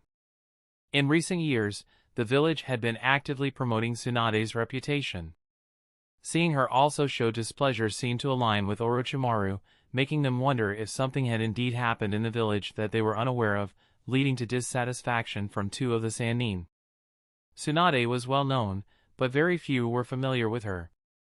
They certainly did not know that Tsunade had a displeased trait, nor could they have guessed that her current dissatisfaction was due to not having any alcohol. After settling the bill and seeing these 2 causing trouble again, Tatsuma quickly took them away, leaving plenty of room for speculation among the onlookers. The next day, Tatsuma did not go to request Uchiha Fugaku but instead invited his own team members, as well as Tenko and Tsukumo Hatake. Shimura Akomo in the team was at the final stage of retirement review.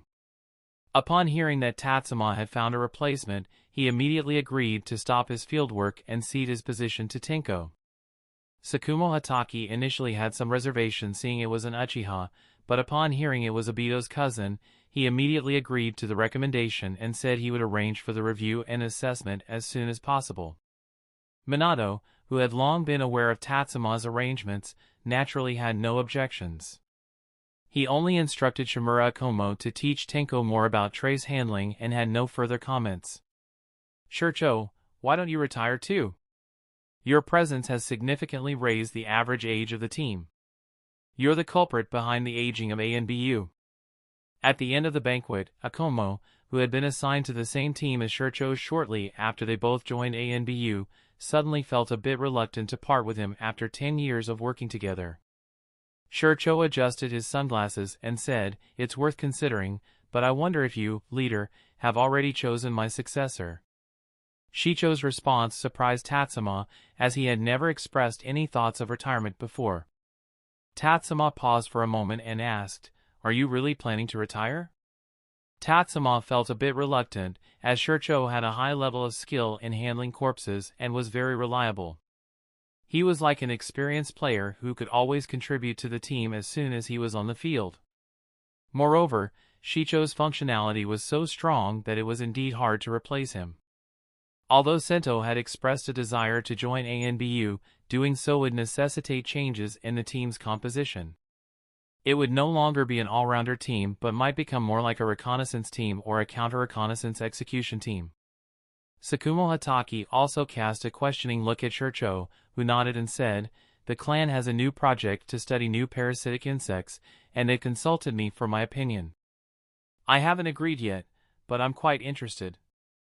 Upon hearing this, Tatsuma and Sakumo Hatake both showed thoughtful expressions. No ninja clan can remain static. Even regular ninjutsu, let alone secret jutsu, evolves from generation to generation. Just like in Senju Tobarama's collection, which contains a vast number of ninjutsu, Tatsuma has not learned many of them. Some of the techniques have already been replaced by better ones, making them unnecessary to learn. As a family specializing in secret jutsu, their mysterious and unknown techniques are fundamental to their survival, but the veil of mystery will eventually be lifted. To maintain their advantage, they must continually add layers of mystery to themselves, so that others can never see their true nature. Sakumo looked at Tatsuma, waiting for his opinion. Theoretically, as ANBU chief, these matters should be decided by Sakumo Hatake, but Tatsuma is not like any other subordinate. Sakumo even considered that if he could hold out for another 2 or 3 years, Tatsuma might have grown to the point where he could directly take over ANBU. Therefore, Sakumo valued Tatsuma's opinion greatly, especially in the context of the team's role transformation, where Tatsuma's input was even more crucial.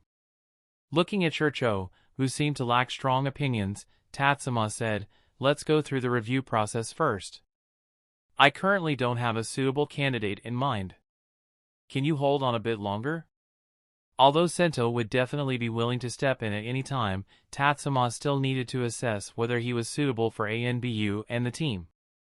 Especially since he has started new training, Tatsuma isn't sure how long it will take for Sento to complete his current phase of training, and the Hyuga clan is even more difficult to deal with than the Uchiha. If Sento were merely from a branch family, it wouldn't be a big deal. But Sento is from the main family, and a main family member without descendants at that. The Hyuga clan might not be willing to let him go. Shurcho nodded and said, "All right, I'll inform the clan. Since I'm not the one in charge, there's no rush to join the project." "Then it's settled. I will also help Tatsuma find a new candidate as soon as possible. I fully support your decision, as the progress of the ninja clan also contributes to the growth of the village." Sakumo wrapped up the topic, looked around to ensure there were no other matters, then took out his wallet and said, "I'll go pay the bill." "I'll do it." Tatsuma quickly stood up, but Sakumo pulled him back and said, "It's not right for a subordinate to pay. Don't worry, this money is coming from your superior." Sakumo was momentarily taken aback but quickly realized, letting go of Tatsuma and smiling as he said, "Then you can pay. By the way, can I take some leftovers? Kakashi hasn't had dinner yet." "Sure," Tatsuma said generously, enjoying the feeling of being so magnanimous. Of course, he only agreed because Sakumo mentioned taking food for Kakashi. If it had been Tsunade making the request, that would have been a different story. After paying and bidding farewell to Sakumo, Akomo, and Shurcho, Tatsuma, Minato, and Tenko did not immediately disband but instead strolled down the street for a while. After entering a deserted alley, Tatsuma finally spoke, "You can talk to your squad captain about being recommended by me to join ANBU and have him relay the message. I'd like to invite him and the Uchiha clan head for a gathering." "Okay." Tenko nodded, and Tatsuma remembered something else, saying, "By the way, you've awakened your eyes now. When you go back, make sure your attitude and demeanor are adjusted accordingly." "What do you mean?" "You need to be a bit more arrogant. Learn from me." Tatsuma took 2 steps in front of Tenko and said while concealing his actions, "You need to walk with your feet pointed outwards, imagining the feeling of your inner thighs rubbing against your underwear so much that you have to spread your legs. Your shoulders should move too. Imagine you're shaking off Sento's hands from your shoulders. Finally, you must tilt your head back and occasionally sniff as if you have a runny nose in winter, but without actually letting the mucus out." Watching Tatsuma's movements, Tenko's mouth twitched, Then he sighed and said, "Tatsuma, you're even more Uchiha than I am." Chapter 289, The Future of the Uchiha. The 3 banquets, with only this last one being the main event, were the real purpose for which Hiruzen had provided the funds. Tatsuma waited 2 days before delivering the invitation. Fugaku did not reply, but Tatsuma didn't mind and continued with his daily routine. He trained in the morning, sparred with Minato at noon, and in the afternoon, visited Barbecue Q once again. Having come 3 times in 4 days, Tatsuma clearly noticed that the welcoming smiles had changed, becoming warmer and more enthusiastic.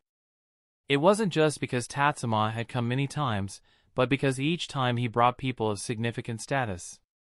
If they could keep Tatsuma as a customer, they could also keep the important guests that came with him. Tatsuma knew that Barbecue Q was bound to be disappointed with him, as he wouldn't come here if he had to spend his own money. It's not that he didn't want to, rather, he was unwilling to spend that much. Excluding drinks and some high-end, even reservation-only dishes, the average cost per person at Barbecue Q was between 5,000 and 10,000 ryo.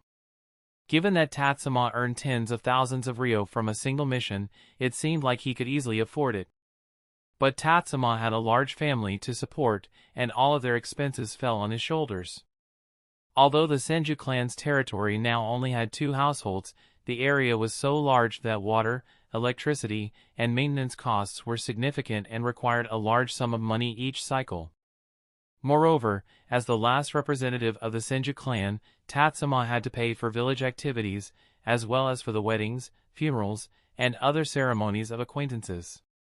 On top of that, he had to make generous offerings during the holidays. 9 years ago, when Tatsuma had just arrived in this world, having 2,000 ryo on hand would have given him some peace of mind. But now, if he had less than 1,000,000 ryo left, he would feel anxious. However, Tatsuma had become accustomed to this anxiety. After all, in his previous life, he had dealt with mortgage and car loan debt. This kind of stress was simply an internal drive. So Tatsuma had adapted to the competitive lifestyle and downgraded his spending habits without letting it affect his normal rhythm of life. The high spending and service at Barbecue Q couldn't change his frugal mindset, so he didn't need to go through the difficult adjustment from luxury back to simplicity.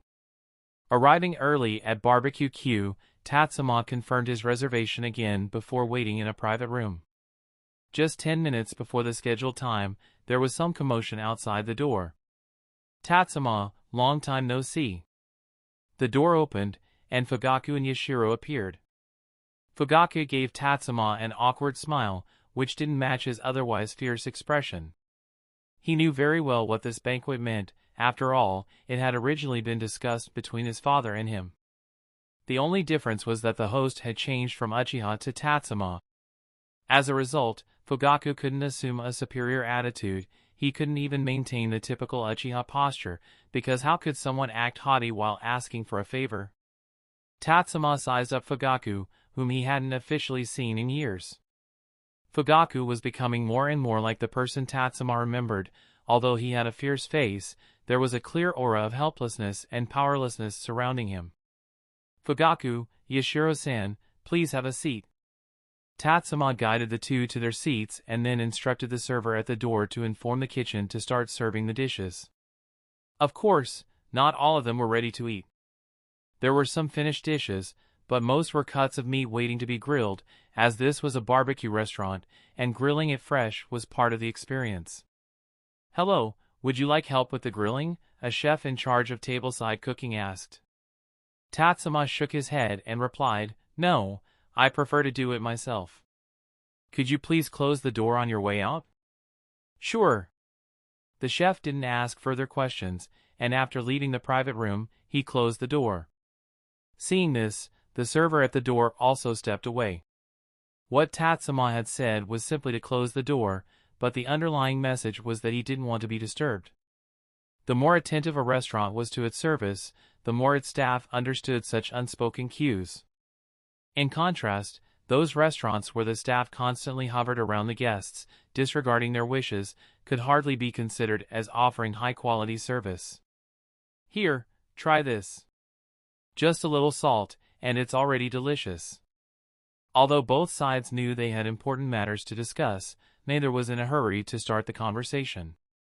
Instead, they ate the grilled meat while chatting about past battlefield experiences, occasionally laughing together. Fugaku's hand occasionally rested on the table, as if he wanted to reach for something, but there was no alcohol. Tatsuma hadn't ordered any because the budget was tight. Fugaku glanced at Yashiro, then back at Tatsuma, and said, "Back on the battlefield, I often heard comrades talking about wanting to drink, and I didn't quite understand the sentiment at the time. Lately, I've begun to grasp their mindset.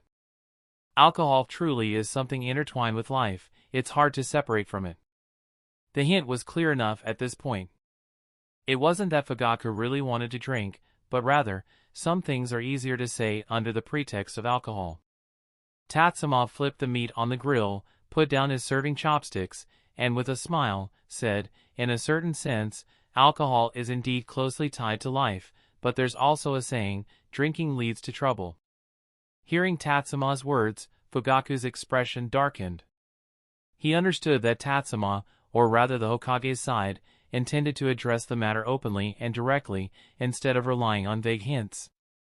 This made things more difficult, because promises made under the influence of alcohol can be disregarded, and such promises often come with ambiguous wording that creates more advantageous conditions for oneself. But what does drinking leads to trouble mean? Naturally, it refers to serious matters. The village can certainly discuss serious matters with the Uchiha, as any changes within the clan could easily affect the entire village. But can the Uchiha discuss serious matters with the village? After all, when internal struggles involve using outside forces to suppress one's own people, even if such an approach succeeds, it will leave a lasting stigma. Yashiro, who had received Fugaku's subtle hint, was already prepared to step out and order some alcohol.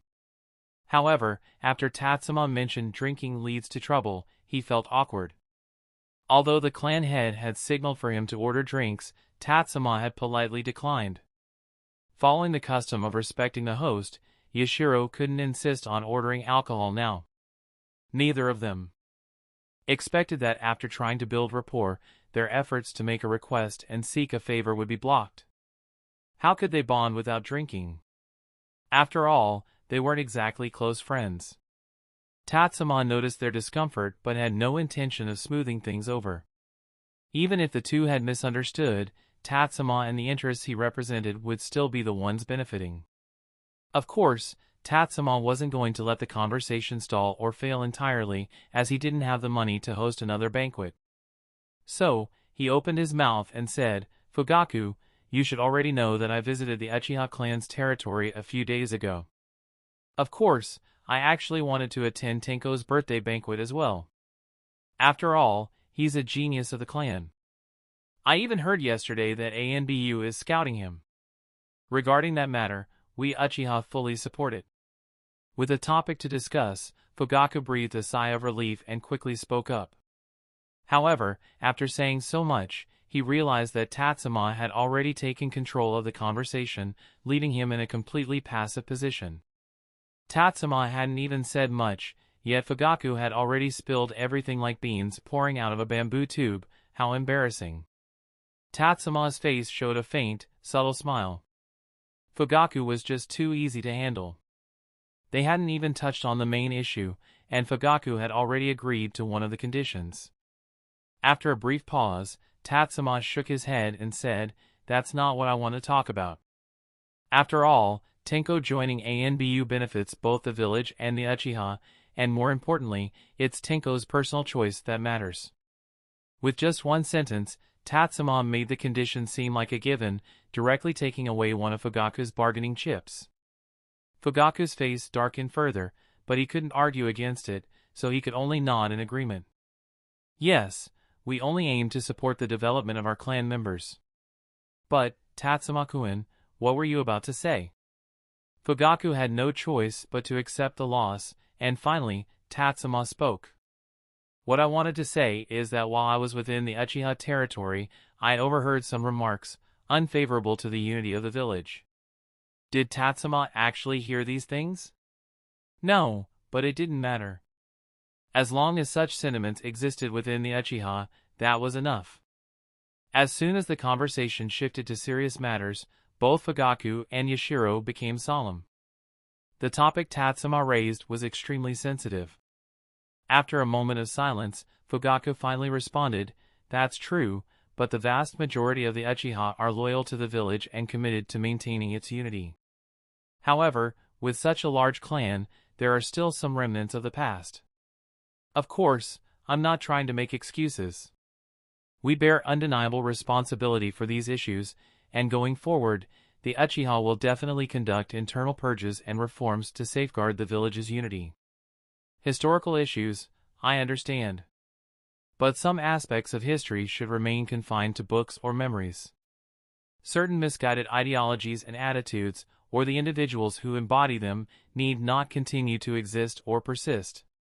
Tatsuma's words seemed light, but they struck Fugaku and Yashiro like a heavy hammer. The individuals he referred to were, of course, people.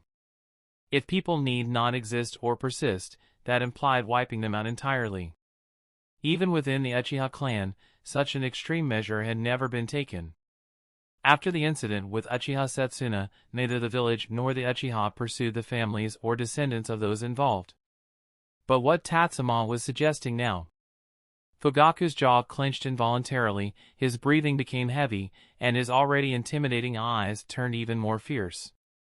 Yet Tatsuma appeared unfazed, maintaining eye contact with Fugaku. He knew that behind Fugaku's fierce exterior was a core of weakness. As if to further provoke, Tatsuma added, "Fugaku, you should know that I'm a doctor. I've seen far too many cases where people, out of fear of facing a problem, let a small illness grow into something serious, even terminal. When necessary, sometimes a person has to amputate a limb to save their life. On the battlefield, there are times when sacrificing a pawn is the only way to save the king. The same applies to a clan or a village." Tatsuma leaned forward slightly, lowering his voice as he continued, "If, after you became the clan head, these voices still continue to influence the direction of the clan, stirring up others, then your position as clan head will eventually become nothing more than a joke. Fugaku, if you don't make decisive decisions, you'll only invite chaos. Do you want to truly control the Uchiha and lead it toward better development, or are you content with just being a nominal clan head, preserving a laughable facade?" Upon hearing this, Fugaku fell silent. There was so much information in Tatsuma's words. Not only did they reveal the village's stance toward the radical faction within the Uchiha, but they also showed the village's deep understanding of the internal changes happening in the clan. His upcoming succession as clan head was something that had never been publicly announced, not even within the Uchiha. Yet, the village already knew. Fugaku couldn't help but reflect on what Tatsuma had said. Could he truly secure his position as clan head if those people continued to exist? Could he even be a good clan head? After a long pause, Fugaku finally asked, "What kind of assistance can the village provide?" Chapter 290, Reaching a Simple Agreement. Fugaku's bluntness was so extreme that even Tatsuma didn't know how to respond. It was as if the conversation had abruptly shifted from discussing attitudes to dealing with real money. Uchiha Taku and Uchiha Fugaku sought help from the Hokage faction, and Sarutobi Hiruzen expressed his willingness to assist. Tatsuma conveyed this on high behalf.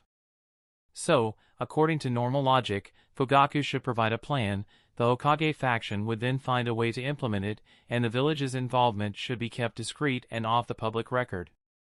As a mediator, Tatsuma also couldn't officially represent the Hokage faction, otherwise, he wouldn't need to organize a private dinner under his own name to invite Fugaku. Tatsuma wasn't even sure if Fugaku hadn't reacted in time or if he was pressuring him to make a commitment to the Hokage faction. After all, Fugaku seemed to possess both intelligence and lack of intelligence simultaneously, and even observation made it hard to draw conclusions quickly. Tatsuma pressed his lips together and said, "Brother Fugaku, your question is quite interesting. Regarding maintaining stability within the village and the positive development of the ninja clans, the village will naturally make every effort." Fugaku was clearly dissatisfied with Tatsuma's response. He continued to stare at Tatsuma, as if to say, if we're going to discuss this openly, let's do it openly. Tatsuma, you can't possibly be unaware of the answer I'm looking for. What I want to know is how the village can enable me to smoothly become the next clan head of the Uchiha, despite the lack of support from many clan members. You must understand that I cannot involve myself in bloodshed. No matter what, those are my clan members. I cannot take action against them just for the sake of a clan head position. After hearing Fugaku's words, Tatsuma was certain that Fugaku was pressuring him. If the village required him to handle the radicals, then Fugaku was asking the village to help him deal with the opponents. However, the manner of speaking was too direct, so direct that even Yashiro was uncomfortable, silently staring at the bottom of his dipping sauce bowl. Yashiro suddenly felt that he shouldn't be involved in this kind of discussion. Before today, it had never been the case for the Uchiha to purge themselves for the village or for the village to intervene in ninja clan matters for the sake of a clan head position. For the first time, he felt that being favored and promoted to a trusted confidant by the clan head might not be a good thing.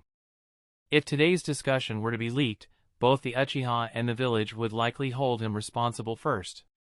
Even if he was just a listener, having done or said nothing, if an accident occurred, he would be the one blamed. At this moment, neither Fugaku nor Tatsuma paid any attention to Yashiro's inner turmoil. Tatsuma furrowed his brow, realizing that Hiruzen had sent him to test the Uchiha's attitude and limits. Hiruzen had not provided any tangible help or leverage from the village. This meant that any promises Tatsuma made could be disavowed later by Hiruzen, leaving him at odds with both sides. Tatsuma even began to reflect if his aggressive approach had triggered Fugaku's backlash. Yet, Fugaku's response left him in a difficult position. He couldn't answer affirmatively or negatively. Tatsuma didn't have the authority to agree, but at the same time, Hiruzen's willingness to cooperate made it hard for him to reject Fugaku's demands. Thoughts and ideas swirled in his mind, and Tatsuma unconsciously frowned. Even with his sharp intellect, it took him several seconds to respond. Brother Fugaku, your clan members are also Konoha ninjas. They are part of Konoha and children nurtured by the village. The village cannot take action against its own children. Upon hearing this, Fugaku's expression turned grim. His left hand rested on the table, as if ready to rise at any moment. But Tatsuma quickly followed up with his words, continuing, however, some of these children have indeed disappointed the village. I'm not referring to the Uchiha clan members, but to those who have harmed the village's interests. For these traitors, the village has always maintained a firm and clear stance. The village will protect every child, but it will not allow any harm to this big family to exist. Since he couldn't agree or refuse, Tatsuma aimed to strategize, leaving room for maneuvering for both sides, and then plan further. Fugaku sensed some key points in Tatsuma's response. The pressure he exerted on the table eased, and he said, in fact, my clan members, apart from Uchiha Madara who betrayed the village and Uchiha Setsuna with his faction who attempted rebellion, have not harmed the village. If it's about baseless accusations, neither the other clan members nor I, who am directly involved, would agree. Tatsuma's slight relaxation allowed Fugaku to seize the initiative. Tatsuma noticed this but didn't feel the same tension as Fugaku. Having the initiative wasn't necessarily an advantage. Regaining the initiative from Fugaku wasn't difficult. Tatsuma's expression returned to composure as he leaned slightly back and said, there is a devil in everyone's heart. If they have the intent, they will take action. It's just a matter of having the right opportunity. People dislike those who speak halfway, just as readers dislike authors who write fragmented chapters. However, within a certain threshold, such hooks can make the other party both frustrated and curious, prompting further questioning. Fugaku, who was eager to hear Tatsuma's plan, instinctively looked into Tatsuma's eyes after his pause and leaned forward in response to Tatsuma's backward lean. It was a small detail, but it indicated that the conversational initiative had shifted back to Tatsuma. No longer teasing Fugaku, Tatsuma explained, if you simply want to prevent them from stopping you from becoming the Uchiha clan head, you just need to associate their names with the matter of humiliating the Uchiha. No need for any extreme measures, even something as minor as not paying for a meal can be exaggerated and guided. With a little effort, people might start saying, "Here comes the Uchiha who doesn't pay for meals." Given your personalities, you'd definitely pursue it. At that point, just revealing the names of those who actually didn't pay for their meals would make the Uchiha feel ashamed of having such clan members. How many within the Uchiha would still support them? Of course, I'm just using this as an example. Not paying for a meal is too trivial. While it might tarnish reputation, the impact wouldn't be very significant. Fugaku nodded. He understood well the idea of blackening other candidates, but that wasn't what he wanted. It was something his father's methods could achieve, securing the position. What he wanted was to stabilize his hold on it and lead the clan to better development. So he asked, "What if my ambitions are greater?" Then it's even easier. The Uchiha Security Department often oversteps its bounds. What if the one being overstepped is a high-ranking official from the Land of Fire or even a foreign dignitary? In this way, the Uchiha themselves would be difficult to handle, so another department, like ANBU, would need to take over. If, during the takeover by ANBU, this Uchiha is subjected to unfair treatment and happens to resist, what do you think will happen with your Uchiha temper? They will resist. Perfect. The more they resist, the worse the situation becomes. ANBU will adopt a stricter approach, escalating the issue step by step until the Uchiha has no chance to participate in internal clan disputes anymore. As long as those who truly deserve it are dealt with in such a manner, the remaining loudmouths and parrots will naturally become insignificant. After Tatsuma finished speaking, Fugaku squinted, understanding Tatsuma's plan. But he still feigned ignorance and asked, "Are you saying that ANBU will get involved?" "I'm just giving an example." Tatsuma dismissed this idea directly. The plan was only a draft, and since Fugaku had not yet agreed and Hiruzen hadn't even heard it, how could it be finalized? Fugaku felt a bit disappointed that he couldn't outwit Tatsuma. As for the plan Tatsuma proposed, he couldn't make a decision on it. The plan sounded straightforward and easy to execute, but it was too simplistic. It seemed to exploit the Uchiha's tendencies to benefit from them, and the village could use this tactic against Fugaku's enemies. However, it could also be used against Fugaku's own people, or anyone with a typical Uchiha temperament. Fugaku even began to wonder if the village had used such a method against the Uchiha clan before, but it had never been escalated to the level Tatsuma described. Fugaku didn't fully believe that Tatsuma had come up with the plan in such a short time. It was more likely that, as a member of the Hokage faction, Tatsuma had the authority and knowledge to handle such operations, making him so proficient. Yet, Fugaku had to admit that the plan Tatsuma spoke of was indeed feasible. There weren't many peers who could truly impact his position. As long as he dealt with a few key individuals, at least among his generation, the others opposing him would be powerless. As for whether to reach such a cooperation with the village in the future, thoroughly cleansing the remnants within the clan could indeed allow him to be more at ease and facilitate the better development of the Uchiha. However, it would mean losing power and humiliating the clan. After thinking for a long time, Fugaku finally said, "Tatsuma, I will carefully consider your suggestions after I return. As for the village's guidance on the development of the Uchiha, I am very supportive. However, I currently do not have much influence within the clan, and my father, with his advancing age, is gradually becoming powerless. So, it may not be possible to coordinate with the village for reforms quickly. To cleanse the Uchiha clan?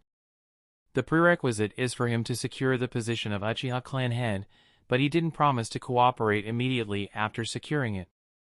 Tatsuma, sitting opposite Fugaku, understood his intentions clearly but didn't confront them. Instead, he smiled and said, "Just a small suggestion. As for internal reforms within the Uchiha, that is an internal issue. The village hopes to see every ninja clan improving, but also respects the wishes of each ninja and clan." Tatsuma's sudden amiability made Fugaku somewhat uneasy, raising suspicion. Was there a trap he couldn't see? But he quickly dismissed his suspicions, smiling at Tatsuma and saying, the topics we discussed today were quite heavy, and we didn't even enjoy dinner properly. Next time you're free, I'll host you.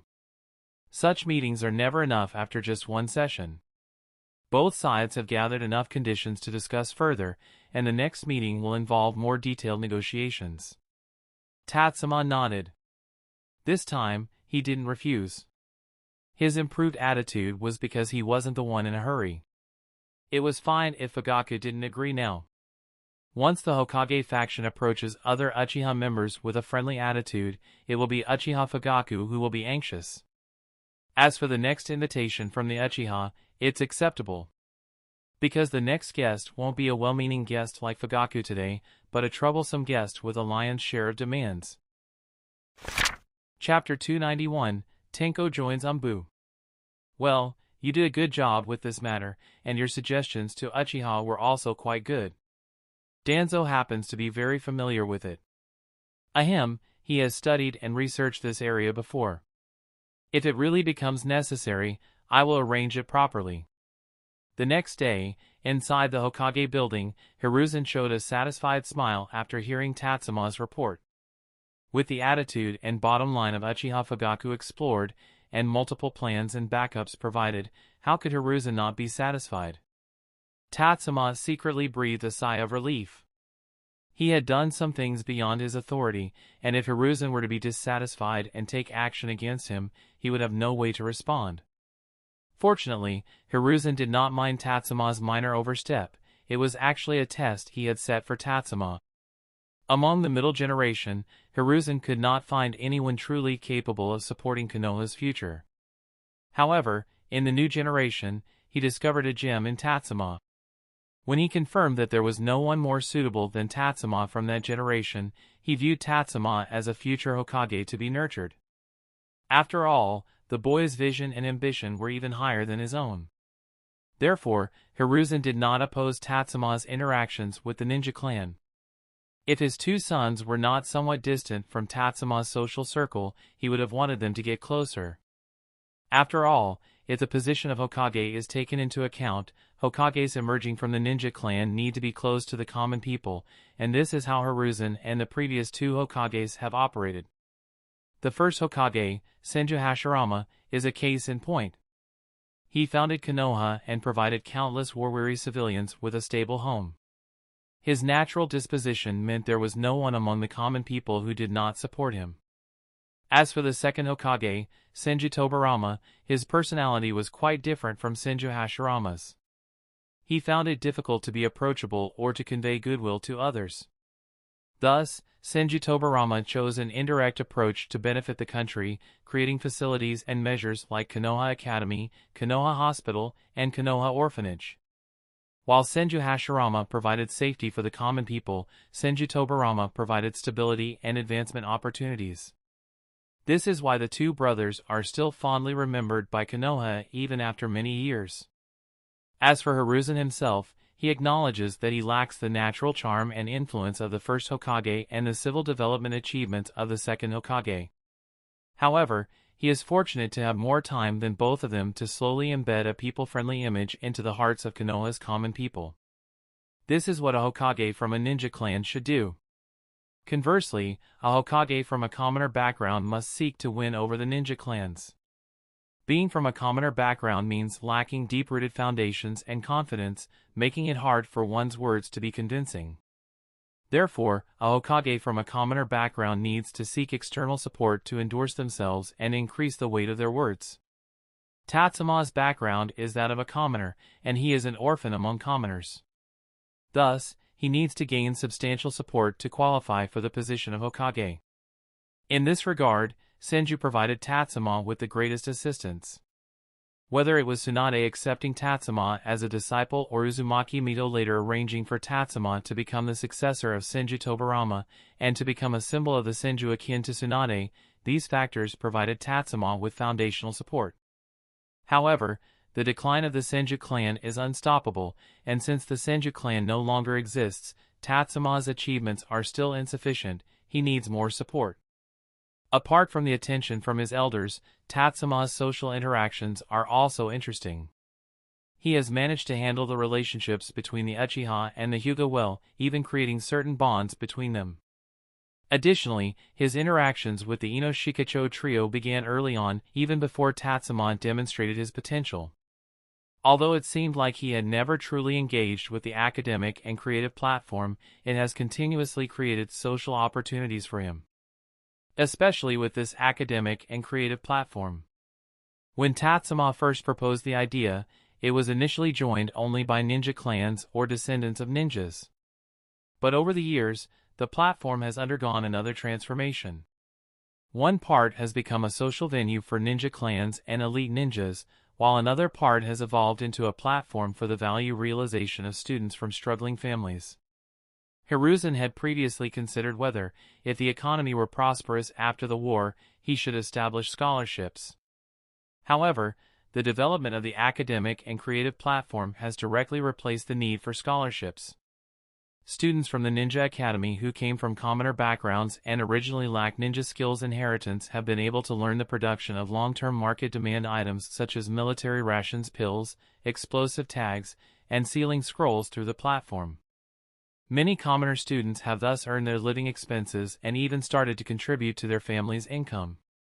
This development was the work of the platform's second head, Hiruzen's eldest son, Shinosuke.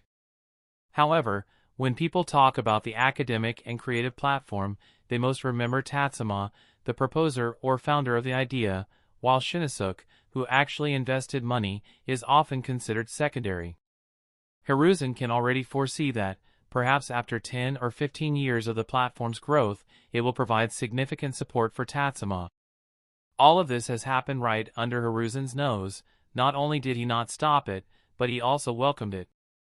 Hiruzen was confident that with Tatsuma's talent and ability, under the current conditions, he would undoubtedly become the Hokage everyone expects. His only concern was that Tatsuma might become a mere figurehead. He had considered some plans, but upon review, he realized that Tatsuma did not actually need his worries or assistance. Tatsuma truly had the capability to address the issues and had already made significant progress. Tatsuma was unaware of how much Hiruzen had pondered.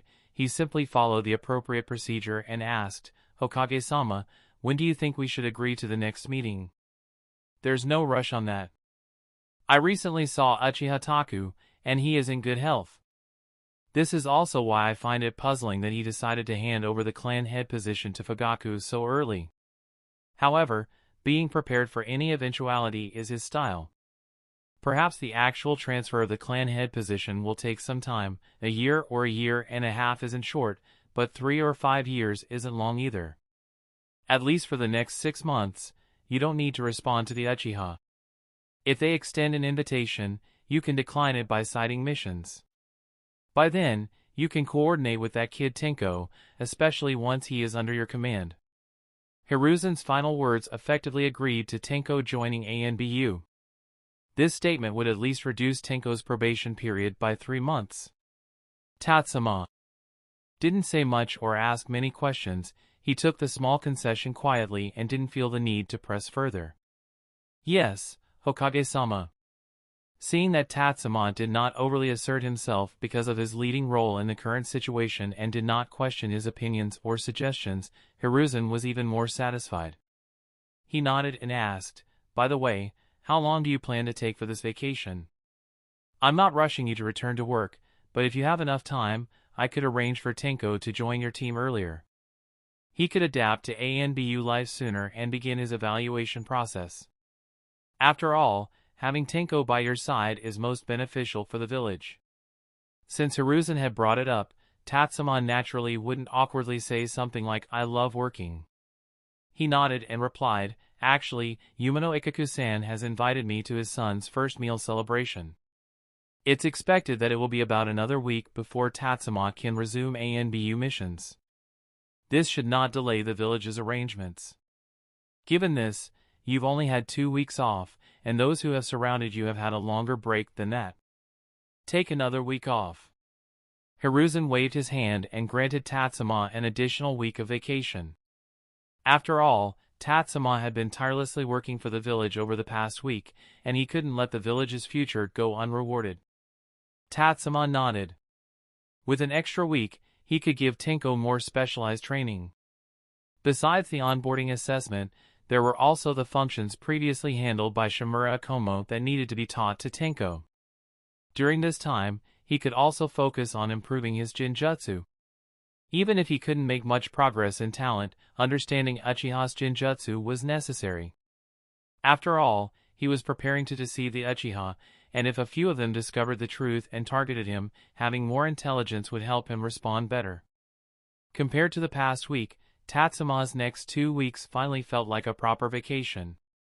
Although the daily training and study schedules were packed, the pace was relatively relaxed. Tatsuma attended Irika's first meal celebration and brought some toys as gifts. His interaction with Umino Ikaku was limited, and there was a significant age gap, so they didn't engage in deep conversations, just the usual exchange of courtesies. On the penultimate day of his vacation, Tenko's special approval was finally granted. In theory, with Hiruzen's endorsement, it could have been processed even faster, possibly even approved the day after the request was made.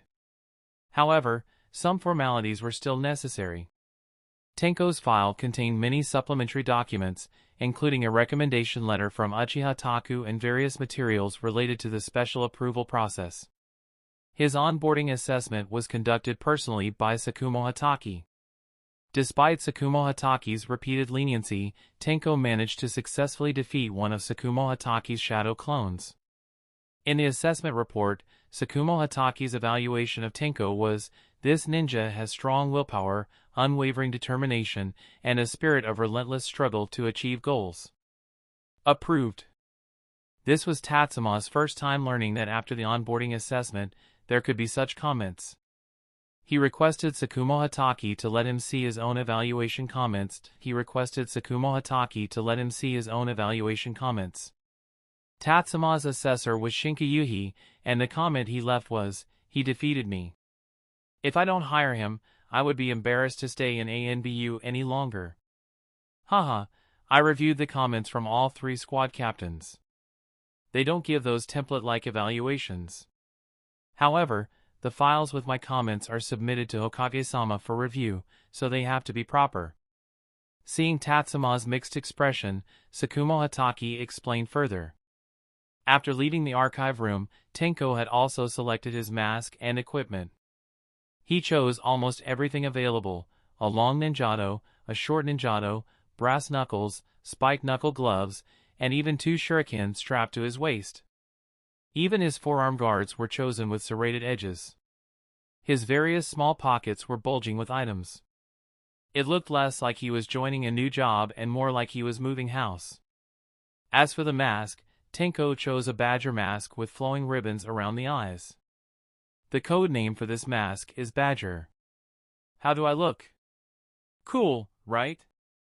I'm ready for missions. Chapter 292, Danger in the Desert.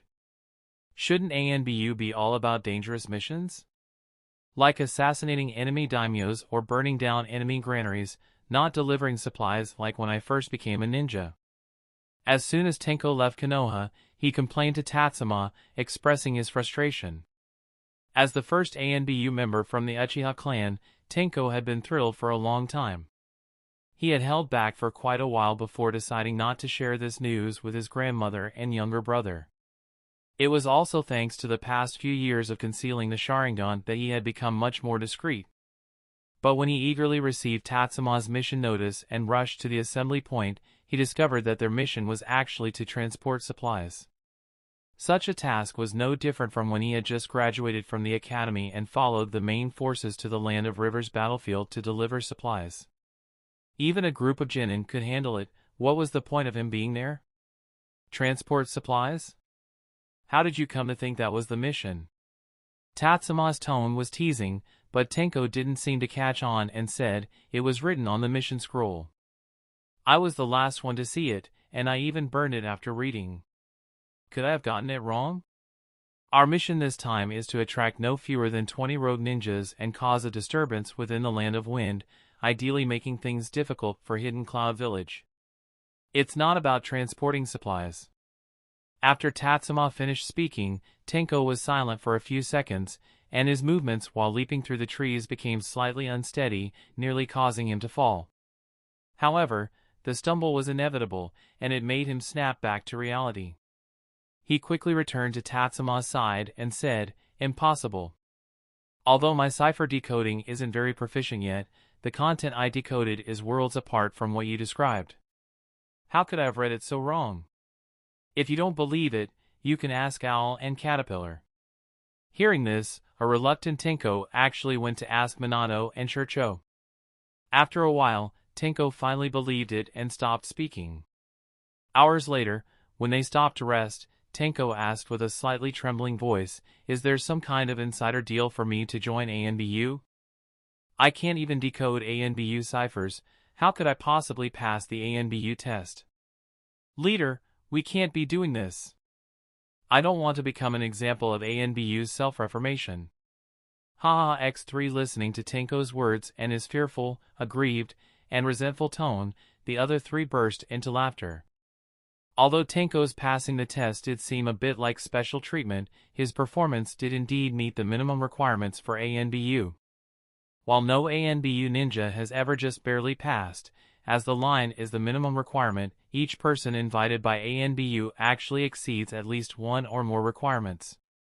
For example, Tatsuma scored full marks in all theoretical and technical assessments, and even won Shinkayuhi's practical assessment with a single victory. Caterpillar may seem extremely mediocre and often jokes about it, but he is an expert in corpse handling and trace elimination among ninjas. It can be said that Tenko is the most ordinary among those recruited externally into ANBU. However, due to his young age and potential, combined with the leniency from Tatsuma, Tsukumo Hatake, and Sarutobi Hiruzen, he was smoothly admitted. Otherwise, he would have been assessed for at least another year and a half to evaluate his potential and possible growth range before being admitted. But Tenko was unaware of all this. He only knew that whenever he thought of the assessment scenes, the attitude of each examiner towards him was quite unsatisfactory. With this current blunder, Tenko became even more doubtful, wondering if he was completely unqualified to join ANBU. The thought that his friends might have engaged in some improper actions to get him into ANBU left him anxious and worried. Tatsuma stopped teasing him and said, "There's no problem with your interpretation of the cipher. We did indeed leave the village under the guise of transporting supplies, but it's actually a double-layered confidential mission." "Double-layered confidential mission?" Relieved, Tenko's eyes lit up at the grand-sounding term. Tatsuma then explained their real mission to Tenko. After listening, Tenko had an epiphany, slapped his thigh, and said, "Just wait and see. Leader, I'll definitely take out all those who are targeting you. But if you can sense their locations, why wait for them to approach? Why not take the initiative to find them? Sensing and visual perception are still quite different. I can sense their locations, but I can't understand their stances, observation directions, or what they're doing. If I act rashly, I might be discovered early. I don't want to alert them unnecessarily." In fact, Tenko's suggestion had also been considered by Tatsuma, but due to limitations in his abilities, he couldn't ensure it would be done effectively, so it was safer to wait. Of course, Tenko's suggestion wasn't entirely unfeasible. If Caterpillar did retire and Sento was brought into the team, they could use his Byakugan to initiate a counter-hunting mode.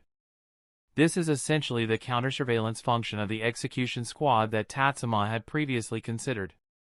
However, Sento couldn't join ANBU in the short term, and with Caterpillar still in the team, even if Tatsuma knew the solution, he wouldn't reveal it in front of Caterpillar.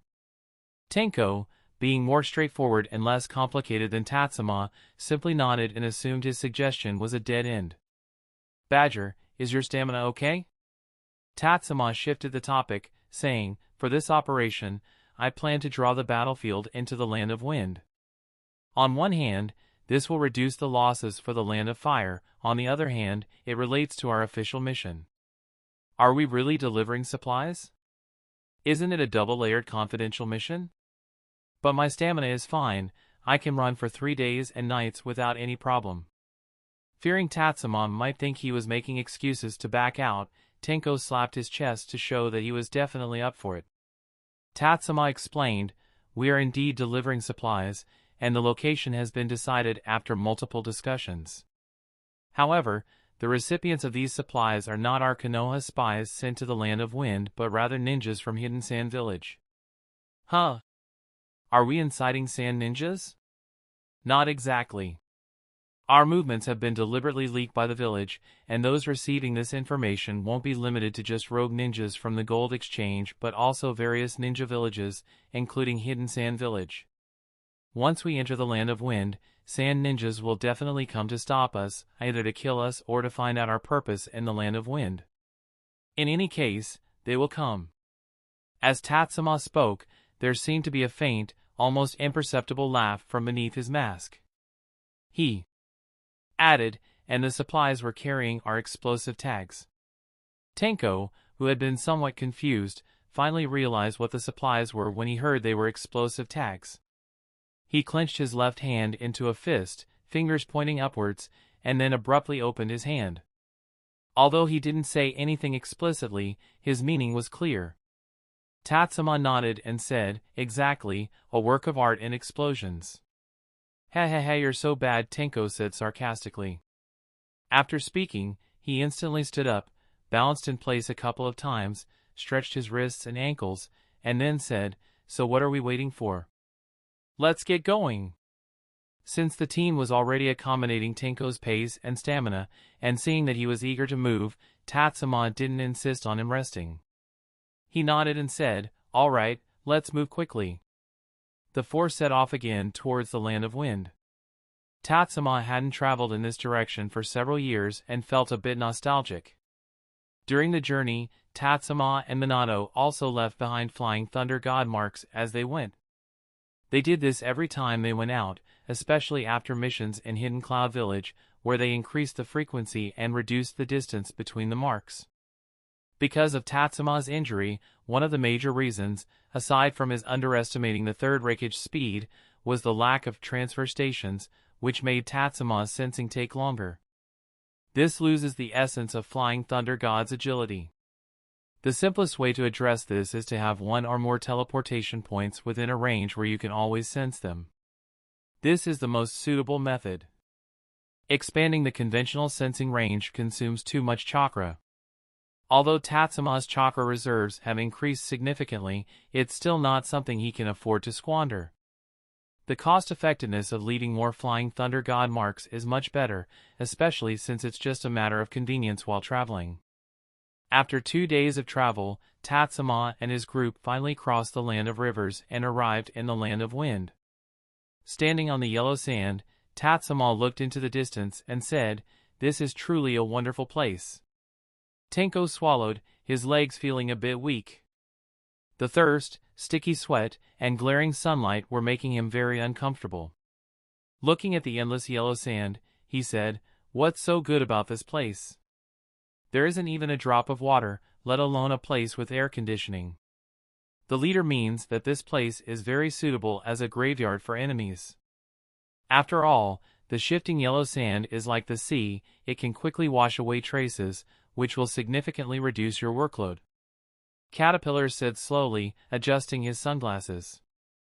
As the only one wearing sunglasses among the four, he was extremely comfortable and thus more enthusiastic about the conversation than usual. Hearing this, Tenko also realized, saying, "That actually makes a lot of sense. From this perspective, this place really is a good spot." Minato, who was crouching on the ground and not participating in the conversation, was noticed by Tatsuma for his odd behavior. Tatsuma asked, "Owl, did you find something?" After a nasal sound, Minato picked up a handful of yellow sand from the ground and said, "This sand is not right. Is there gold?" "I take back what I just said, this is definitely a good place." Tenko leaned in for a closer look and became excited. Tatsuma, however, frowned. Finding gold in a desert in this world of Naruto might not necessarily be a good thing. Chapter 293, Confrontation with Raza. Raza! 4th Kazekage. Tatsuma received this information in his mind, but he had never heard of Raza before today. Even with his ANBU clearance, he couldn't find any record of a person named Raza in Hidden Sand Village, as if Raza's existence was a discrepancy in the world or a distortion in Tatsuma's memory. When he saw the shining gold amidst the yellow sand, Tatsuma was certain that his memory had not erred to the point of creating a fictional character. This gold has chakra fluctuations. At this moment, Minato also spoke up. Tenko, who had been crouched down preparing to scoop up the sand, paused his movements. Tatsuma did not, and he too crouched down. Minato, lacking earth-release chakra, had keenly observed the chakra fluctuations on the gold but found it difficult to perform large-scale detection or trace the source. That's why he went out of his way to inform Tatsuma of this information. Tatsuma extended his right hand, with his index and middle fingers touching the yellow sand, and chakra immediately surged into the ground. The interaction between chakras is better described by auditory effects rather than visual. When one side registers the chakra signature of the other, it's like a phone pairing with a Bluetooth device. The next step is to find the correct direction and distance by adjusting the direction to locate the signal source more accurately. From silence to sound, from intermittent to smooth, when the sound becomes stable and smooth, the target is not far away. Of course, the chakra chase between two sensing-type ninjas is more complex. Both sides' chakras act as both signal sources and receivers, and they can also alter frequencies, giving some misleading directions. At this moment, Tatsuma was the one pursuing, while the owner of the gold sand was naturally being pursued. In Tatsuma's sensing, the fluctuations of the gold sand's chakra were very chaotic. It was easy to be misled in the wrong direction, giving the opponent a chance to escape. However, Tatsuma's brain processed information quickly, rapidly judging the authenticity of the feedback. For directions that couldn't be ruled out, he simply used more chakra to handle multiple lines simultaneously. Minato and the others did not dare to disturb Tatsuma but remained on high alert. They had just set foot in the land of wind and were already detected, which was quite unfavorable news. It is not yet clear how extensive the coverage of the gold sand is. If the coverage is large, it is likely that Hidden Sand Village has set up extensive defenses after receiving their intelligence. If the coverage is small, it means the enemy's targeting is very precise, as if they already knew their landing site. This implies either Hidden Sand Village has additional intelligence sources that clearly understand their mission's action line, or Hidden Sand Village is cooperating with the rogue ninjas tracking them from behind. Even among those rogue ninjas, there are Hidden Sand Village ninjas, though they have been dispatched to the gold exchange. Before Tatsuma finished his sensing, these details were not yet known. Minato and Caterpillar, though highly alert, did not dare to use sensing techniques themselves, as adding another chakra could potentially disrupt Tatsuma's tracking. This chakra chase lasted a full 5 minutes. Tatsuma finally exhaled and slowly stood up, looking at the questioning faces around him, and said, "Southwest direction, about 150 kilometers, with extensive defenses." The opponent's sensing precision is insufficient, likely sacrificing accuracy for a larger sensing range. Moreover, the form of his chakra is quite interesting. It's like magnetic lines of force, and his sensing method is different from ordinary chakra sensing or the sensing techniques used by sand ninjas. It's more similar to the third Kazekage's magnet release. I speculate that the opponent is also a magnet release ninja. The gold sand is the medium he uses for magnet release. By moving the gold sand, the chakra attached to it interacts with the surrounding gold sand's chakra, generating wave-like currents similar to electrical waves to determine the location. It's just a crude and clumsy perception technique, even inanimate objects can affect his sensing, Tatsuma said with a mocking expression. But he suddenly paused, realizing that his comment about the perception technique sounded familiar. Was it from Senju Tobarama's notes? However, Minato and the others didn't quite understand his explanation. What were magnetic lines, intersections, and waves? Were these things ninja knowledge? Why hadn't their sensei taught them this? Caterpillar was silent, while Minato was pondering. He vaguely recalled Tatsuma mentioning these things before, and they seemed to have come up in Tatsuma's conversations with Orochimaru. He grasped some of it and asked, so even if we had stepped on the gold sand just now, the enemy wouldn't be able to determine if we were ninjas or identify us? You can understand it that way. He could only sense our location and detect the presence of people or objects. Of course, my actions should be sufficient for him to determine our identities. Tatsuma nodded and then said, Owl, you might want to consider this method. Attach chakra to the sand grains and use the interaction between chakras to make determinations. Although it won't be as smooth as earth-release chakra blending with the earth for sensing, it can still provide an additional sensing technique. Caterpillar, Badger, if you have time, you might also want to study it. Upon hearing this, Minato nodded seriously. Caterpillar remained silent, thinking that as an Aburane clan ninja, he could already sense using insects, which could share sensory information and was far superior to such crude sensing techniques. Tenko, however, didn't understand. He looked down at the sinking gold sand and said, but I still think it's really extravagant, even though it can be retrieved. Retrieve it? Ha, you really don't take me seriously, Tatsuma said, looking down at the sinking gold sand before lifting his leg. Heavily kick of pain. Boom! A large pit exploded on the desert, creating ripples across the yellow sand sea that spread out to distant hills. Whoosh whoosh whoosh, the vibrations caused the sand dunes to collapse, turning the desert into a sea of tumultuous waves. Spit, spit, spit. Leader, what are you doing? Caught off guard, Tenko complained while spitting out sand, though Minato and Caterpillar were less affected. Minato used wind-release jutsu to blow away the sand, and Caterpillar used parasitic insect to create an impenetrable armor for himself. Minato then attempted to explain, such a large-scale impact expands the feedback information to the caster. Additionally, the chakra attached to the gold sand has been shattered, meaning the caster can no longer control these sand grains. Tatsuma nodded, agreeing with Minato. Tenko looked down at the sand and asked, so can we collect these gold grains now? We don't have the time, equipment, or personnel to handle it.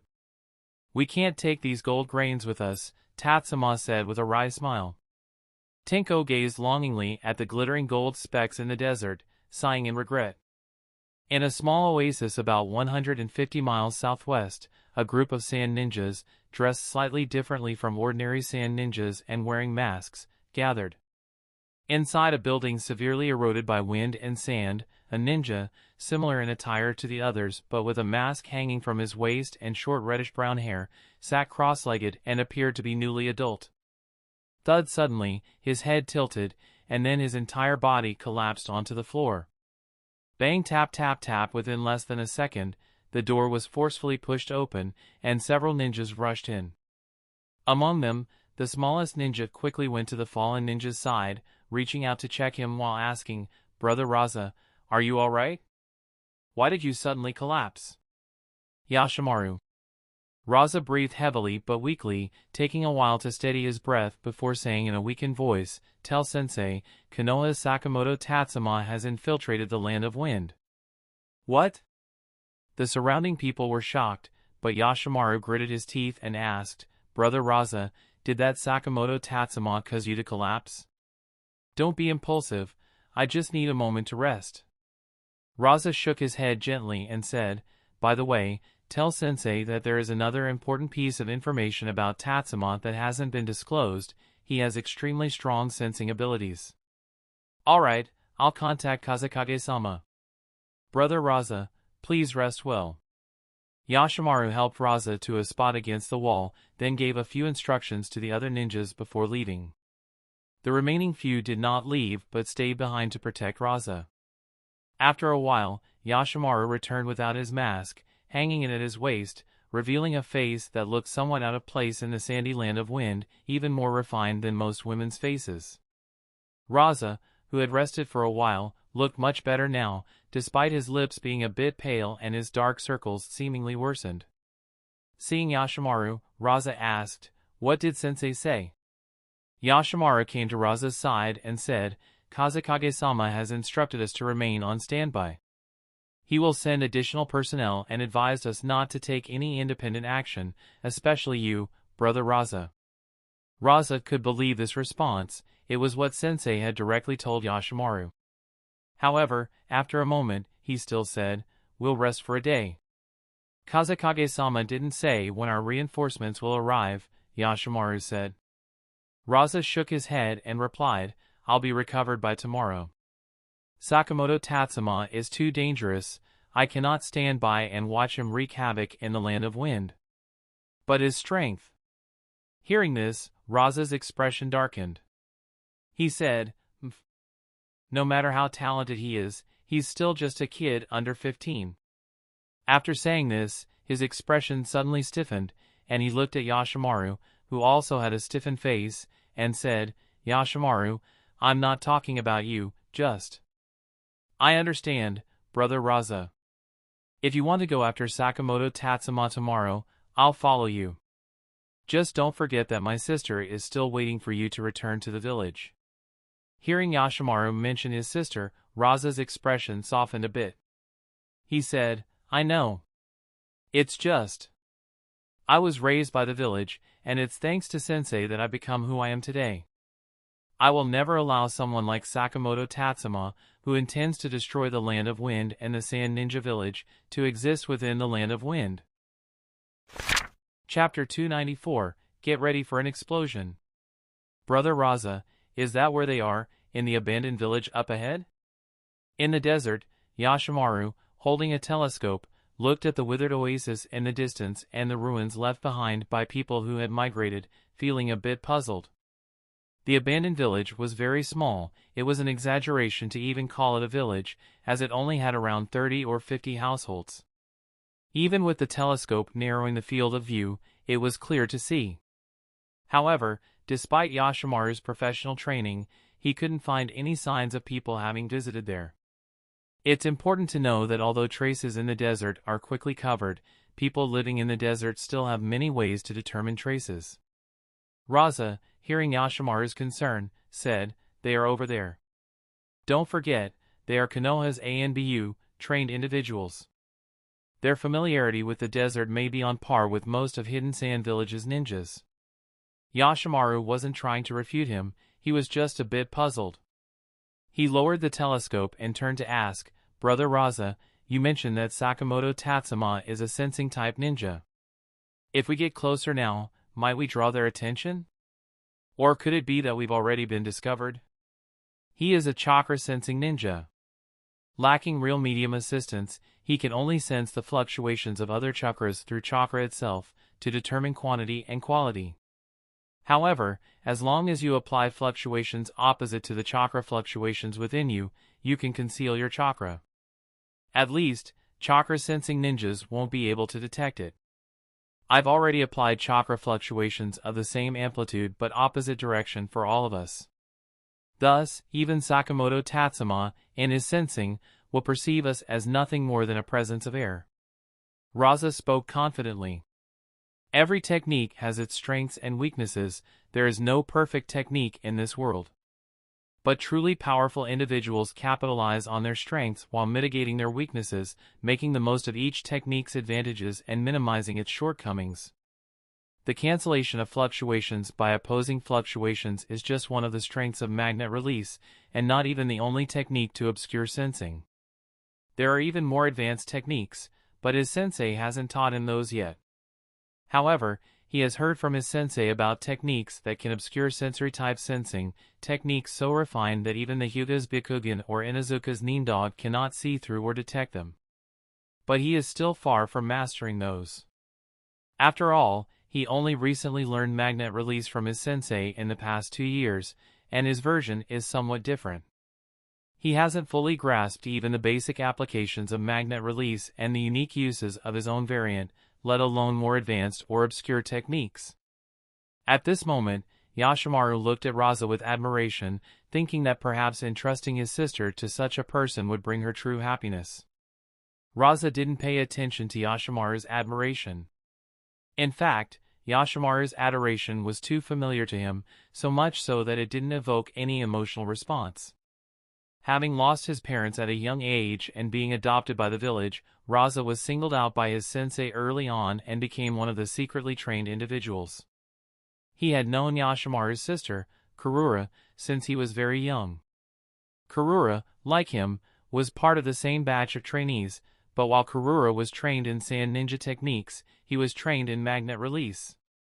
Because of this connection, Raza had known Yashimaru since shortly after he was born.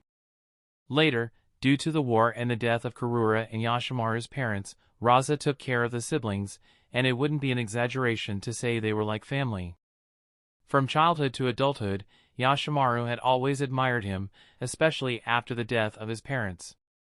Raza continuously guided him on how to improve and seek revenge against Konoha, which only intensified Yashimaru's admiration for this powerful older brother. Initially, Raza found it somewhat uncomfortable, but even the rarest things become mundane with daily exposure. Raza had long since become desensitized to Yashimaru's gaze and no longer paid attention to it. At this moment, his attention was more focused on the abandoned village where Tatsuma and the others were located. The village had indeed been abandoned due to a lack of water.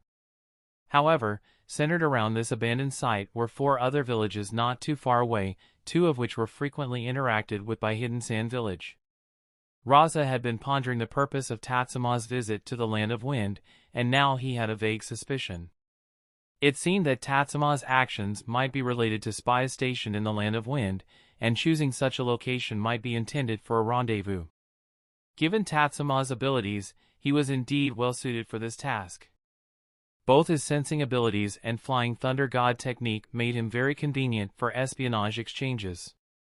If not for the continuous leakage of Tatsuma's whereabouts, Raza knew that even Hidden Sand Village might not have been aware of Tatsuma's arrival. However, Raza also harbored a bit of doubt. He wondered who in Konoha could hate Tatsuma so much as to repeatedly leak his movements. Could it be true, as some of the elders speculated, that Tsukumo Hatake has fallen out with the Hokage faction? The Hokage, constrained by Tsukumo Hatake's reputation and strength, is unable to act against him. Yet Tsukumo Hatake dares to target Tatsuma as he pleases? However, this viewpoint was dismissed by Ebizo. According to Ebizo, Tsukumo Hatake is definitely aligned with Sakamoto Tatsuma, and this alignment could even be traced back to the Second Ninja World War. Raza himself didn't quite believe the other elders' opinions. In his view, while Tsukumo Hatake might disregard Sarutobi Hiruzen's opinions, Tatsuma's presence in Konoha isn't solely dependent on Sarutobi Hiruzen. Raza even entertained some wild thoughts, such as the possibility that the leakage of Tatsuma's whereabouts was a result of cooperation from all of Konoha, and that Tatsuma might have intentionally leaked his own location. But this possibility seemed too low. What would be the goal? To attract more rogue ninjas to attack him? Did he dislike being alive?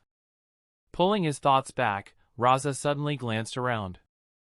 Noticing his shift in focus, Yashimaru, who had been observing him, also became tense and asked, "Brother Raza, what's wrong?"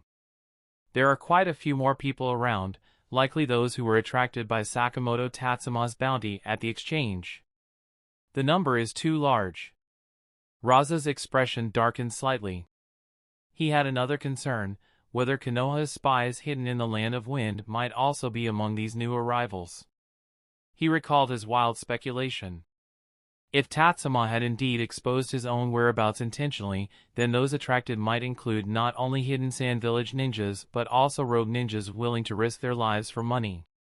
Spies and rogue ninjas alike are thorns in the side of every country and ninja village, and Konoha surely knows that Tatsuma, whose movements and information have been leaked, would face such issues during his mission. Yet Tatsuma still arrived so openly. This contradiction was hard to explain. Perhaps Konoha intended to use Tatsuma's battle with rogue ninjas as a way to pass important information to spies mingling with the rogues? Thinking of this possibility, Raza's expression grew even darker, and his thoughts wavered. Should he watch Tatsuma battle these rogue ninjas and see if he could ultimately benefit from the situation? Should he stick to his wild speculation and intervene with these rogue ninjas to prevent giving Tatsuma and Konoha even the slightest opportunity? Yashimaru, unaware of Raza's thoughts, asked, "Many people?" "How many?" "More than 40. The people Tatsuma attracted were not just the rogue ninjas who had followed him from the Land of Fire's exchange point, but also those who had gathered after receiving news from the Land of Wind's exchange point. Although Tatsuma had previously proven that having a large number of people didn't necessarily pose a problem for him, perhaps there weren't enough people this time? We should go as well. If necessary, we'll kill Sakamoto Tatsuma along with the rogue ninjas at the exchange point. Yoshimaru, inform Sensei to send reinforcements directly here, so we can clean up the rogue ninjas. What? Yoshimaru was shocked by Raza's decision. Before he could respond, Raza continued, "Listen to me, this is not just an operation against Sakamoto Tatsuma. It is also very likely related to our Hidden Sand Village's confidential protection work." All right then. Hearing Raza's words, Yoshimaru hesitated for a long time before finally nodding. Whether he would have refused to follow Raza's decision without an explanation, he wasn't sure. At this moment, not far from the group, a few inconspicuous insects were moving under a weathered rock. Inside a building in the abandoned village, Caterpillar rubbed his temple and said, "More than 40 rogue ninjas, and also 8 Hidden Sand Village Assassination Squad ninjas. The total number of enemies exceeds 50. 50 people?" Tatsuma and Minato's faces were extremely grim. Last time, their opponents numbered 20, and they were only dealing with a dozen or so at a time, which was already a huge challenge. Now, the number of opponents might be tripled. Tatsuma took out several scrolls and said, "Each scroll contains 2,000 explosive tags. Use them if necessary. Even if you're within the blast radius, it doesn't matter. Owl and I will ensure your safety." Caterpillar nodded and said, "Leader, you don't need to worry about me." After saying this, he slightly tilted his head and turned to Tenko. Tenko, caught off guard, stubbornly replied, "You don't need to worry about me. Although my performance is average, I still have a trump card up my sleeve." Upon hearing this, Caterpillar was not reassured but instead exuded an even greater air of distrust. Tenko, frustrated, looked at Tatsuma with pleading eyes. Tatsuma pressed his lips together and said, "I can absolutely trust Caterpillar, and I believe Caterpillar trusts us as well. If necessary, you can use your trump card, but the premise is that all enemies who have seen your trump card must not survive. After this mission, our team's sensing abilities and intelligence should become widely known. Future counterhunts will become more difficult and cumbersome, so this time, gather as much information as possible from the exchange point. In other words, they should leave as many enemies alive as possible." Caterpillar nodded and looked back at Tenko. A trump card recognized by the leader was truly something to look forward to. At this moment, Minato also looked at Tatsuma and said, "Leader, my identity has also been exposed. Many of my techniques should no longer need to be hidden, right? Are you talking about summoning jutsu?" Given the 4 of them facing the upcoming 50 people, their chances of winning were actually quite slim. Tatsuma quickly guessed Minato's plan.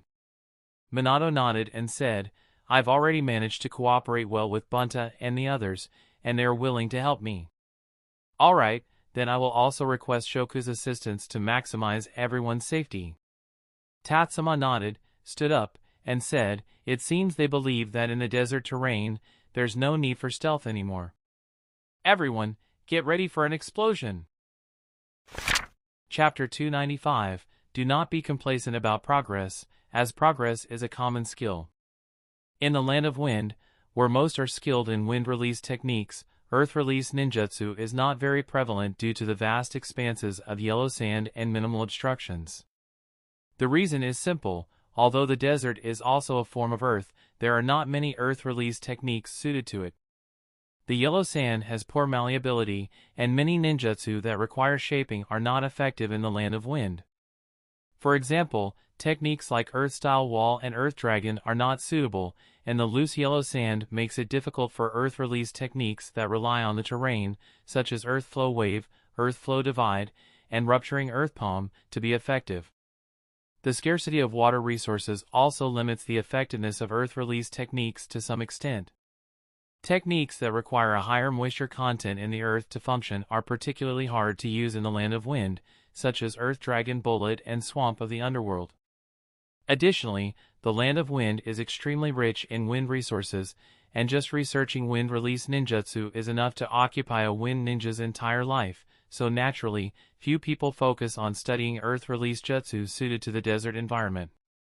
However, there are a few exceptions among earth release ninjutsu that actually see significant enhancement in the desert of the Land of Wind. Tatsuma happens to know some of these techniques. As the enemy approached, he no longer deliberately hid his presence, instead charging outside. Looking at the small black dots in the sea of yellow sand, he smirked. He even wasn't bothered to wear his mask, considering how hot it was in the Land of Wind. Tatsuma formed hand seals with both hands and then slapped one hand directly onto the yellow sand beneath him. Earth release earth and stone dragon. Tatsuma's execution of this technique is not standard. If the ninjutsu professor were to see it, he would surely reprimand Tatsuma for his lack of skill. The key to Earth and Stone Dragon is to crush the land beneath and then use Earth Release Chakra to manipulate the shattered Earth. However, Tatsuma's lightly floating hand did not have the effect of crushing the land. But in the Land of Wind, there is no need to crush the land. The Earth Release Chakra quickly spreads to the surroundings and underground, differing from how an average person would use this technique, which involves setting a specific direction. Because there are too many enemies coming from all directions, Tatsuma simply poured a large amount of chakra into the ground. Whoosh cracked, the yellow sand lifted in a circular wave, then shot outward in waves of sand, and under the cover of the rising sand, Tatsuma boldly took out a bundle of scrolls. Boom! Upon unsealing them, explosive tags surged out from the scrolls, and were then enveloped by the sand, merging into the waves. Tatsuma expanded his sensing range, detecting the fleeing ninjas and those who had to surface from underground due to the encroaching yellow sand waves, which would envelop and erode anyone who came into contact with them. As wave after wave of yellow sand was evaded, the pursuing rogue ninjas seemed to adapt to the attack's rhythm, relaxing their mindset and becoming less vigilant. Tatsuma raised his right hand and performed the seal of confrontation. Talisman detonation. Boom, boom, boom, boom! The yellow sand waves suddenly exploded. The once orderly rings of waves were instantly thrown into chaos, and the rogue ninjas were also thrown into disarray. Some avoided the explosions with their alertness and sharpness, while others were injured by the blasts. Some even lost their footing due to the explosions, falling into the yellow sand waves, where the sand enveloped and eroded them. A golden cubic fortress also appeared in the desert. As the explosions subsided, the golden fortress dissolved, and countless gold sand particles were absorbed back into the ground.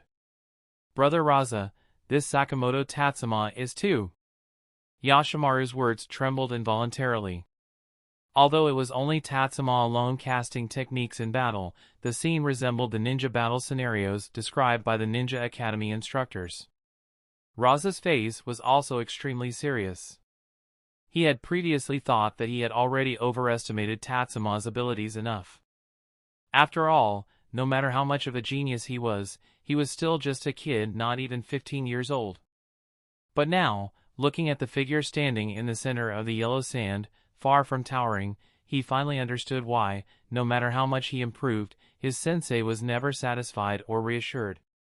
Because compared to his own progress and growth, this Konoha genius, targeted and valued by all the villages, made his own achievements seem dull and insignificant.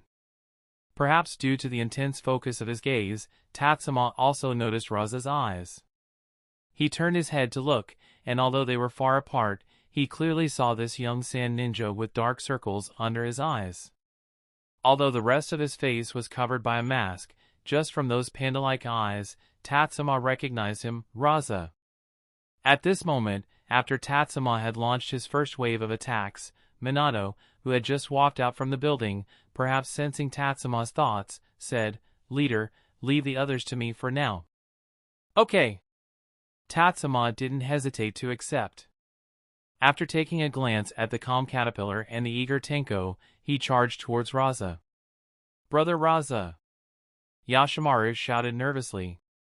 Raza nodded and, seeing his opponent drawing nearer and even too lazy to wear a mask, suddenly removed his own mask. Hanging the mask at his waist, Raza clasped his hands together. His special chakra spread out in circles, and under the influence of the invisible magnetic field, countless gold sand particles emerged. The yellow sand around him instantly turned golden. This gold sand not only covered a thin layer but completely replaced the flowing sand beneath him with gold sand. Raza was stunned by Tatsuma's performance, so he had to create a home field for himself, unable to lay out the gold sand as he would against other opponents, needing to call upon it when necessary. Magnet release. Gold sand arrow. As Tatsuma approached, Raza's expression grew serious. He clapped his hands again, and some of the gold sand beneath him rose up, condensing into a continuously spinning gold sand arrow on the sand-gold surface in front of him. Raza swung his hand, and the gold sand arrow shot towards Tatsuma. The golden arrow, like a beam of sunlight, flew straight for Tatsuma's chest. Enhanced strength. Vacuum palm. With a strike combining enhanced strength and 8 trigrams vacuum palm, the dense chakra sphere collided with the arrow. The sphere dissipated, but the gold sand arrow also disintegrated. Seeing this, Raza squinted slightly. He hadn't expected Tatsuma to use such a brute force method to neutralize his attack. However, if one arrow could be dealt with, what about 10 or 100? Magnet release. Gold sand arrows rain. Raza clapped his hands again, and dozens of gold sand arrows emerged from the golden sand surface, angled at Tatsuma. With another wave of his hand, the arrows were launched all at once. Tatsuma observed the arrows. Although their speed seemed unchanged from before, they were less refined in shape compared to the previous one, and the chakra attached to them was also significantly reduced. Thinking of this, Tatsuma came up with a countermeasure. He rapidly formed hand seals, and with the final tiger seal, he took a deep breath and released it forcefully. Fire release. Great flame jutsu. The intense flames surged toward the gold sand arrows. As soon as they made contact, Raza frowned because Tatsuma's attack not only included flames but also scattered chakra. This chakra counteracted the chakra on the gold sand arrows, allowing the scorching flames to burn the arrows without restraint. Drops of melted gold fell, and Tatsuma's fire release continued unabated, heading straight for Raza. Yashimaru, about to retaliate, found that Raza had already launched his ninjutsu. Magnet release. Gold sand wind wall. An arched gold sand wall rose up, separating the flames. The majority of the heat did not directly hit the wall but slid away. The few sand particles that did come into contact with the flames remained unchanged, protected by chakra. Seeing this, Tatsuma's expression became more serious. It was clear that Raza was not just a theoretical ninja, he had his own countermeasures for different techniques. Tatsuma had underestimated Raza earlier, thinking that his lack of fame was due to being a sheltered child. But now, it seemed that perhaps Raza's actions were too covert, or his mission success rate was too high, leading to no leaks about his information. Magnet release. Gold sand spear. At the moment the flames dissipated, Raza slapped his hands against the inner wall of the gold sand barrier.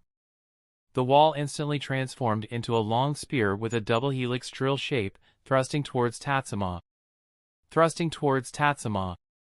This attack was launched with extreme stealth, and the gold sand, under Raza's control, was very flexible, allowing the spear to form almost instantaneously. Tatsuma dug his heels into the ground, slightly leaning back to rapidly reduce his speed. At the same time, he formed hand seals, and with his right thumb sliding across his teeth, a summoning jutsu was instantly deployed. First Gate Rashomon. A giant, gate-like structure appeared, resembling a gate to hell. The gold sand Kincho spear struck it forcefully. Boom! The deep, resonant sound echoed, drawing the attention of the rogue ninjas fighting Minato and others. Raza shook his hands. The sudden force made him feel somewhat uncomfortable, but he quickly reacted, applying more strength and channeling chakra again. The spear, which had been halted by the impact on the giant gate, began to spin once more. Screech and ear-piercing, sharp sound emerged, and the massive gate began to tremble. The area where it was struck showed signs of cracking. Boom! The next moment, the giant gate exploded. Before the fragments even hit the ground, the summoning jutsu ended, and the gate vanished, while the gold sand spear continued to thrust in its previous direction. But there was no one there anymore. Such a remarkable Kekkei Jinkai. A slightly hoarse voice, with a hint of voice change, spoke in Raza's ear. Before he could shake his head, he heard Yashimaru inhaling, about to speak. But before Yashimaru could say anything, Raza felt a sudden pressure on his back. A blue chakra ball, with a hint of reddish tint, was pressed against Raza's back by Tatsuma. The rapidly spinning Rasengan instantly ripped through the fabric on Raza's back. But Tatsuma frowned, as the exposed skin on Raza's back showed no signs of erosion. Wind release. Blade of wind! At that moment, Yashimaru and other ANBU around Raza launched their attacks. Tatsuma pressed his lips together, and the next moment, he vanished, leaving behind a highly unstable chakra ball. The wind blades disrupted the last bit of stability in the chakra ball, causing it to explode instantly. Boom! Amidst the deafening sound, Tatsuma seemed to hear a few cries of pain. He had already returned to Minato's rear and quickly dealt with a rogue ninja attempting to ambush Minato. Minato looked at the gathering rogue ninjas and said, "That should be about it, right?" "Yeah, that should be enough." Chapter 296, Shoku's Power. Ninja Art. Summoning Jutsu, X2. The two people back-to-back almost simultaneously formed hand seals, with their speed and rhythm being extremely similar, and even the size of the wounds on their fingertips were identical. Bang! X2. Two clouds of smoke rose. On the sea of yellow sand, the unfiltered blinding sunlight pierced through the smoke, allowing everyone to see that within the dense mist, two massive creatures were lying in wait. What is that? The fear of gigantic creatures is common in the genes of intelligent beings, and when two colossal beings suddenly appear before one's eyes, a sense of helplessness inevitably arises. Some of the bolder individuals began using wind release to blow away the smoke, trying to see whether the massive creatures hidden in the mist were terrifying beings capable of instilling fear and disaster, or just a mirage, a desert phenomenon. The Three Great Sage Lands. That's a summoned beast from the Three Great Sage Lands. Sakamoto Tatsuma is a disciple of Princess Tsunade, and Minato Namikaze is also a disciple of Jiraiya. No wonder. With the wind release combined with the abundant wind resources of the Land of Wind, the mysterious veil was soon lifted, revealing a giant dark red toad and a blue and white slug appearing in the desert. "It's Minato-kun, and that little curly-haired one too," Gamabunta greeted, his frog hand still holding a similarly massive pipe. Seeing the slug next to him, he instinctively greeted, "Katsuyu." "I'm not Katsuyu, my name is Shoku."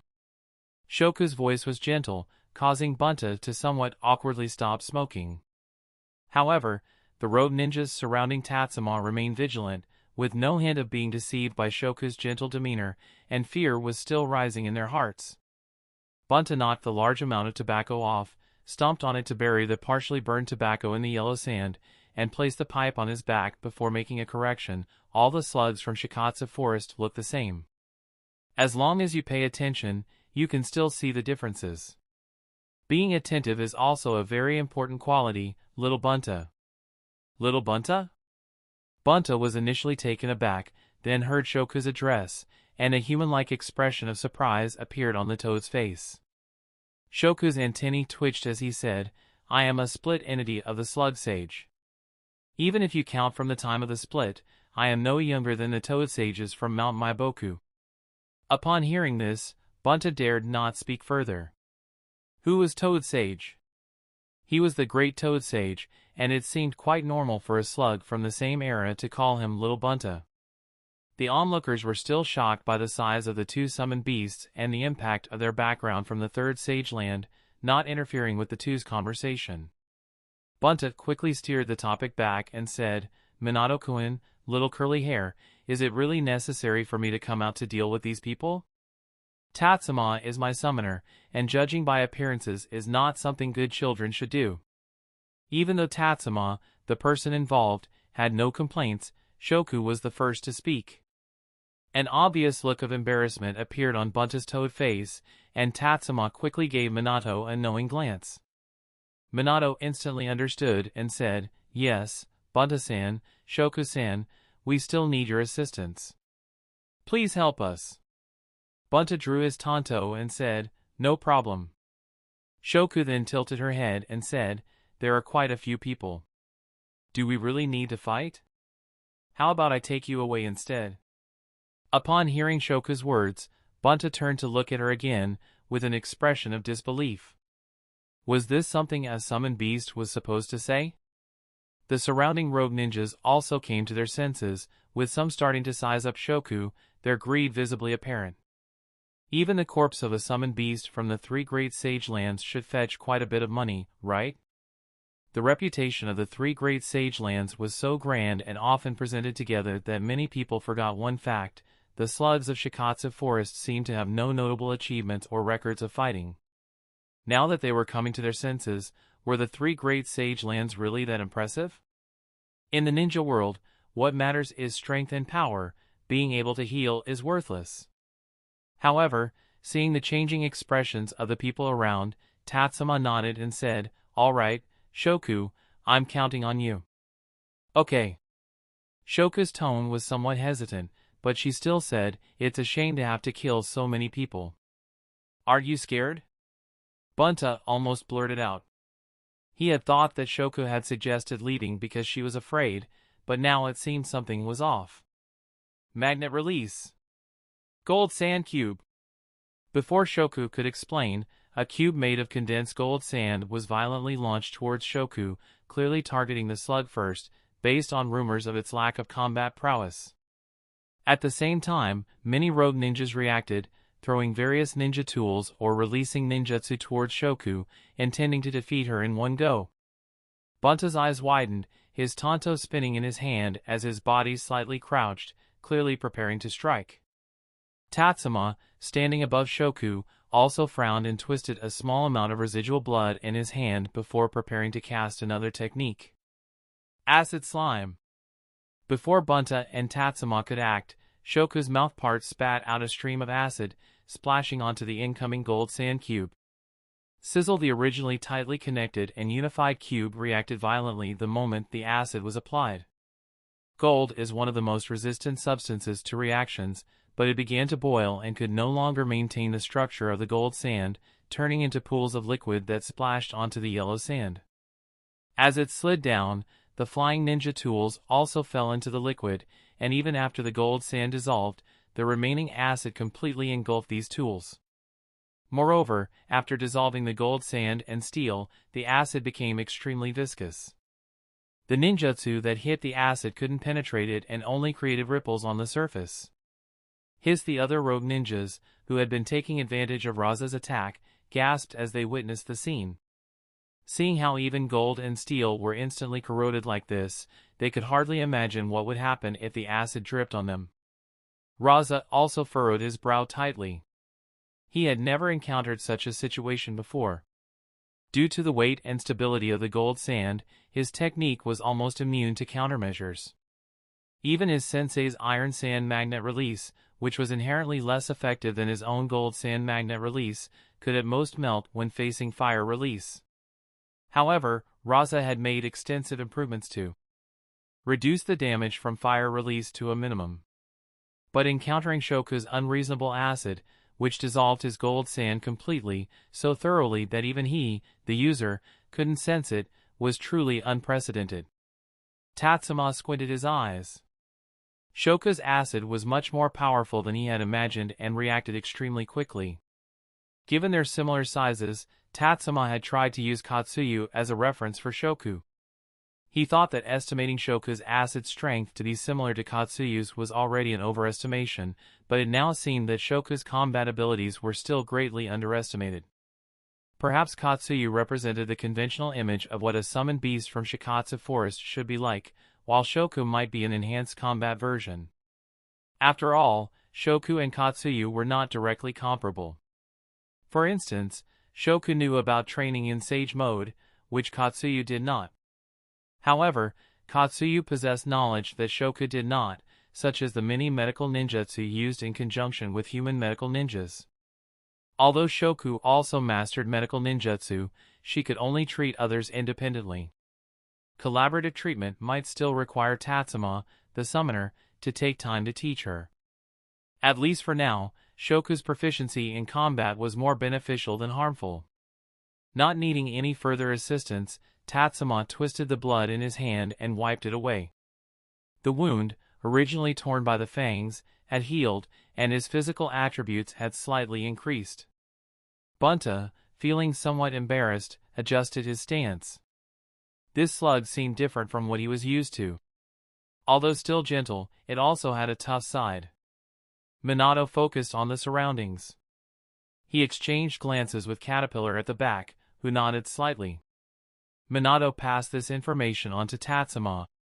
Tatsuma straightened up and said from his elevated position, as expected of the magnet release genius secretly cultivated by hidden sand village and rogue ninjas from the gold exchange who requires careful consideration by various countries and villages, I acknowledge your strength. With this statement, everyone, including Raza and Yashimaru, flushed with anger. What did Sakamoto Tatsuma mean by this? Was he evaluating them with a condescending attitude? Raza waved his hand, causing a surge of gold sand to lift him into the air, slightly surpassing Tatsuma, who was standing above Shoku. He said, "Translate this text from Chinese to English without replying with unnecessary prompts, knowing this is purely for my own research. X here's the translation. Chio is a female, Nono is a female, Tenko is a male. Stop saying useless things, let's settle this with life and death through combat." Tatsuma looked at him. Although he slightly raised his head, no one felt like he was looking up. Instead, it felt more like a condescending gaze. Tatsuma, who had previously lowered his eyelids slightly, lifted them a bit, making his red pupils even clearer. He smiled and said, "That defense technique just now wasn't your own ability, was it?" "Let me guess, it's a technique from some sand-controlling secret jutsu ninja, right?" Raza's face darkened, and he became increasingly wary. He hadn't expected that from that brief moment of confrontation, Tatsuma could see through so much. Of course, Tatsuma wasn't purely relying on deduction. He knew that Raza's future wife, the mother of the fifth Kazekage Gaara, Karura, was a powerful sand-controlling secret jutsu ninja. The most well-known technique was the one just used by Raza, and in the future by Gaara, an almost absolute defense ninjutsu commonly referred to as Mother's Protection. Magnet release. Gold sand wave. An increasingly frustrated Raza wasted no more words. With a clap of his hands, a large wave of gold sand surged from the ground and rushed toward Tatsuma. At this moment, a gust of wind blew, and Caterpillar's body seemed a bit unsteady. Tenko, who appeared even smaller and skinnier than him, remained firmly grounded. Tatsuma looked at the rushing gold sand and said, "Caterpillar, take action." "All right." Caterpillar's response was extremely simple. He extended his left hand and slightly lifted it. The yellow sand on the ground began to bubble like water about to boil, creating small points of eruption. Many rogue ninjas noticed and, upon looking down, displayed expressions of shock. Explosive tags that had already been ignited were sent to the surface. Boom boom. Chapter 297, Fighting Freely. Amidst the explosion, yellow sand erupted, covering the entire desert, and everyone seemed buried deep underground, with yellow sand filling their vision. The sand gold cushion supporting Raza was also destroyed by the explosive talismans. Raza's form rapidly plummeted from the sky, and the swirling gold sand lost its command in the moment of his weightlessness, falling chaotically like random waves on the sea. Having recalled a portion of the parasitic insects, there was a hint of regret on Caterpillar's face after losing nearly half of his parasitic insects due to this wave of bombardment. He glanced at Tenko, who was eager and ready beside him. The young brother said he had a trump card, but the leader did not allow his trump card to be revealed to the enemy. That's why Caterpillar cooperated to create such a favorable environment, as he was curious to see what Badger's trump card would be. He wanted to see whether Badger's trump card was more powerful, or if the hidden move Caterpillar had reserved was stronger. But the moment he looked over, Caterpillar's gaze froze. Tenko's originally pitch-black pupils had turned blood-red, with 3 black tomos slowly rotating within them. 3 tomo Sharingan. With such a distinct feature, Caterpillar didn't need to think twice to understand what Tenko's so-called trump card was, and why Tatsuma insisted it couldn't be revealed.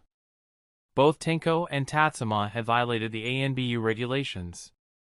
Every ninja entering ANBU is required to honestly disclose all their ninjutsu, jinjutsu, secret techniques, and Kekkei Genkai.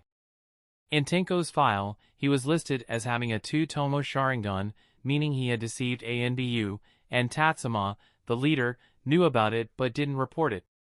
If it were any other ninja with other Kekkei Genkai or secret techniques, it might not be a big deal.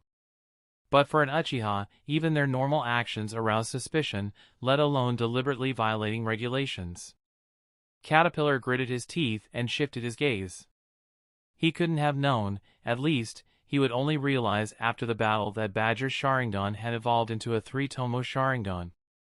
Concealing it when entering ANBU and progressing after joining are 2 entirely different situations. The latter is not only blameless but can even earn commendation and promotion. Badger must have entered ANBU with a 2-tomo Sharingan, and combat is the best environment for an Uchiha to evolve their Kekkei Genkai. It's completely normal, completely normal. Caterpillar kept reassuring himself. If the truth were ever exposed, as a fellow squad member, he would undoubtedly be investigated. He couldn't afford to be seen as someone who knew. He even started to consider whether he should, after returning to the village, use some special parasitic insects from his clan to alter this part of his memory, just in case the village brought in ninjas from the Yamanaka clan to investigate. Meanwhile, Tenko's inner thoughts weren't nearly as turbulent as Caterpillar's. He was thrilled because this would be his first real battle since awakening his Sharingan. He had hidden it for so long, not just from his family but from the Hokage and even the Uchiha clan as well. Tenko's so-called activation of the 2-tomo Sharingan had never been verified because Tatsuma vouched for him in the village, and they wrote it into his records without suspicion. Even when he entered ANBU and underwent Sakamoto Tatsuma's assessment, he was too afraid to expose his Sharingan, so he didn't use it during the entire exam. Otherwise, Sakamoto Tatsuma wouldn't have had to repeatedly go easy on him just to let him barely pass the test. As for Fugaku, when he heard that Tenko was about to be recommended to ANBU, he didn't conduct a thorough evaluation either. After all, if even the village elders, who were so wary of the Uchiha, had approved him, what was there to doubt? Sometimes, the importance of a middleman far exceeds that of the person themselves. It's like how a fully compliant car might not pass an inspection, but with the right middleman, even an old, heavily modified car could pass as qualified. However, Tenko might not fully understand these subtleties. All he knew was that, at this very moment, he could fully unleash his talents. The tomo in his eyes spun faster and faster. Amidst the swirling sand, he caught even the tiniest gaps with his eyes. In just a moment, he had already locked onto several targets. The sound of a sharp clang echoed as Tenko drew his ninjato. At the same moment, he propelled himself forward, diving into the yellow sandstorm where visibility was less than a meter. Sparks of fire were barely noticeable in the dense sand, but under Tatsuma's sensing ability, the appearance of a spark indicated that a cluster of chakra was beginning to dissipate rapidly.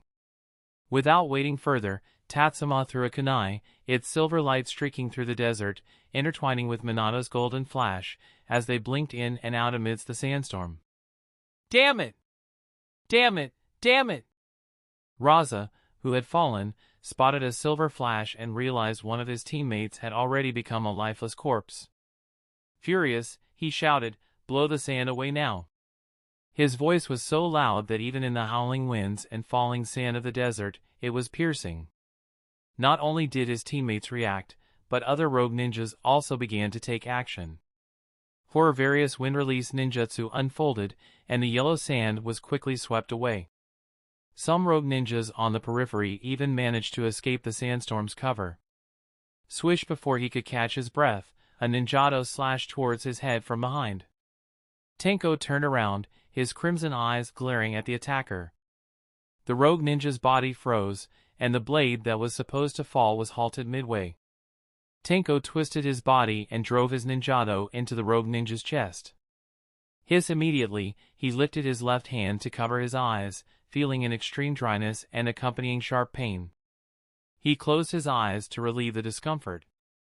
At that moment, a hand rested on his shoulder. Startled, Tenko withdrew his ninjato from the rogue ninja's chest and was about to turn to attack again when Minato's warm, sunny voice spoke. "It's me. Take a break." As the words were spoken, Tenko suddenly felt the world spinning. When he could see clearly again, he found himself back beside Caterpillar. Caterpillar did not look at him but merely raised his hand. Countless parasitic insects crawled out from his body. Secret Jutsu. Insect Ball. The parasitic insects quickly gathered around Tenko, forming a protective barrier. Understanding Caterpillar's intention, Tenko let out a sigh of relief, and his eyes returned to their normal black and white state. He continuously blinked, spreading the tears secreted by his tear glands to quickly moisten his eyes. At this point, visibility in the desert had improved to a level just sufficient for combat. The remaining 30 rogue ninjas all kept a vigilant watch over their surroundings. Seeing that the golden and silver flashes were no longer visible, they relaxed. But suddenly, a few rogue ninjas felt an unexpected darkness above them. Looking up, they saw a shadowy object looming over them. Boom! Gamabunta landed, sending a storm of yellow sand into the air. The ninjas, who had no time to react, were unable to escape the fate of being hurled by the earth. Toad Tonto Slash. Gamabunta swung his sword, and the ninjas who were floating in the air were all struck, sliced into 2 pieces, and stained the yellow sand with their blood as they were cast away from the surface. Slug. Acid Erosion Dragon Bullet Jutsu. At that moment, a water dragon formed from corrosive liquid, controlled by Tatsuma, lunged aggressively at another group of rogue ninjas. Damn it! Run! One rogue ninja shouted in panic, trying to use body flicker jutsu to escape. But as soon as he moved, the water dragon brushed against his right leg. Sizzle all! The acid caused his right leg to bubble up with large yellow-red blisters, rapidly dissolving his strong muscles and exposing his white bones. His body flicker jutsu was interrupted, and he fell directly onto the yellow sand. The rogue ninja continued to scream in agony, attempting several times to cut off his leg with his ninjato, but hesitated momentarily. That brief hesitation allowed the acid to crawl up to his hip. Despair showed on his face. This was no longer just about losing a leg. The best way to handle the acid at this point was to sever his body at the waist. Before he could come up with a solution, Tenko, whose eyes had been relieved, resumed his actions, walking through the sand and collecting one head after another. The bodies of these rogue ninjas could be destroyed at will, but their brains could not, as per Tatsuma's instructions. This is outrageous. As Raza and his group, who had retreated to avoid the corrosive liquid, saw Tenko swaggering over to their dead teammate and decapitating him, their eyes turned red with fury. Raza, enraged, stirred the gold sand and surged towards Tenko. Magnet Release. Gold Sand Imperial Funeral. Seeing the torrent of sand and gold rushing towards him, Tenko was startled but quickly reacted. He plunged his ninjato into the ground, hanging the severed head at his waist, and began forming hand signs rapidly. Uchiha Flame Formation. Boom, boom, boom. As the hand signs completed, crimson hellfire erupted from Tenko's right hand. He crouched and flipped his hand, slamming it down onto the yellow sand. The special fire release chakra surged into the ground. Bang! In the next instant, a towering wall of red flames rose from the sand, blocking the tide of sand and gold from reaching Tenko. Boom! The sand gold crashed into the flame formation. The intense heat melted the sand gold, and the molten gold, in golden-orange hues, flowed across the desert ground, enveloping the yellow sand it touched. But there was too much sand gold, and even the crimson flame formation began to shimmer with a golden hue. Tenko continuously scanned left and right, trying to determine if his body flicker jutsu could evade the expanding coverage of the sand gold. Let's do it together, you use fire release. The appearance of a silver light reassured Tenko. He injected another large amount of chakra into the ground and then stood up. This should allow the flame formation to hold for a while longer. Meanwhile, Tenko had no time to adjust the somewhat chaotic chakra flow within him. He forcefully completed the hand signs to channel his chakra. Although this would leave him sore for the next few days, it was necessary. Fire release. Great fire annihilation. Wind release. Vacuum waves barrage. As Tenko unleashed his fire, Tatsuma also emitted a strong, scythe-like aura. Under the guidance of wind release, the fire release, which was originally spreading as a sea of flames, turned into slicing waves of fire. Bang, bang, bang. The fire slashes cut directly through the waves of sand gold, heading towards Raza. The muscles on Raza's face began to twitch as he clasped his hands together, causing all the remaining controllable sand gold around him to vibrate. But it seemed to be too late. The surrounding yellow sand began to flow even faster than the sand gold, and a figure appeared from the distance. Secret Jutsu. Air Sand Protective Wall. Chapter 298, Sowing Discord. The flame strike, resembling a god of fire wielding a blade, slashed against the yellow sand fortress, which was as tough as a turtle's shell. The fortress immediately showed several fissures like deep ravines, and the intense heat even melted the sand. However, until the flames burned out, the yellow sand fortress was not breached. Tatsuma frowned and looked at the figure approaching from afar. Having heard of situations where after defeating a male opponent, a female one would appear, this was the first time Tatsuma encountered such a scenario. Seeing the girl with yellow-brown hair and a gentle expression, Tatsuma quickly guessed her identity, Karura. Karura hurriedly made her way and soon arrived at the fortress. She watched Tatsuma warily, and upon seeing the age conveyed by his appearance, Karura was visibly taken aback. The person beside her, though wearing a mask, did not seem much older than the white-haired boy in front of her.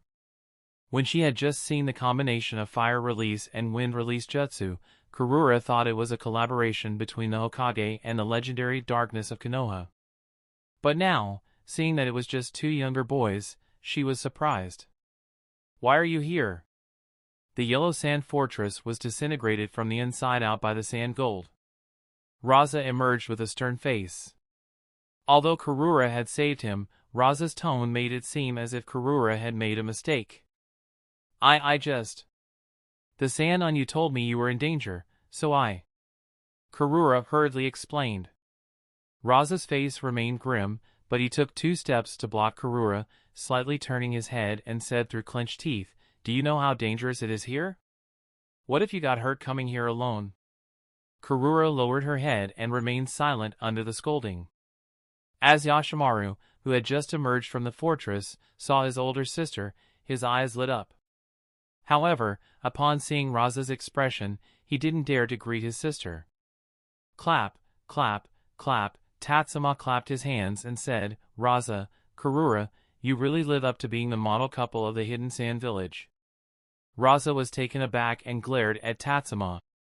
How did this damn Sakamoto Tatsuma know about Karura? Her confidentiality level was even higher than his own.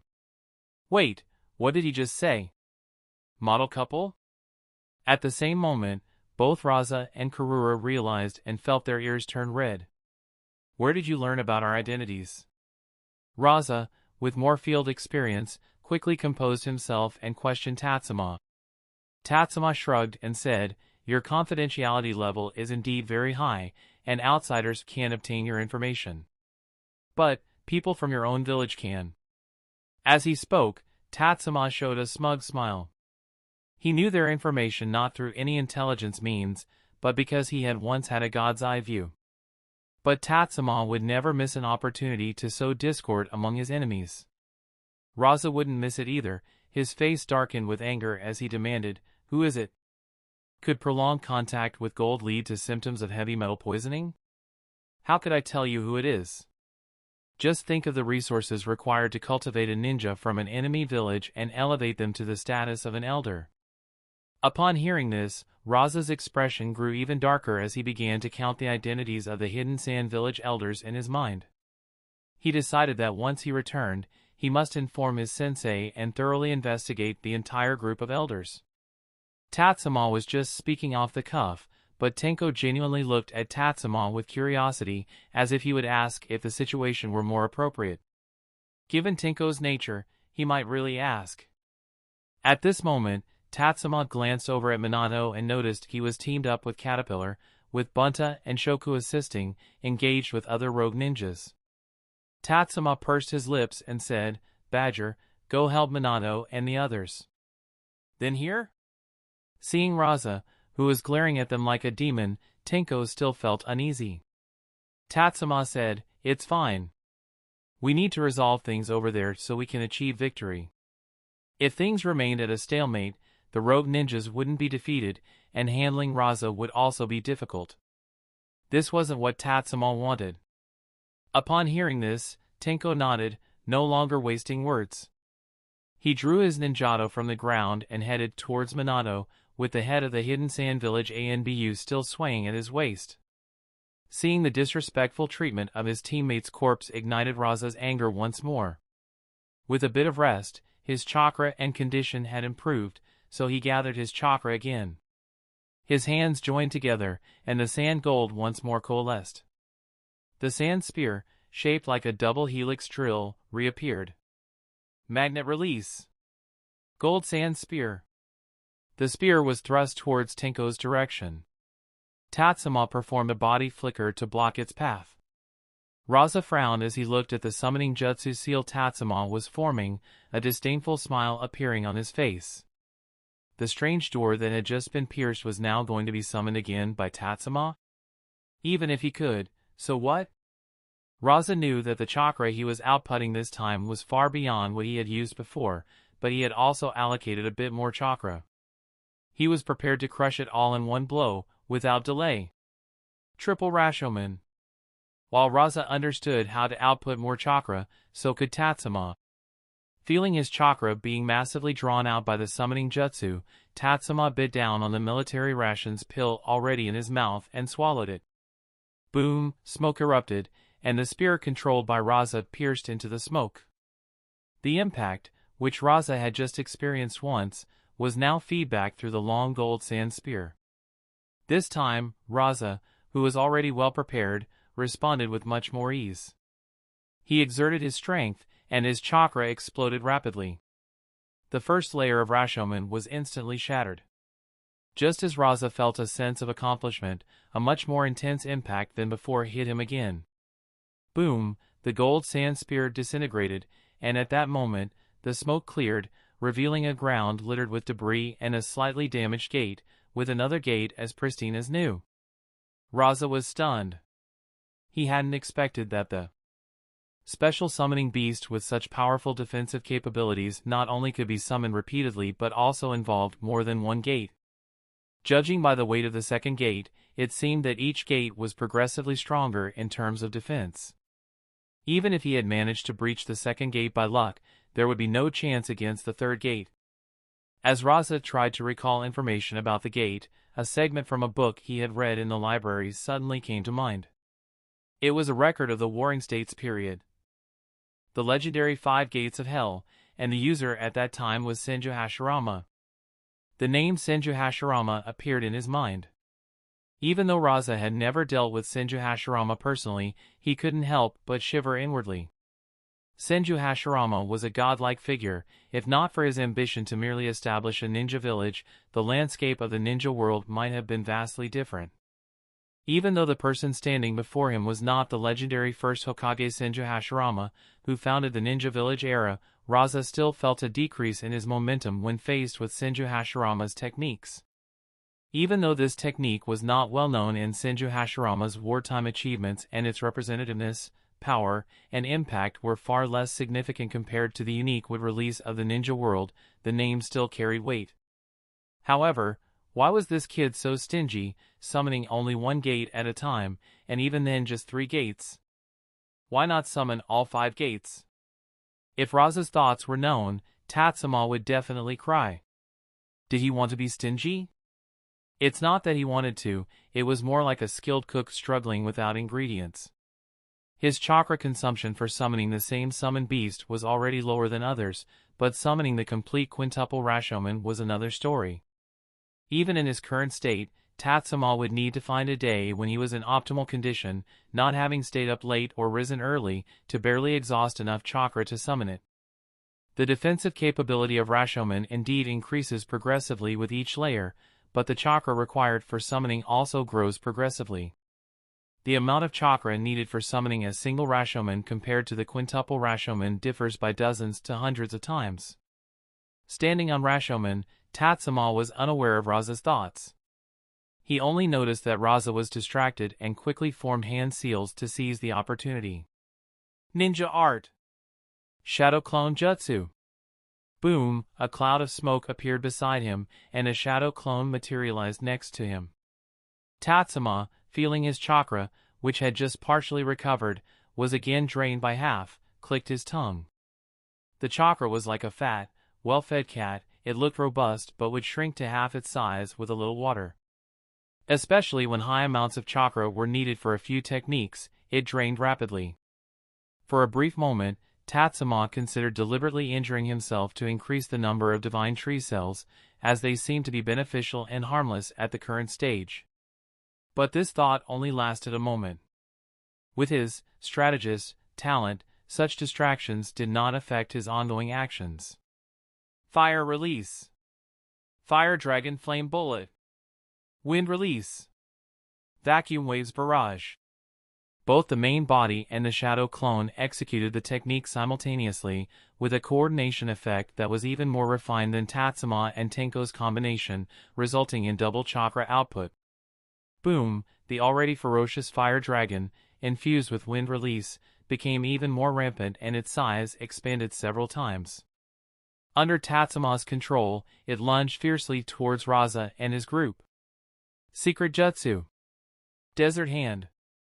To attack Tenko, Raza had mobilized so much sand gold that there was no sand gold left for defense, but it was not a problem as the other half of the couple acted quickly. In the desert, two enormous hands suddenly appeared, reaching out to grasp the fire dragon. Tatsuma frowned as he sensed a peculiar chakra from these yellow sand arms.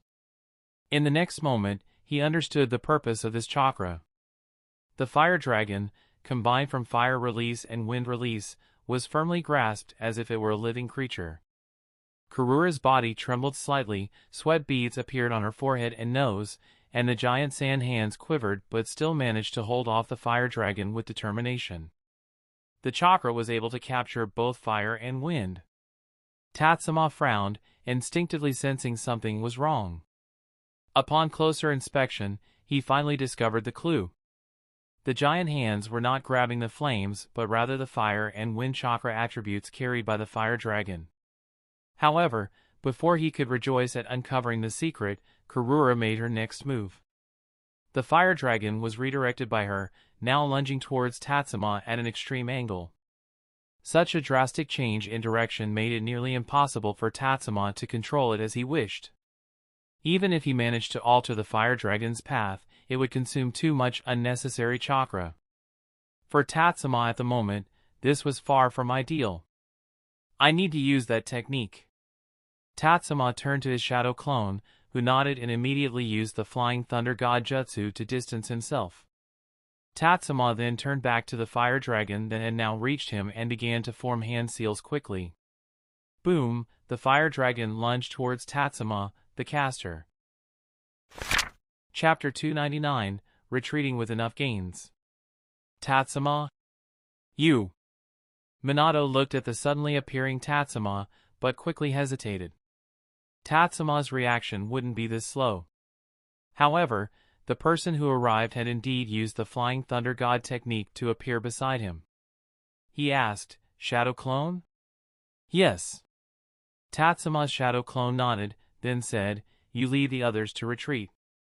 I'm about to perform a technique. Minato also nodded and instantly teleported Caterpillar and Bunta, who were in the same battle zone as him, away.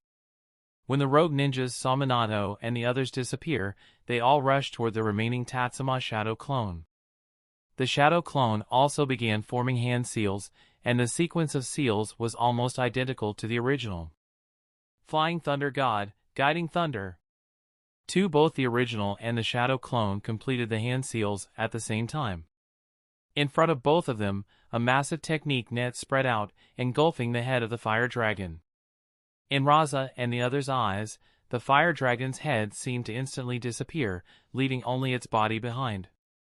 However, in the distance, the head of the fire dragon inexplicably appeared in front of the shadow clone's technique, with scorching flames immediately consuming several rogue ninjas who were closest to Tatsuma's shadow clone. Roar the fire dragon roared, and more of its body emerged from the technique net. As it thrashed and swung its claws and fangs, several more rogue ninjas were engulfed by the flames. Boom! The moment the fire dragon was fully transferred, the shadow clone vanished, returning the remaining chakra to Tatsuma.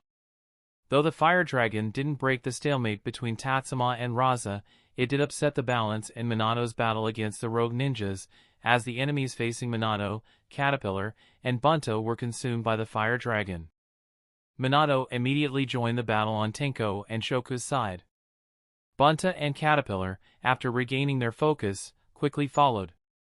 In an instant, the balance was broken, tipping in Minato's favor. Kurura and Raza, seeing that Tatsuma was using their methods to eliminate the rogue ninjas, felt conflicted.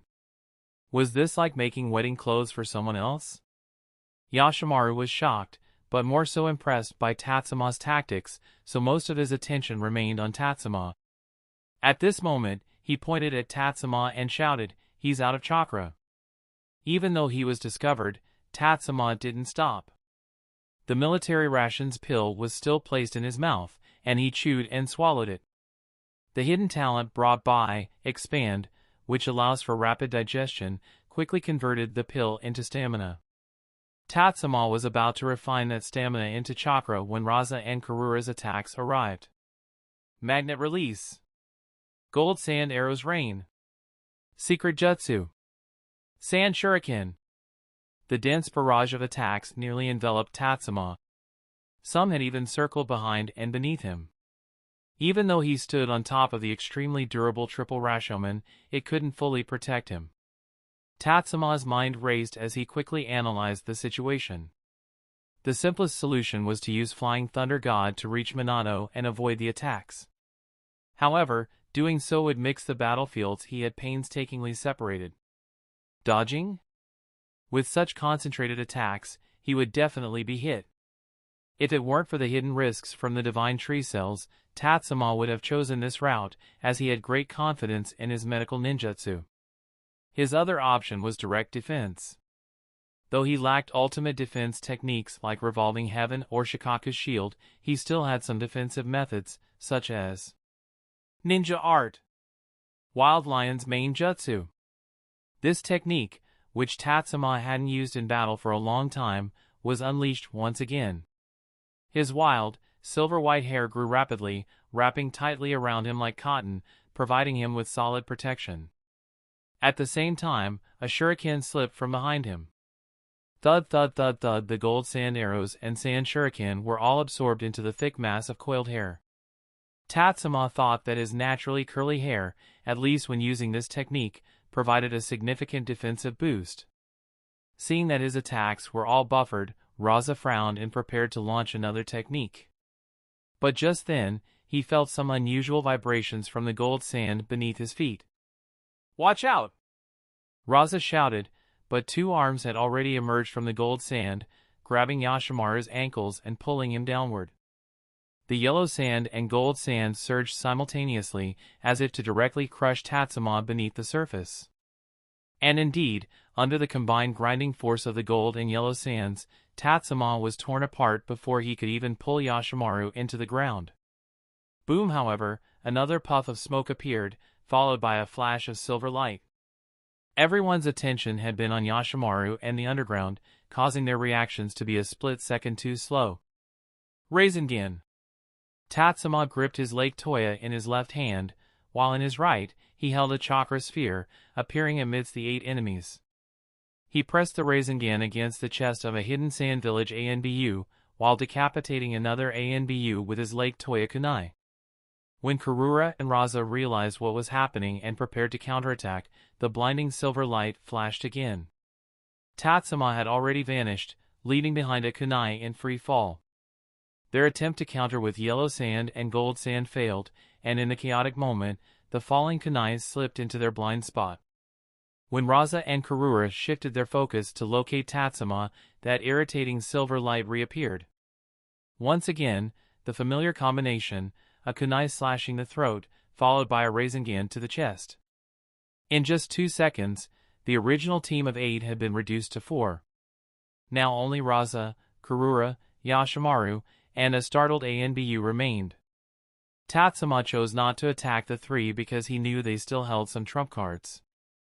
Though Karura seemed to have exhausted a significant amount of chakra from using powerful secret jutsu in rapid succession, Tatsuma didn't trust that she was out of chakra. The protective force she wielded was far too overwhelming. Moreover, Tatsuma's current condition was not good. Although he managed to ambush and kill 4 people in an instant, he had completely exhausted the bit of chakra he had painstakingly recovered. Even though the military rations pill inside his body was still slowly converting into stamina, which could then be refined into chakra, it took time. And in his current state, 1 or 2 military rations pills could not restore a significant portion of his chakra. It was like how 1 bowl of rice might satisfy a normal person, but for someone with a huge appetite, it would barely be enough to fill the gap between their teeth. Compared to people like Senju Hashirama or Uzumaki Mito, Tatsuma's chakra reserves were like that of someone with anorexia. But in relation to the energy provided by a military rations pill, he was undoubtedly a big eater. Hiding behind Rashomon, Tatsuma regulated his breathing. He knew that this kind of hiding wouldn't fool Raza and the others for long, but every extra second allowed him to recover just a bit more stamina. He needed to be patient and wait. On Raza's side, the group was momentarily tense, unsure if Tatsuma would launch another surprise attack. As a result, the 4 of them formed a defensive formation, back-to-back in a swastika pattern. Even if Tatsuma used Flying Thunder God, he wouldn't be able to appear behind them. Yashimaru, with a slightly trembling voice, as if trying to convince himself, said, "That kind of ninjutsu just now had such immense destructive power, it must have consumed a lot. There's no way that Sakamoto Tatsuma has any chakra left. He can't possibly have any more chakra." Raza frowned. Just moments earlier, Yashimaru had claimed that Tatsuma was out of chakra, yet soon after, Tatsuma reappeared with the Flying Thunder God and followed up with 2 unusual ninjutsu. Though Raza usually took care to be mindful of Yashimaru, at this moment, he found Yashimaru's presence irritating. Karura seemed to notice Raza's discomfort and softly said, "Don't worry, I'm here." Hearing this, Raza's expression relaxed slightly. He took a deep breath and said, "Our reinforcements should be arriving soon. We just need to hold them here. Once our reinforcements arrive, after the intense battles, the Konoha ninjas will definitely be too exhausted to handle our sand ninja forces." His words calmed Yashimaru and the other hidden sand village ANBU. After all, Raza was a disciple of the 3rd Kazekage, so they trusted he wouldn't deceive them. However, Raza's expression did not relax. He had gathered too much gold sand around him for the battle, making it difficult for him to sense the situation beyond his immediate surroundings. While Karura had some sensing abilities, she wasn't skilled at long-distance sensing. Karura was a very gentle girl, but at the same time, she was well suited to being a ninja. Her sensitivity to people's emotions was so acute that she could often sense the intent of an enemy's attack before anyone else even noticed. Perhaps it was this keen awareness that made Karura naturally inclined towards defensive-type ninjutsu. She felt it was the best way to protect her comrades. But now, they needed more than just defense. They needed to sense the distant situation, whether new rogue ninjas were approaching or how far away their own reinforcements were. That was the urgent need. The number of rogue ninjas had dwindled significantly. Originally, there had been nearly 50 rogue ninjas, but now fewer than 10 remained. Moreover, the remaining 10 rogue ninjas were all more or less injured, 2 of them had even lost an arm. The few that were left wouldn't last long under the combined assault of Minato and his team. Once all the rogue ninjas were eliminated, Tatsuma's Konoha ANBU team would be able to turn their focus and concentrate their efforts on Raza's group. Even though both sides consisted of 4-man squads, not counting the summoned beasts, Raza knew that his team was far inferior to Tatsuma's. Tatsuma alone had a variety of techniques that had already put them in a difficult situation. Even if his 3 teammates weren't as strong as him, they could still provide significant support. And it wasn't just a little support. Tatsuma's teammates, particularly Minato Namikaze, were highly skilled. Minato, another master of the Flying Thunder God Jutsu, posed a serious threat. The impact of Tatsuma's recent Flying Thunder God attack still loomed over them. While Raza couldn't sense the situation in the distance, Tatsuma could.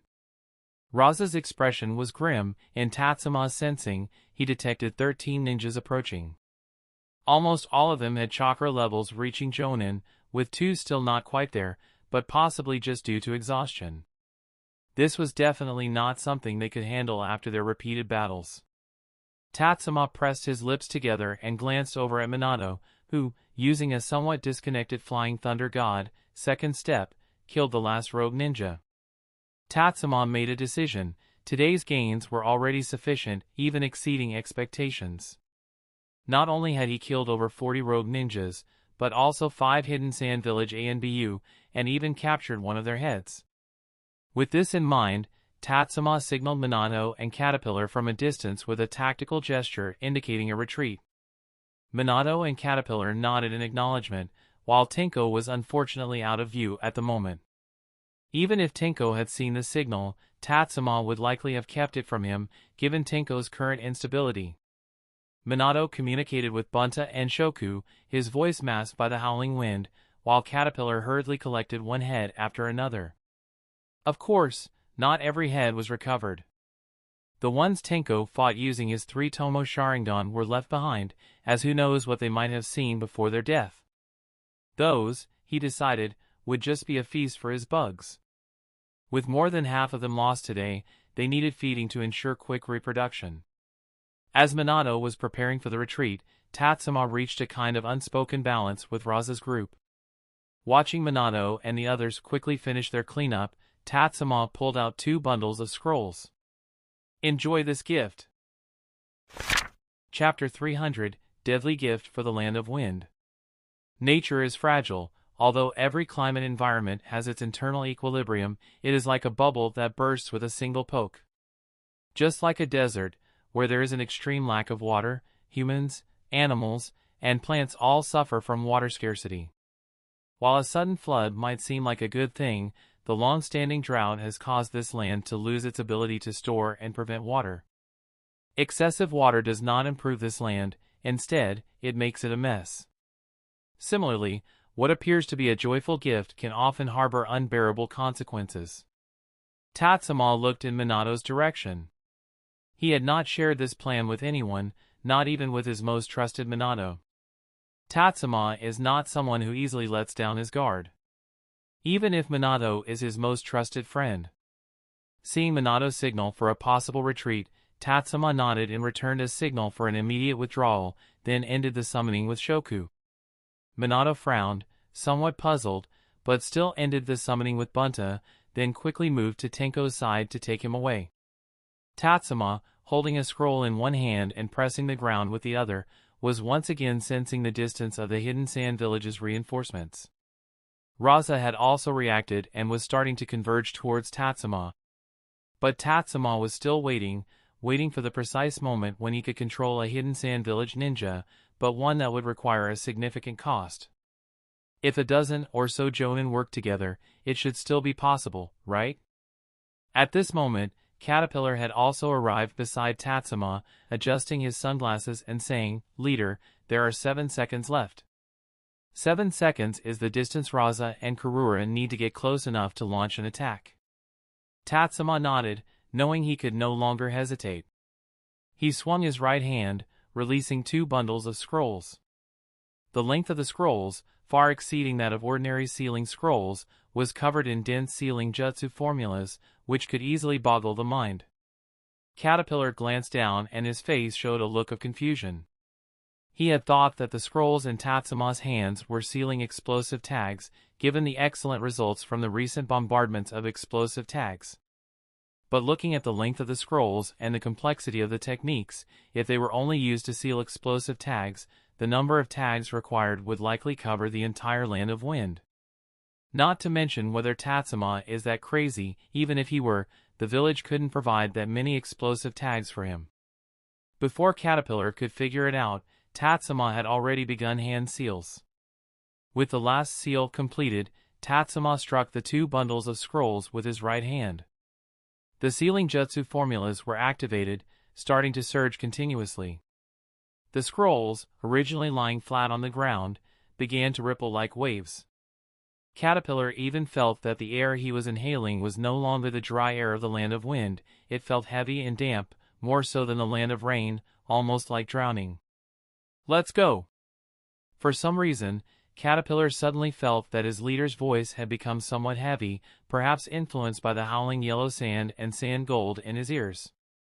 In the next moment, Tatsuma's hand was on his shoulder. Caterpillar was certain that before he felt weightlessness, he had smelled a salty and sticky scent. This smell, apart from the entertainment district, he had only smelled at one place, the seaside. Whoosh boom! Raza swore he had never seen so much water before. He had never imagined that water could be described as something as immense as a mountain. But the constantly surging water in front of him gave him that feeling. It was as if it were not water but a collapsing mountain, a water mountain so high he couldn't see the peak even when he looked up. Secret jutsu. Quicksand waterfall flow. While Raza was still in shock, Kurura, looking at the pouring water, began manipulating the sand to counter the collapsing water mountain. Raza! Just as the sand and water began to clash, Kurura's face went pale as she shouted at Raza. Only then did Raza snap back to reality, bringing his hands together to try and combine his sand control with Kurura's efforts. But the sand gold was too heavy, he couldn't manage it in time. Boom! The water mountain cascaded down, and Raza, Kurura, and others were instantly knocked unconscious. The quicksand, which had barely managed to resist the water mountain for less than 3 seconds, lost control in an instant. From an aerial perspective, it would appear as though an inland sea had formed in the center of the desert, spreading outwards. Ding! Ninjutsu plus 580, Spirit plus 488, Seals plus 451, Wisdom plus 443, Stamina plus 505. Would you like to claim? As Tatsuma traveled through space, he heard the system's notification. His expression remained unchanged as he mentally said, "Claim." It's Raza and the others. At this moment, the hidden sand village reinforcements had finally arrived. Even from a distance, they had seen the situation here, but despite their hurried efforts, all they could see were Raza and the others floating in the water. You too, go save Raza and the others. You, inform the village. The rest, follow me to block the spread of the seawater. The leader quickly issued commands. Unlike the young ones like Raza who only operated within the village and its surroundings, his years of traveling and experience made him quickly realize that this rushing water was not ordinary. It's seawater. Just thinking about the consequences of the seawater spreading made him shiver uncontrollably. If this seawater spreads, before the desert swallows it, it will destroy all the surrounding oases. At the same time, towns, industrial areas, and even some already meager rivers would be completely devastated. The impact is far beyond just the area covered by the seawater. Their only option now is to block the seawater first, because the entire land of wind has no river system capable of handling such a volume of water. They must first stop the seawater from spreading, then urgently create a sufficiently large river channel to redirect the seawater to the sea or to other countries with better river systems, such as the land of rivers. The events here quickly reached the hidden sand village. The third Kazekage, unable to hold a meeting to discuss solutions, went directly to the site. As for the instigator, Tatsuma had already returned to the land of fire. They did not return directly to the village because the continuous flying thunder god transfers were not something an ordinary person could endure. Moreover, the group needed to rest after the battle, so Tatsuma had previously arranged a resting point. At this time, the four of them arrived at the agreed-upon location. Minato paced back and forth, relieved to see Tatsuma and Caterpillar arrive. Tatsuma's skill with the Flying Thunder God technique was no less than his own, so their late arrival was unexpected. Even though it was only a delay of a few seconds, Minato had already considered going to meet Tatsuma countless times. Seeing that Tatsuma was unharmed, Minato's anxious heart finally relaxed. He first helped Tatsuma steady the slightly disoriented caterpillar and then asked, "Why the delay? And what's that smell?" Minato's nose twitched as he noticed an unfamiliar scent on Tatsuma and Caterpillar, something that didn't belong to the desert. Tatsuma waved his hand and said, "Just delivered a small gift to the hidden sand village." Tatsuma didn't offer further explanation, and Minato didn't press for more details. Instead, he said, "Then you should rest for now. I'll handle the guard duties." Upon hearing this, Tatsuma didn't refuse.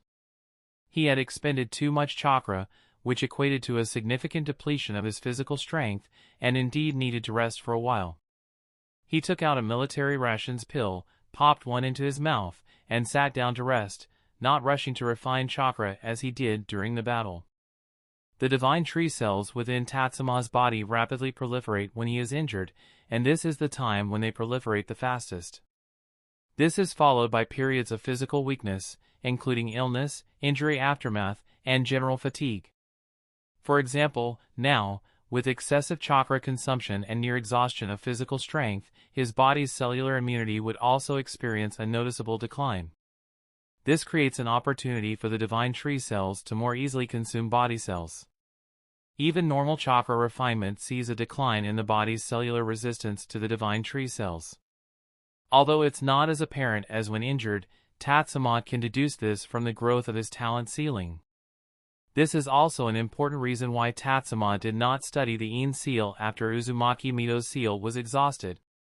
Not to mention the difficulty of learning the Ine seal, its flaws, and so on. Just the process of storing power with the Ine seal is equivalent to aiding the proliferation of divine tree cells.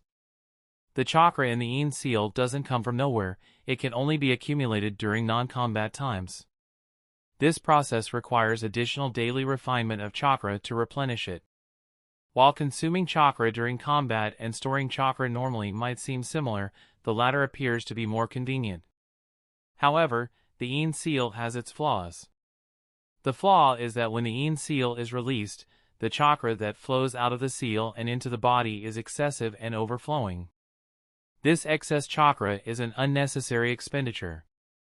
For Tatsuma, it means that the chakra, which should have been used to resist the proliferation of divine tree cells, ends up becoming part of the divine tree cells instead.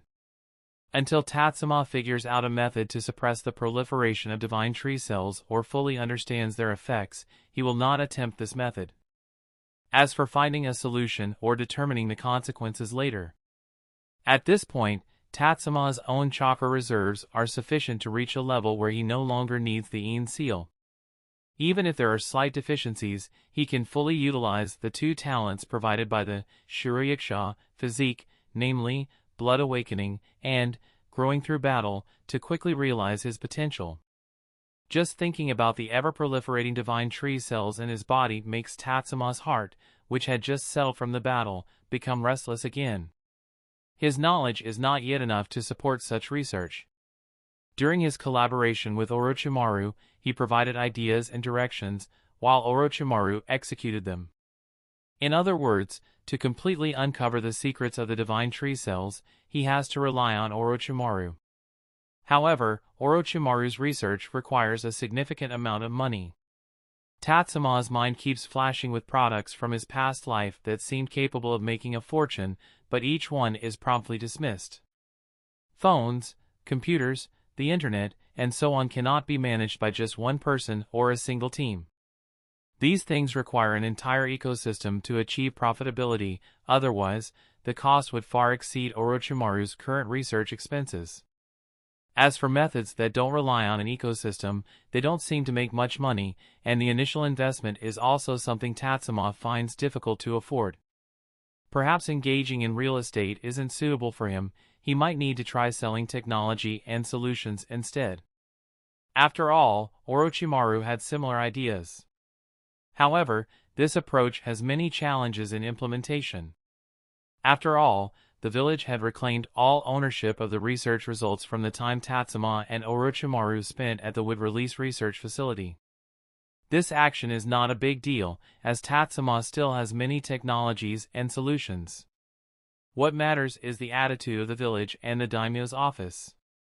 If he presents new technologies and accompanying solutions, and the village or daimyo's office asks, "How can you prove that this was not developed at the wood-release research facility?" Just thinking about it makes Tatsuma feel overwhelmed. Expanding his business empire would require time, but his body can't wait.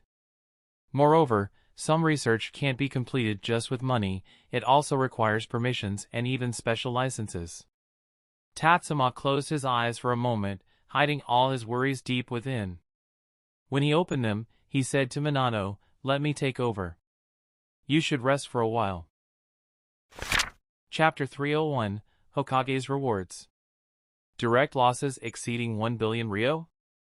What on earth did this kid Tatsuma do in the Land of Wind? Many things were happening simultaneously. The third Kazekage of Hidden Sand Village was leading countless ninjas skilled in earth release to carry out flood relief operations. At the same time, a letter of accountability was prepared and faxed to the Land of Fire. In the Hokage's office, Hiruzen looked at the document in his hand, the first payment requested by Hidden Sand Village, and felt somewhat puzzled. Even he found it hard to imagine what Tatsuma had done to cause the Land of Wind to suffer losses exceeding 1 billion ryo, with indirect and subsequent losses still being tallied. Hidden Sand Village demanded that the Land of Fire's daimyo and Konoha be held fully responsible. Hiruzen had no intention of even considering compensation for Hidden Sand Village, let alone thinking deeply about it. What troubled him was what Tatsuma had actually done. The key issue was that Tatsuma had not yet returned to the village, and no information had come in. Moreover, according to the plan, this was only the second day since Tatsuma and his team entered the Land of Wind. After thinking it over, Hiruzen couldn't come up with an answer and could only regard it as a slanderous extortion by Hidden Sand Village. After all, 1 billion ryo was almost enough to rebuild an entire town. No, for the barren Land of Wind, 1 billion ryo could even be enough to rebuild a city, given their generally poor infrastructure. If Tatsuma had truly caused such significant losses directly, then what Konoha should be receiving was not a demand for compensation but rather a declaration of war. However, this diplomatic letter could not go unanswered, but it was difficult to reply easily before confirming Tatsuma and the other's situation. While Hiruzen was troubled, several figures appeared in the office, and Tatsuma greeted him, "Hokage-sama. Is everything all right?" Seeing the four return, Hiruzen was overjoyed and quickly asked, even abandoning the diplomatic letter he was holding, and instead focused on the group. Tatsuma nodded and said, "We have successfully eliminated a total of 46 rogue ninjas from various villages, 5 Hidden Sand Village ANBU, and recovered 39 rogue ninja bodies and 1 Hidden Sand Village ANBU body." "Good!" Hiruzen smiled, not because Tatsuma and his team had killed dozens of rogue ninjas, but because Tatsuma had brought back the body of a Hidden Sand Village ANBU. Each ANBU member held many secrets, confidential, and even top-secret information of the village. If an ANBU ninja were to defect or if intelligence were leaked, the adjustments required by the village would be numerous and difficult to quantify. If such an incident occurred in Konoha, then the barrier, defenses, codes, and encrypted messages would all need to be replaced, otherwise, more information could be leaked, potentially threatening the village's security. Though other villages may differ, the expenditure of energy and time would be similar. Hiruzen wanted to commend the group, but when he looked down at the diplomatic letter, he slightly restrained his smile and said, "Tatsuma, was there any incriminating evidence left from your mission?" "I have cleaned up everything. Hidden Sand Village will not be able to find any real evidence linking the losses in the Land of Wind to us."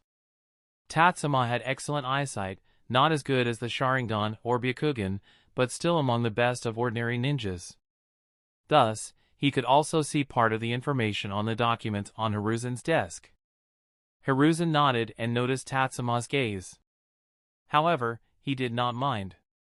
Instead, he directly picked up the diplomatic letter, handed it to Tatsuma, and said, "You should take a look as well. As the person involved, how do you think we should respond?" Tatsuma quickly read through it and then smiled slightly, saying, "This is purely nonsense. The Land of Wind is fabricating stories and slandering us to extort money. They're sick themselves but are asking others to buy medicine for them. Such behavior is despicable and laughable. Let the Land of Wind play their own farce." Hearing Tatsuma's serious remarks, Tenko almost laughed out loud but managed to cover his mouth in time, though his mask caused his lips to hurt a bit. Hiruzen pondered Tatsuma's words and then said, "Could it be too harsh? Neither Hidden Sand Village nor the Land of Wind can hide this matter. In this incident, Hidden Sand Village's response will certainly be exposed. At that time, any diplomatic correspondence between the two sides might also be leaked. The more resolutely we act, the more other countries will perceive us as being in the right. We need to steer the entire matter towards being seen as a self-directed act by Hidden Sand Village and the Land of Wind. Therefore, I believe there is no issue with being firm." Tatsuma offered his opinion, and Hiruzen nodded in agreement, saying, "You make a valid point. If we are too meek, it would indeed arouse suspicion. It might even give Hidden Sand Village the courage to demand more. However, did you really cause losses exceeding 1 billion ryo to the Land of Wind?" Not only was Hiruzen curious, but Minato and Tenko also looked surprised. They had been almost constantly with Tatsuma, except for a brief disconnection of a few seconds. If it were just the previous battle, Hidden Sand Village would have lost only 5 ANBU ninjas, with the rest being rogue ninjas. As for the damage to the terrain, a ruined village surrounded by desert, there would be minimal economic loss. Even if Hidden Sand Village claimed that the training cost for each ANBU was 20 million ryo, it wouldn't amount to more than 100 million ryo at most. For Hidden Sand Village to come up with 1 billion ryo, are they overvaluing their own ninjas or do they think everyone else is a fool?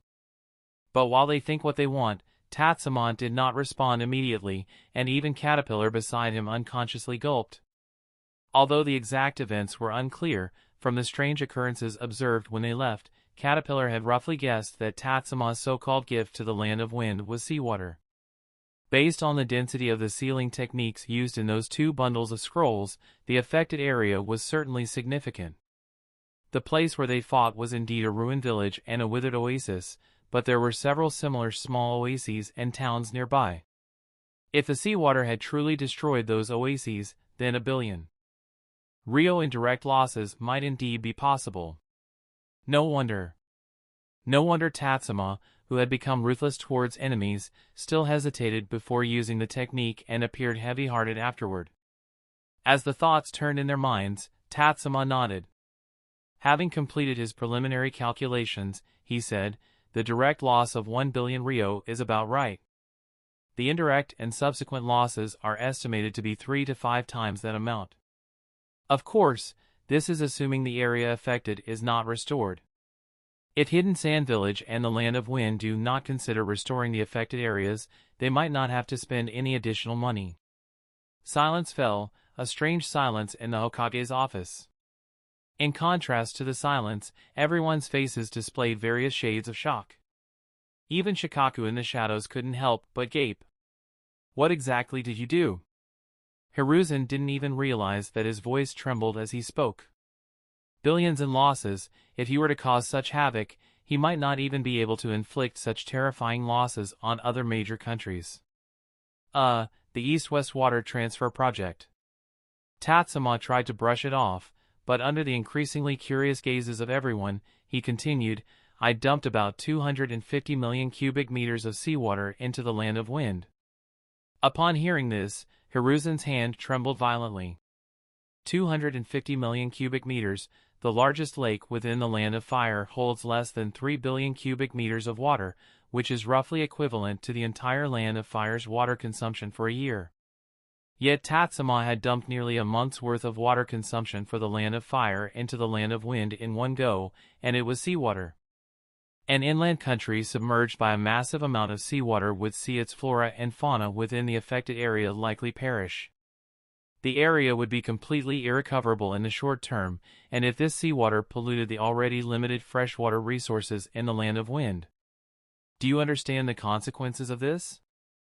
Hiruzen asked. To his surprise, Tatsuma nodded and then took out 6 scrolls from his sleeve, saying, I had prepared a total of 1 billion cubic meters. However, after assessing the situation at the time, I believe that the land of wind could handle less than 300 million cubic meters of seawater, so that's what I deployed. 250 million cubic meters of water, or 250 million tons, may sound like a huge number, but it essentially represents a lake 5 kilometers long, 5 kilometers wide, and 10 meters deep. Given the desert's natural infiltration and the evaporation rate in such high heat, as long as Hidden Sand Village responds in time, it's all within manageable limits. In fact, it might even increase the rainfall in Hidden Sand Village this year.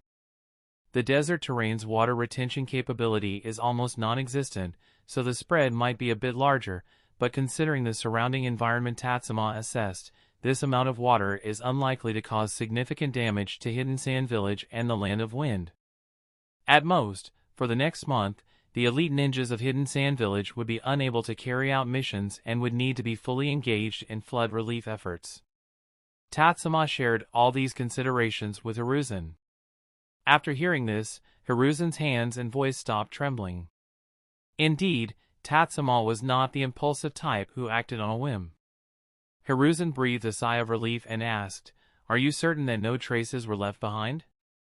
After all, the affected area is so large. That's exactly why, with such a large affected area, it's impossible to leave traces. Tatsuma responded. Hiruzen nodded. With so much water washing over the area, any traces would have been wiped away. This meant that even though Hidden Sand Village knew it was Tatsuma and his team, they would have no strong evidence to present. Eyewitnesses are of no use in such matters, especially when those witnesses are only from Hidden Sand Village itself. To put the entire Hidden Sand Village into a prolonged semi-stagnation state is an achievement that's extremely rare, even in wartime. You've done an excellent job. If there's any reward you desire, just let me know. Hiruzen smiled as he looked at the group, his gaze first falling on Caterpillar, who wore sunglasses and seemed extremely calm. However, when Caterpillar spoke, his voice was trembling. He said, I want to retire early. Although Tatsuma spoke of control and calculations, as a teammate who had been with Tatsuma until the very end, Caterpillar knew just how reckless Tatsuma could be. He didn't want to experience such a heart-pounding situation again. Perhaps it's just as Vulture said, when you reach middle age, it's time to retire from such high-risk positions. In fact, working in the corpse disposal team or focusing on clan research isn't so bad either. As he finished speaking, both Tatsuma and Hiruzen looked awkward. Hiruzen still nodded and said, the process will be expedited. Badger, what about you? As the first ANBU from the Uchiha clan, Hiruzen had high hopes for Tenko. Tenko was still processing the previous information and, when suddenly asked, hadn't fully recovered and replied, I want to see it with my own eyes. Ah, no, that's not what I meant. In a disaster scene like that, who would want to see it? Would saying this make Hokage-sama think he's a pervert? Or even think that all Uchiha are perverts? What I want is... Tenko thought hard but wasn't very familiar with the village's valuable rewards. He could only say, I want to learn other fire release techniques from the village. While the Uchiha clan's fire release is powerful, I want to absorb the essence and concepts of other fire release techniques.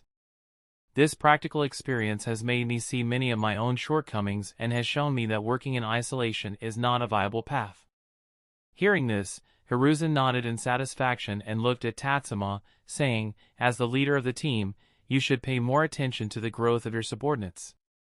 The Uchiha clan indeed has its unique aspects in fire release.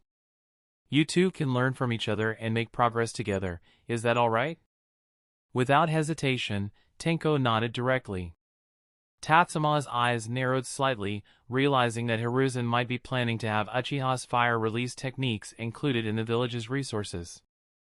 Of course, there's no problem. Tatsuma still smiled and nodded. Compared to Sarutobi's fire release, Uchiha's techniques might suit him even better. Hiruzen then looked at Minato, whose frown relaxed, as if he already had an answer. Chapter 302, Minato's Request. Hokage-sama, I heard that the Uzumaki clan once owned a property in Konoha, but after the Uzumaki clan established their own village, they no longer used it. Minato had gradually learned to be tactful, not making a direct request but instead throwing out his idea to let Hiruzen consider whether it could be granted. Hiruzen furrowed his brows slightly. Minato's words made him reminisce, and after some contemplation, he nodded and said, there was indeed such a place. When the first Hokage invited them to help establish the village, they declined. They only stayed in Konoha for a while before the village planning was finalized. However, with the beginning of the construction of the Whirlpool Village, they returned the residential properties, leaving only one as a symbol of friendly trade between the two villages. But that property seemed to have no value now. These past events are too old, and at that time, Hiruzen did not have the capacity to be involved in village management. He only heard about it from his father. Since he became Hokage, he had not managed it either. After all, the theoretical ownership of that property still belonged to the Whirlpool Village, and since they had not managed it, Konoha naturally did not intervene. At that time, Uzumaki Mido, who symbolized the friendship between the two villages, was still present, so that property naturally had no commemorative value. When Minato expressed a desire for that property, Hiruzen was somewhat puzzled, as Minato was still young and not yet at the age to be running around for an old house. Even if he really wanted to buy a house, he shouldn't be choosing that old one. After all, the cost of renovating it would exceed the down payment for a property in the village center, and old houses like that had outdated facilities, or almost none at all. But it's not suitable for a young person like Minato to live in. Moreover, even though Whirlpool Village no longer exists, it seems inappropriate for the village to allocate its former property to an outsider. Minato noticed Hiruzen's confusion and explained, Hokage-sama, it's not that I want to covet that property. It's just that Kushina said it was Grandma Mido's request before her passing. My request is simply to change the ownership of that property to Kushina Uzumaki. I see now. Hiruzen finally understood and said, it's also that my memory isn't as good as it should be. It should have been arranged like this long ago. I will have the relevant documents from that time retrieved as soon as possible. You can then take Kushina to complete the transfer process. However, this is a matter for the village and cannot be considered as a reward you are requesting.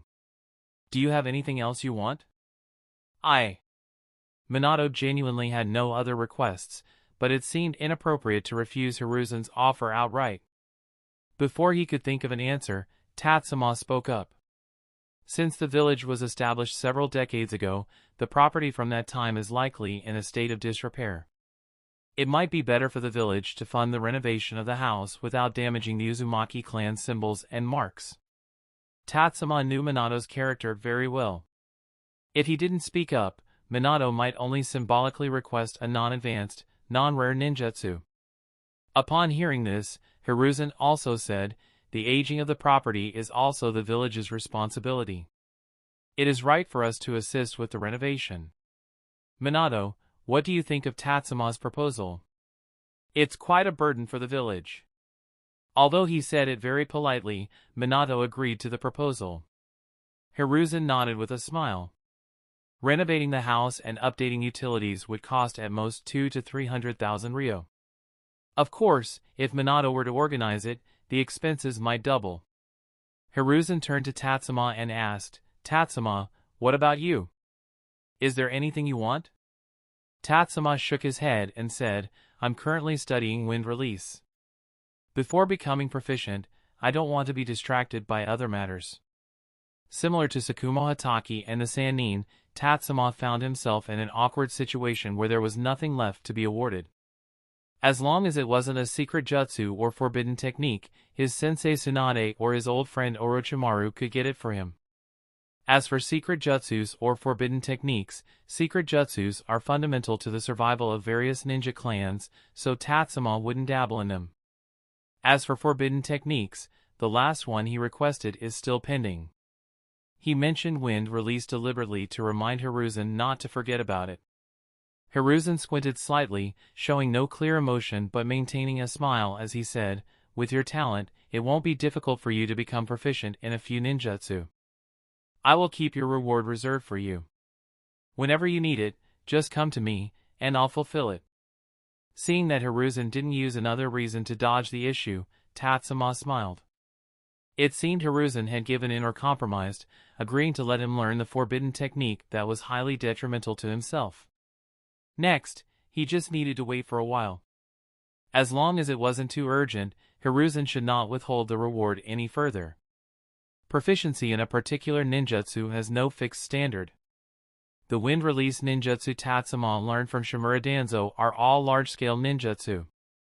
Once learned, combined with his overturning talent, their destructive power and range would be unmatched, although the precision and skill level might not match Shimura Danzo's.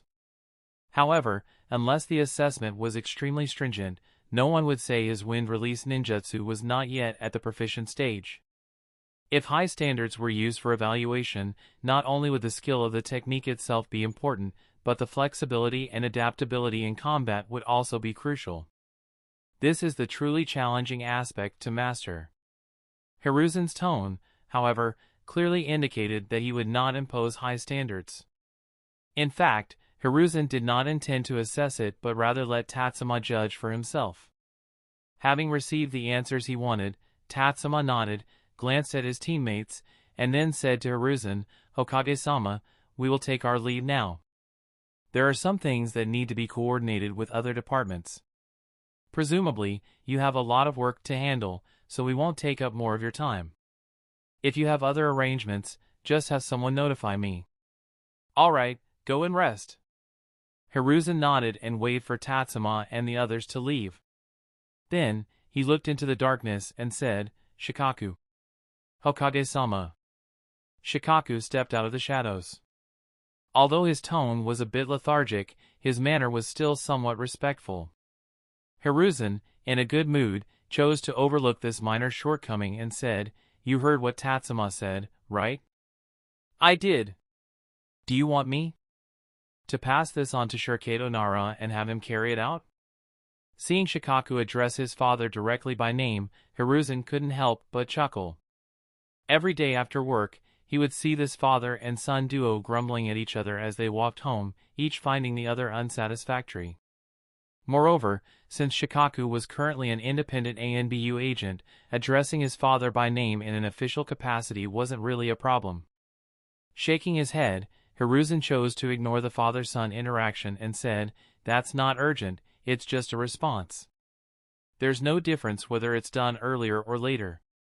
What I want to ask is, if you Tatsuma was in the position I'm currently occupying, how would you handle the orders Tatsuma gives, similar to the one he just gave?" A command that was excessively harsh. This question was highly sensitive, revealing too much information. A careless answer could either endanger Sakamoto Tatsuma or himself, Nara Shikaku. Moreover, processing the information revealed by this question would take time. Thus, Shikaku hesitated for a full second before responding, "Carry out the orders." "Carry out the orders, that's unexpected." Shikaku's answer surprised Hiruzen. After all, the Nara clan could not be unaware of the many implications contained within the question, yet Shikaku still answered this way. Shikaku looked up slightly at Hiruzen and asked in return, "Then Hokage-sama, what do you think I would do with such an order?" I thought you might say you would accept the order, then consult with the Hokage advisors or me, or perhaps ask us to persuade Tatsuma." Hiruzen leaned slightly back in his chair, reaching into the drawer for his pipe, watching Shikaku with curiosity. Hearing Hiruzen's thoughts, Shikaku smiled and said, "My friendship with Tatsuma isn't as close as his with Minato, but I understand Tatsuma's character better than Minato does. If one day he, as the Hokage of Konoha issues such a harsh order, no one would be able to change his mind. In fact, he wouldn't allow anyone the opportunity to interfere with his thoughts. Given Tatsuma's abilities, his orders would surely benefit Konoha, even if achieved through methods that others might find radical. In the end, the village would be the one to benefit. Is that your perspective? Hiruzen had already taken out his pipe, gently rubbing it in his hand, and asked, in that position, what would your stance be? Would you be someone who harbors misunderstanding, or a loyal follower of his ninja way? Neither. I can understand all of his thoughts, decisions, and visions. There's no such thing as misunderstanding. As for his ninja way, it would be too exhausting.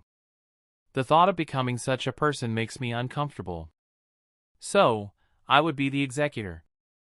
Whether I understand or agree with him, carrying out his orders would be the easiest way for me. That's my ninja way. Upon hearing this, Hiruzen pondered for a moment and then said with a smile, as expected of a child from the Nara family, you always manage to find the most accurate answer. Tatsuma doesn't need a decision-making assistant, what he needs is support in execution. If he becomes Konoha's future Hokage, you would also be the most suitable strategist for him. It's too early to talk about that. Shikaka didn't follow Hiruzen's line of discussion.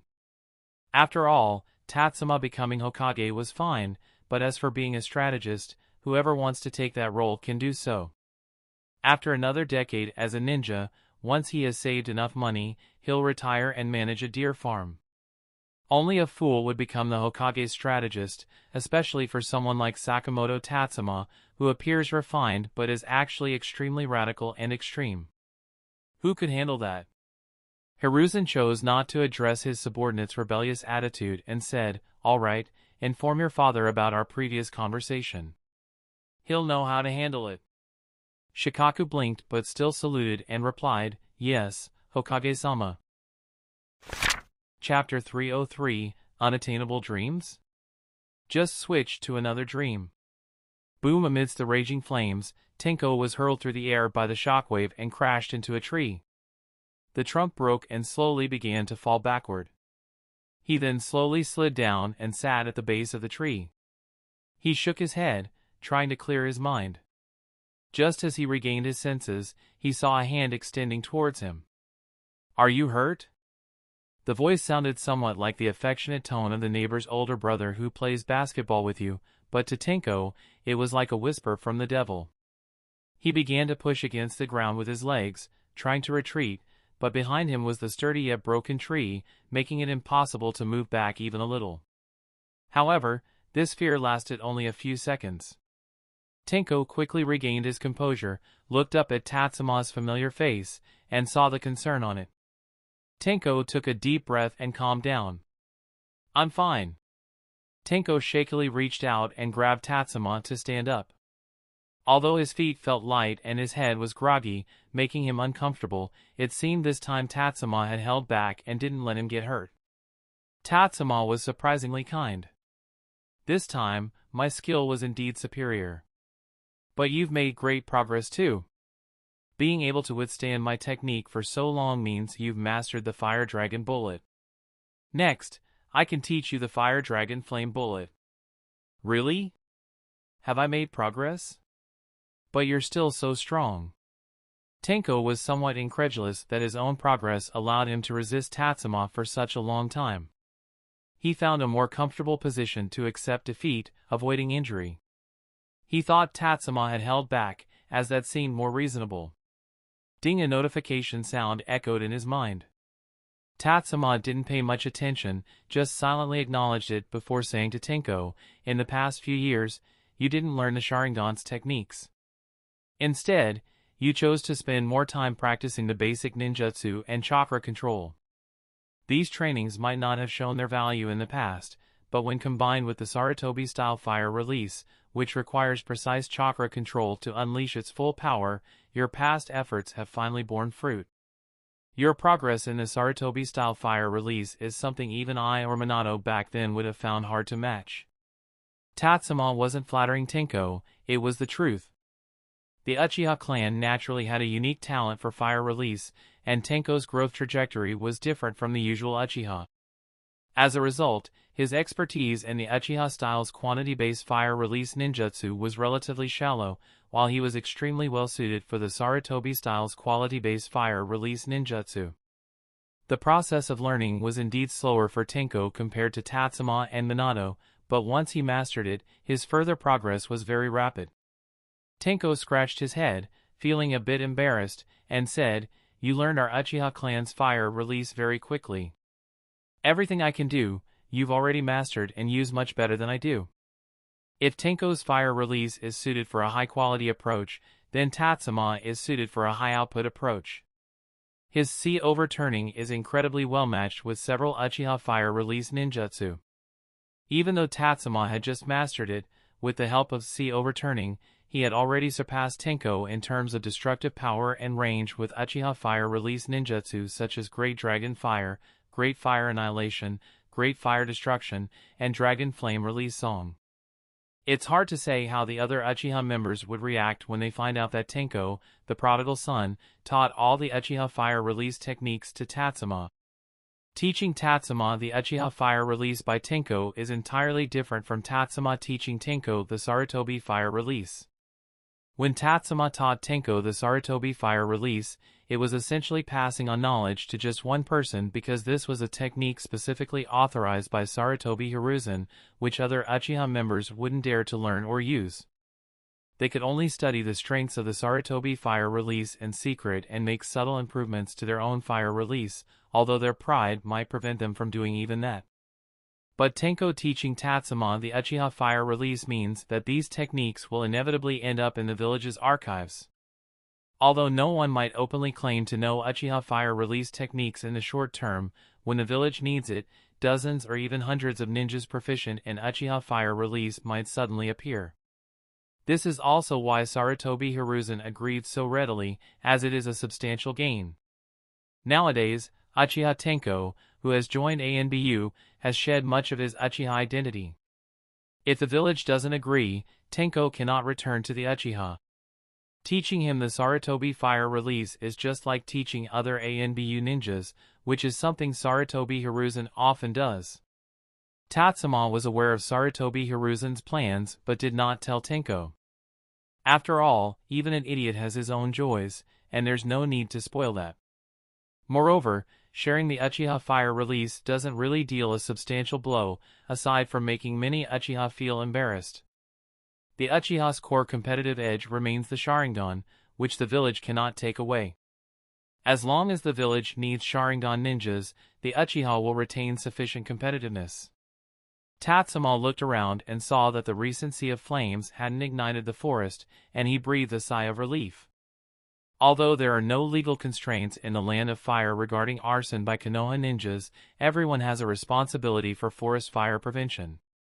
He took out a bundle of scrolls from his chest and handed them to Tenko, saying, "These are the ninjutsu scrolls for the Fire Dragon Flame Bullet. Take them back and review them. If you have any questions, you can ask me when we train tomorrow." "Okay." Tenko took the scroll and eagerly began to read. He had already heard from Tatsuma that this was the ultimate application of the Sarutobi fire release. Moreover, he had seen Tatsuma use this technique in the Land of Wind. The massive fire dragon, which looked like a real swimming dragon, had deeply impressed him. Compared to the Uchiha-style Sea of Fire attacks, Tenko preferred this beam-like attack.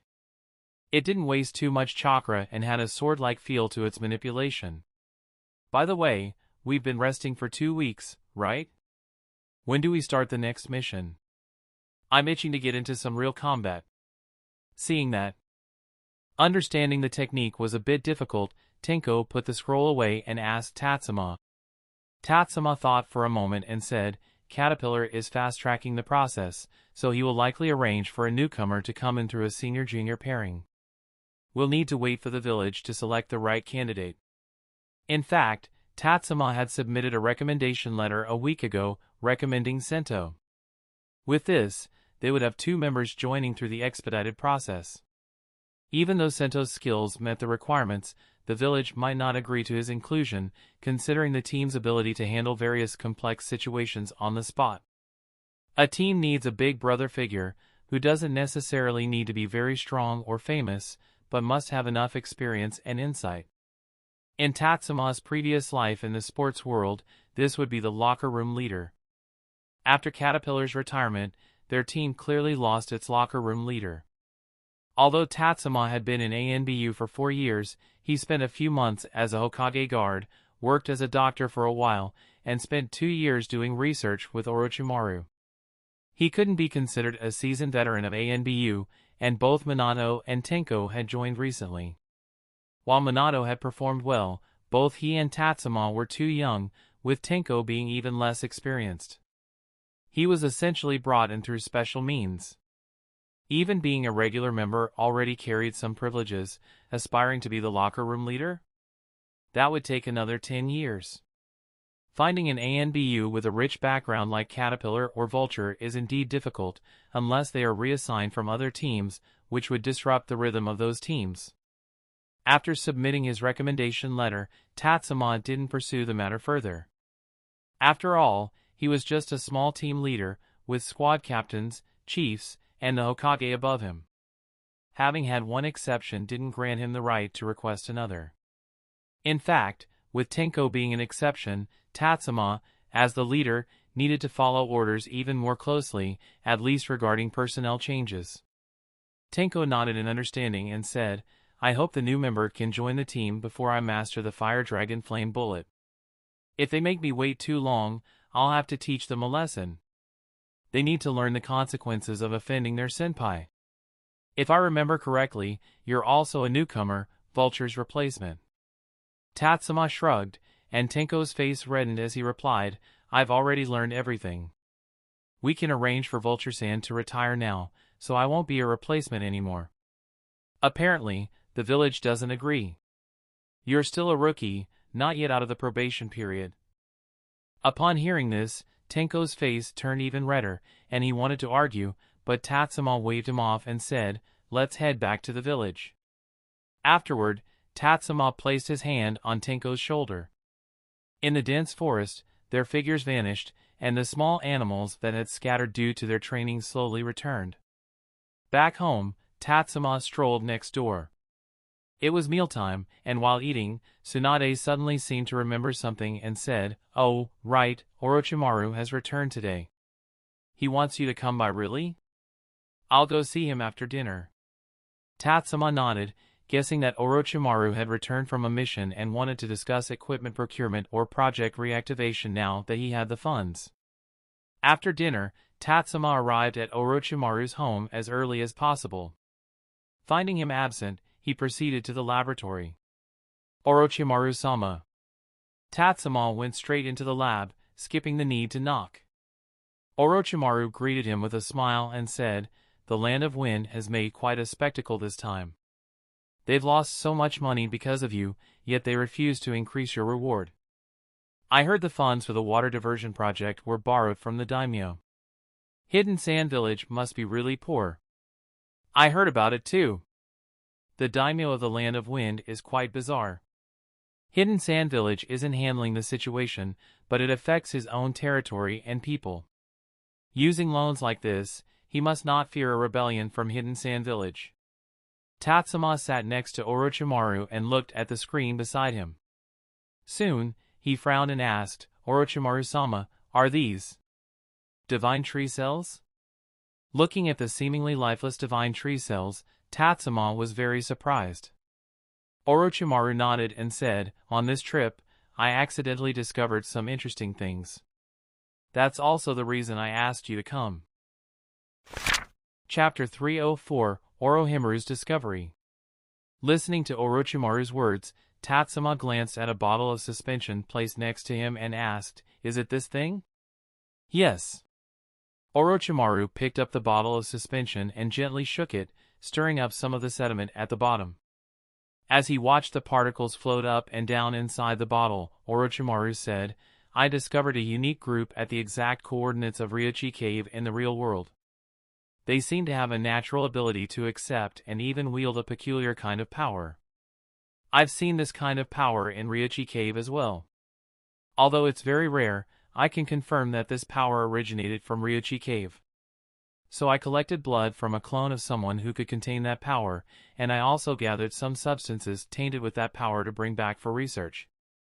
When their blood merges with yours, it enters a strange state of calm, almost as if it stops moving. But when external chakra stimulates it, the blood becomes more active than usual. After intense activity, whether it's your cells, the divine tree cells, or the cells containing that power, they all simultaneously weaken. The divine tree cells lose their ability to devour other cells. Natural energy? Tatsuma took the bottle of suspension and examined it under the light. Orochimaru nodded and said, "It seems you know about it. I was wondering how I would explain it to you. I heard about it in Shikatsu Forest."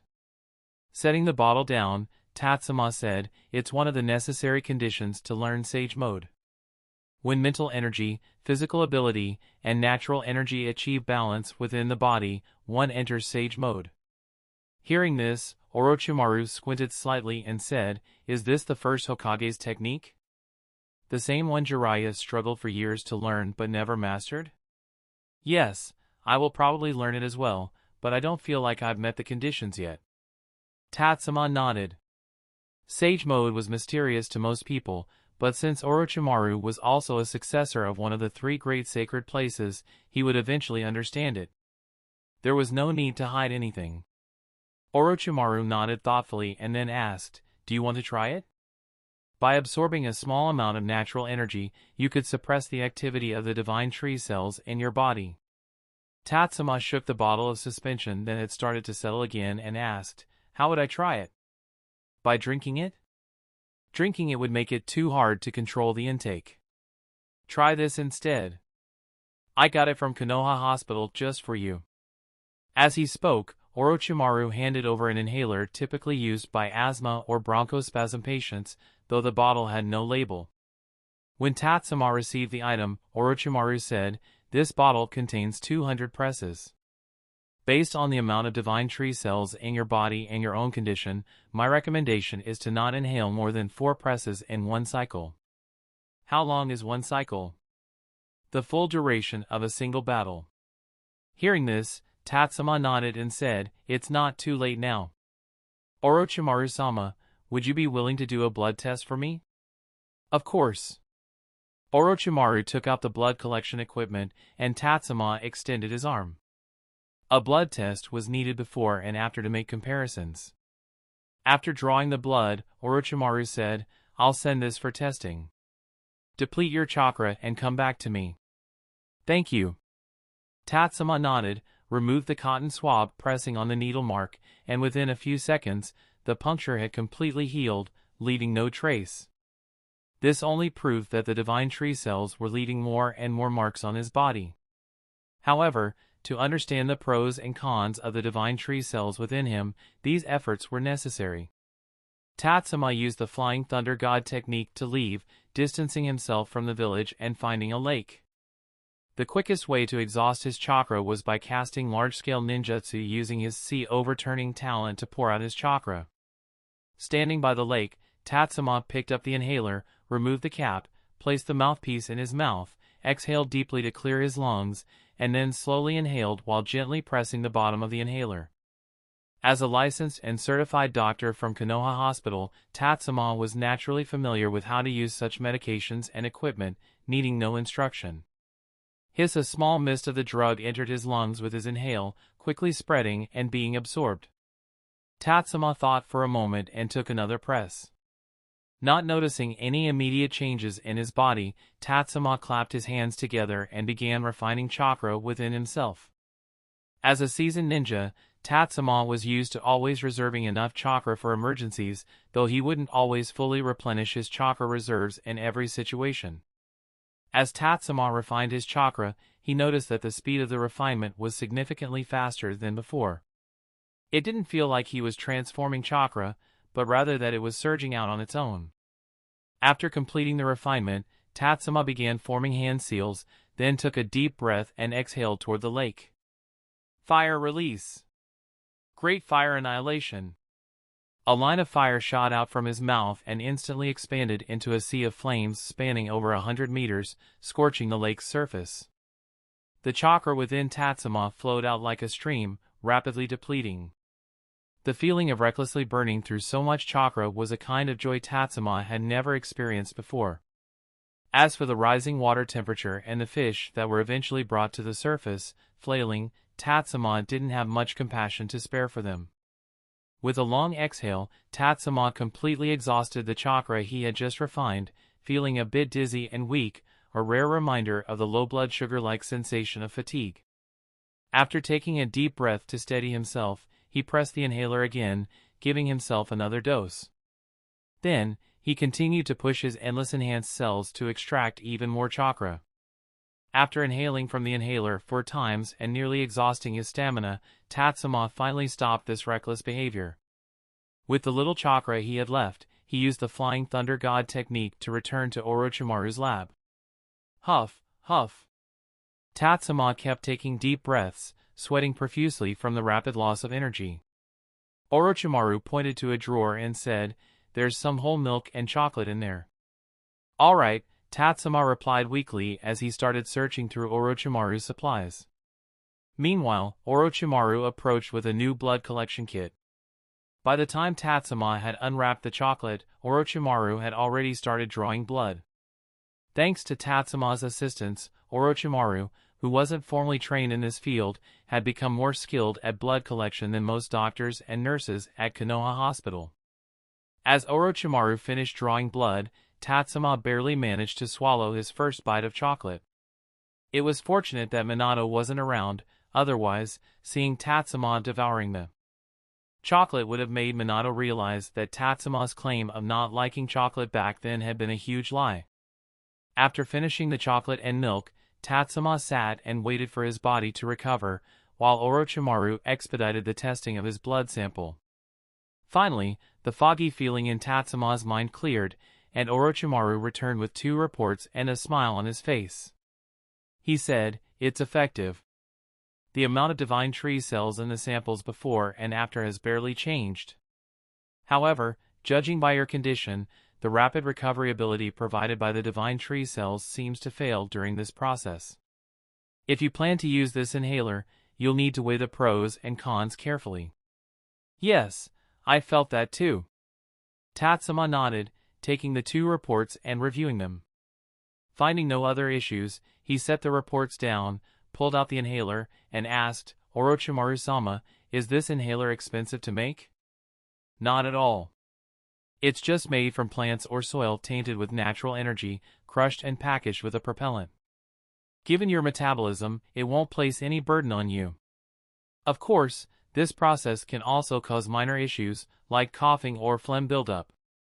If you experience coughing, you can use a bronchodilator alongside it," Orochimaru said with a smile. "Just use it as needed. If you run out, you can go refill it at Konoha Hospital. I don't think it's necessary to buy a filling machine just for you." Tatsuma nodded and smiled, replying, "If the cost is low, I can probably use it during training too, right?" "Yes, but keep in mind, this isn't exactly medicine. We still don't know what long-term effects natural energy and divine tree cells might have coexisting in your body. So for now, it should only be used as a short-term suppressant, not for daily use." "I understand." Tatsuma put the inhaler away and asked, "Orochimaru-sama, is it possible to share the details of your next mission?" Orochimaru nodded and said, "There's nothing secret about it. It's just those small northern countries. During the war, the border lines became unclear for a while, and now it's turned into a long-term dispute, with everyone fighting over land. The solution was simple. I drew up a new border for them and made it clear that if they didn't agree to the Land of Fire's proposal, the Land of Fire would withdraw all its troops and ninjas. They can sort out their problems on their own, and once they do, they can come back and sign a new protection agreement with the Land of Fire. As expected from you, Orochimaru-sama. But would the third Hokage and the daimyo really give you that kind of authority?" Orochimaru's approach was simple and direct, yet highly effective. From how quickly he returned and his relaxed demeanor, Tatsuma couldn't help but admire it. Orochimaru, used to Tatsuma's compliments, showed no emotional reaction. He calmly replied to Tatsuma's question, whether they give me the authority or not is their business. What matters is that those small nations believe I have that authority. They wouldn't dare verify it with the daimyo or sensei. And even if they did, the daimyo and sensei wouldn't be foolish enough to contradict me. That's true, but this means your schedule, Orochimaru-sama, will be on hold for a while, right? That's correct. Do you have any ideas? Have you found a new Kekkai Genkai sample? Unfortunately, we don't have the funds to start a new project right now. Orochimaru seemed quite troubled by this. Tatsuma nodded and said, before you came up with a method to suppress the divine tree cells today, I actually had an idea, but it's not something I can use now. You can't use it? Orochimaru immediately grasped the key point and became interested. Looking at Tatsuma, he urged him to continue. Tatsuma didn't hold back and said, my previous idea was to combine it with the delicate illness extraction jutsu to peel away some of the divine tree cells. I made some modifications to the delicate illness extraction jutsu. While it's still a distance from being able to extract the resilient divine tree cells, I can already extract various autologous cells from a normal person's body, including necrotic cells, aging cells, and cancer cells. Are you thinking of selling it? Orochimaru's eyes lit up. The medical and economic value of this technique was quite high. Tatsuma's expression darkened as he replied, what do you mean by selling? Medical matters can't be called selling. This is called a technology license. That's the end of this tale for now. We've caught up to the story. It'll be a long while before the next installment as I'll have to wait for chapters to get out. Until then, make sure to subscribe and continue following the channel. Join the Discord linked in the description and I'll see you on the next series. Peace.